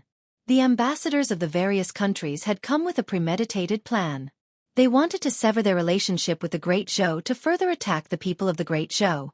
It had been a tradition for the countries of the Zhou continent to pay tribute to the Great Zhou for more than a century. If the various countries declared independence, the Great Zhou would only exist in name as the strongest country on the Zhou continent. This would cause the people of the Great Zhou to continue to lose their support. If the people's support was lost, it would be difficult to gather the emperor's qi, and the royal family would be unable to produce new experts. It wouldn't be long before the Great Zhou went from decline to decline. This was something that the various countries were happy to see. However, when they walked out of the Honglu temple, they found that there were only a few figures on the streets that had been abnormally crowded yesterday. After some investigation, they found that the people of the divine capital had spontaneously gone to the ancestral temple to pay tribute. Because the people were paying tribute, the streets were empty. How united was the people of the divine capital? Under these circumstances, even if they stopped paying tribute, the impact on the people's support would be minimal. Even if they stopped paying tribute, it would instead cause the people of the Great Zhou to be more united. In the following half a day, the Ministry of Justice arrested dozens of foreign merchants who had violated the laws of the Great Zhou. They were flogged at the entrance of the Ministry of Justice, attracting countless people to watch. Their cheers could be heard from several streets away. There were also a few who had seriously violated the law and were likely to face several years of imprisonment. The ambassadors of the various countries protested this matter to the Great Zhou court, requesting that the Ministry of Justice release the relevant people, but they were rejected. One of the ambassadors of the Xin nation asked around and returned to the Honglu temple. He said to his companion, "I've asked around." When the memorial was delivered to the Great Zhou Secretariat, it was shot down. It was done by that Li Mu. This person is unmoved by force or persuasion. He's not afraid of anything. Another ambassador of the Xin nation thought for a moment, then said, "There's no other way. Let's just directly protest to the Empress of the Great Zhou. I don't believe that she's not afraid of us cutting off our tribute to the Great Zhou. If that happens, she'll become a sinner for all eternity." In the Jianghu palace, Li Mu handed a memorial to the Empress, who was reading a book, and asked, "Your Majesty, the Xin nation's envoy threatened the imperial court. If we don't release them, they will cut off their tribute to the Great Zhou. How should I respond to them?" Zhou Yi flipped to a page and said indifferently, "Write a decree. From today onwards, the Great Zhou and the Xin nation will sever their tributes. Didn't they refuse to pay tribute? In the future, they won't have to pay tribute anymore." Li Mu nodded and said, "As you wish." Not long after, Mr. Mei walked into the Honglu temple. His voice resounded in all directions. "Envoy of Shen country, receive the imperial edict." Two figures walked out of a courtyard and stood quietly in front of Mr. Mei. They sneered in their hearts. As expected, it was better to hand the memorial directly to the Empress of the Great Zhou. There was a result so quickly. That Li Mu didn't know the immensity of heaven and earth, but how could the Empress of the Great Zhou not know the importance of the big picture? Mr. Mei looked at them indifferently and said, "Her Majesty has decreed that the Xin nation's merchants are of inferior character and have violated many laws within the Great Zhou. The Xin nation's envoy did not restrain his people and instead made unreasonable demands of the Great Zhou court. From today onwards, the Great Zhou and the Xin nation will sever their tributes." Mr. Mei had already finished speaking, but the Xin nation's envoy was still frozen in place. Their most important mission this time was to sever their tributes to the Great Zhou. Now that they had achieved their goal, they didn't feel any sense of accomplishment. 5 years ago, the Great Zhou Emperor gave them too many benefits and begged them to continue their tributes. 5 years later, the Empress of the Great Zhou took the initiative to sever the relationship between the two nations. After Mr. Mei finished reading the imperial edict, he floated away, leaving the envoys in the Honglu temple looking at each other. Although the imperial edict only mentioned the Xin nation, it also sent a message to all of them. The Empress of the Great Zhou didn't care about the tributes of the other nations. If they used this as a threat, they would probably end up like the Xin nation. From now on, everyone here would have to reconsider their relationship with the Great Zhou. Jianghu Palace. After learning that the Xin nation envoy had left the Honglu temple in anger, Li Mu's mouth twitched in disdain. The Empress wasn't so easily threatened. She had always been amenable to coaxing and not coercion. The Shen nation people had clearly miscalculated if they wanted to use the method of threatening the previous emperor to threaten her. She didn't even want to be the Empress of the Great Zhou, much less the overlord of Zhou province. If the other nations wanted to pay tributes, they could play by themselves. To the Empress, growing grass and flowers, playing aeroplane chess with Xiao Bai and Wan Wan, and painting with Li Mu were perhaps more attractive than these things. She didn't care about whether or not the other nations paid tributes. She even gave Li Mu full authority to receive the envoys. Regardless of the other nation's ulterior motives, the Great Zhou had to have the bearing of a great nation. Although there was no need to give them special privileges over the people of the Great Zhou, she still had to do her part as a host. According to the rules of previous years, after the imperial court banquet, the envoys would be taken on a tour of Shen, due to show off the glory of the great nation. During the month of tributes, the people of Shen Du would wash the streets and paint the houses. This had already become a tradition. They strove to show the best of the Great Zhou in front of these small nations. In previous years, officials from the Ministry of Rites were in charge of this. Li Mu had never presided over this before. He specially came to the Ministry of Rites to consult the Assistant Minister of the Ministry of Rites. How was this arranged in previous years? The Assistant Minister of the Ministry of Rites said, Lord Li, in the past, one of the 6 ministries and 9 temples would be chosen as the place for the envoys to visit. After the selection, they would be notified at least a day in advance so that the officials could make preparations. After he finished speaking, he asked again, Lord Li, which government office will we choose this time? Li Mu waved his hand and said, Whatever.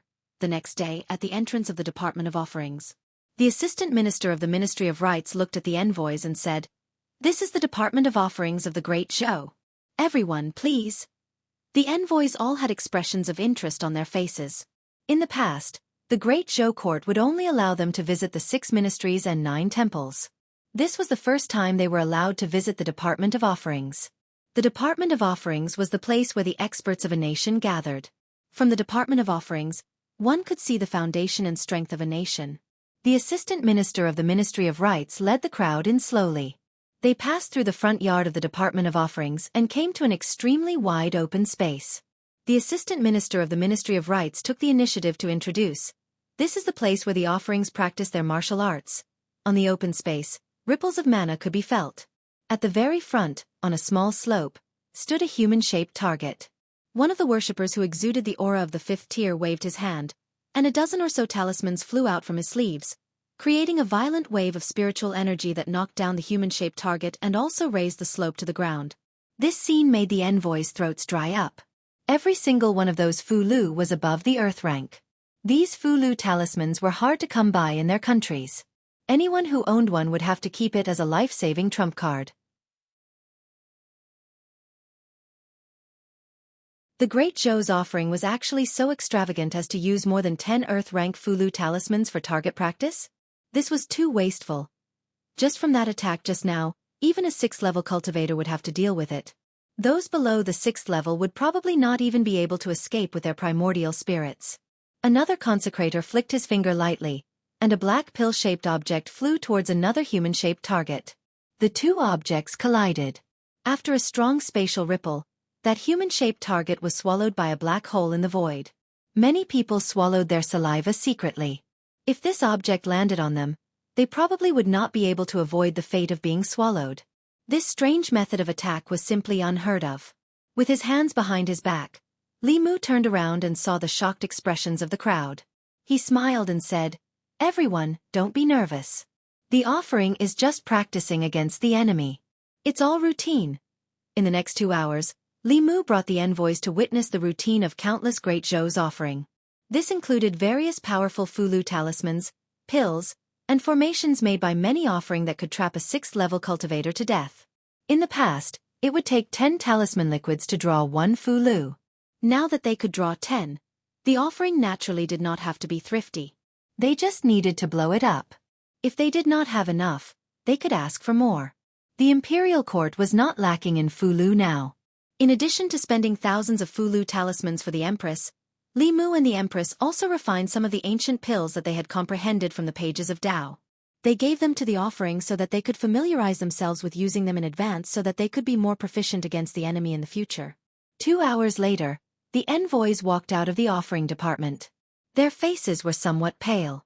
The scene that they saw in the offering department had left a deep impression on them. Was this the strength of the Zhu continent's overlord? Li Mu looked at them and said, "By the way, His Majesty has decreed that all countries no longer need to pay tribute to Great Zhou in the future. Great Zhou is still facing internal and external troubles.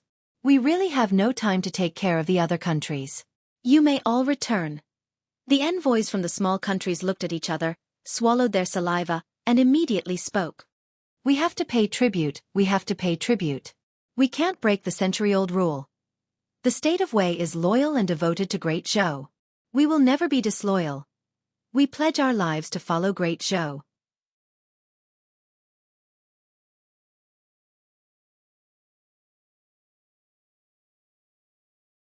Chapter 432. It wasn't that the envoys from the small countries were spineless, but that they were truly frightened.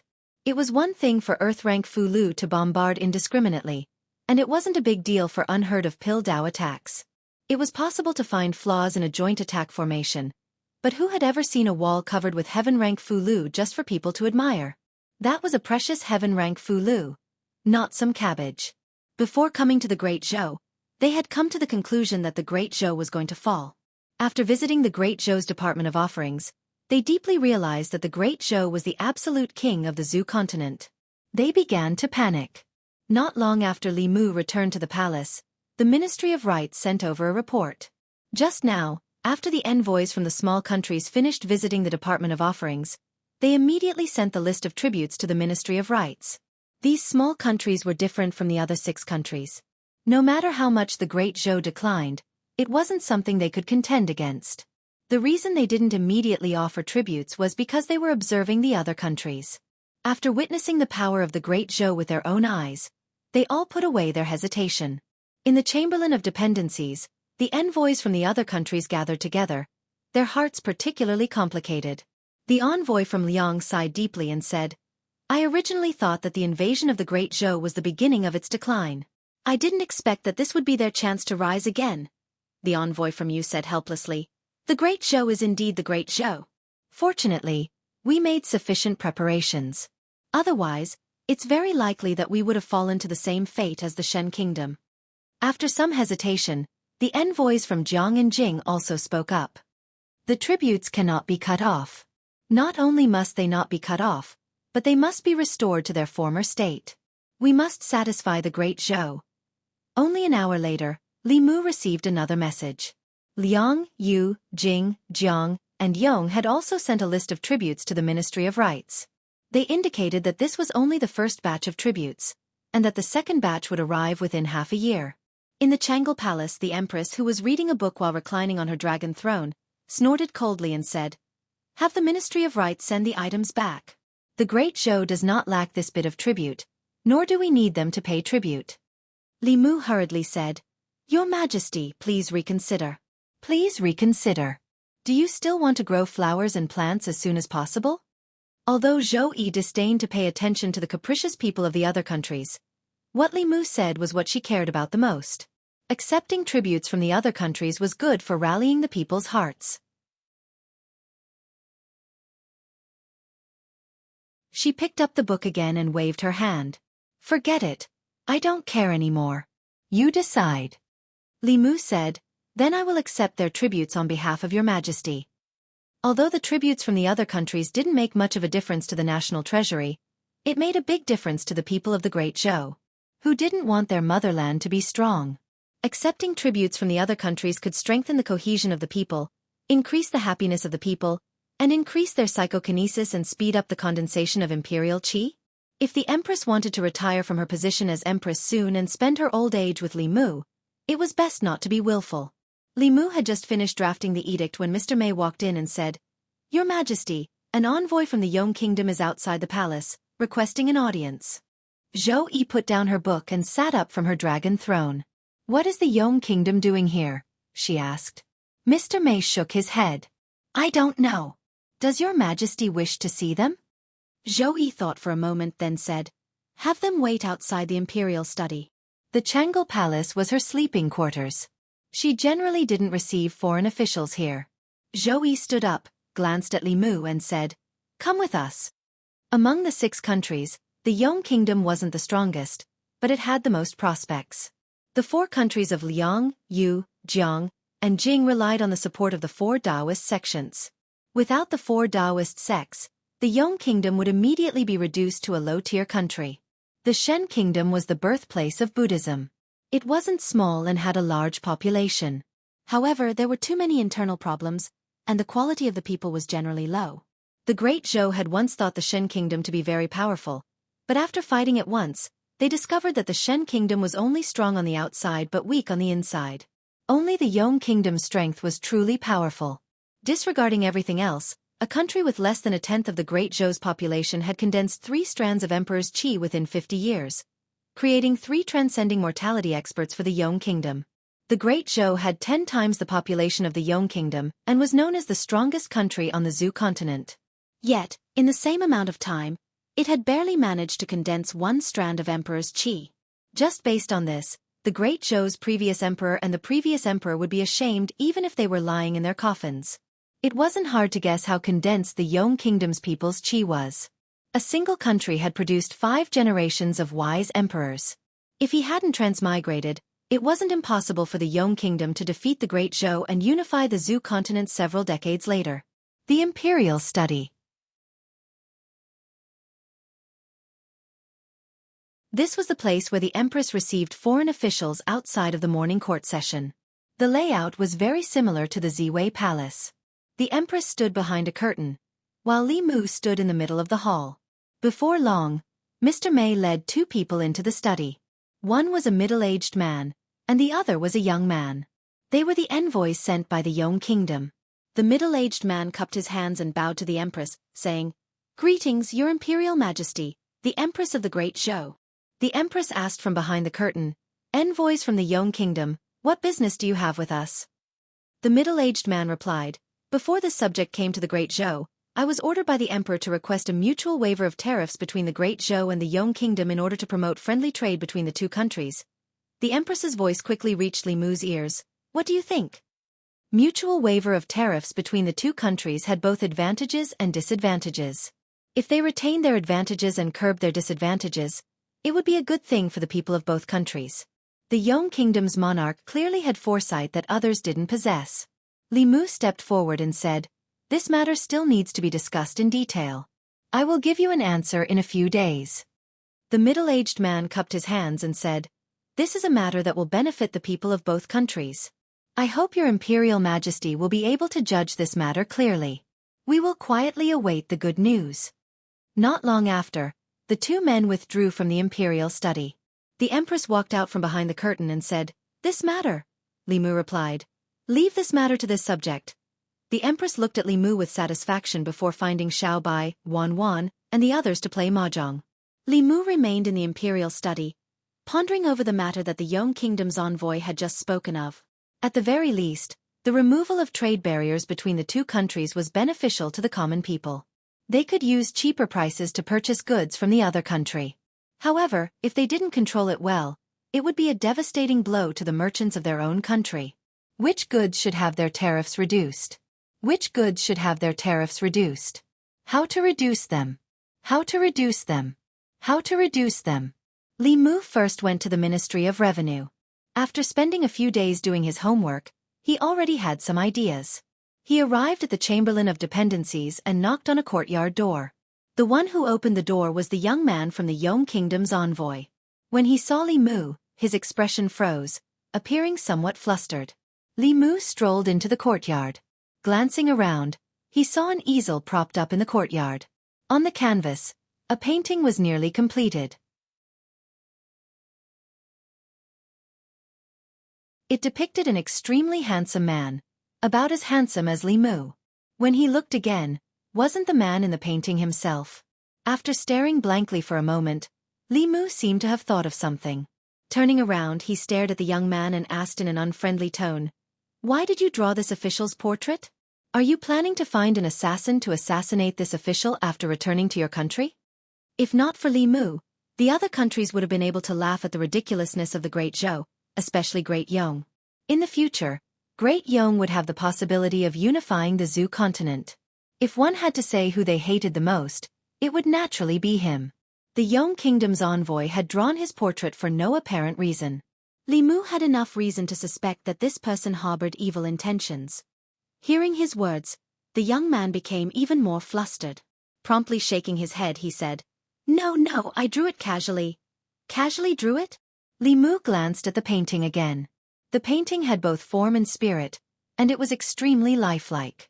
In particular, the expression in the eyes was no different from that of a real person. It gave one the impression that the person in the painting would walk out of the painting at any moment.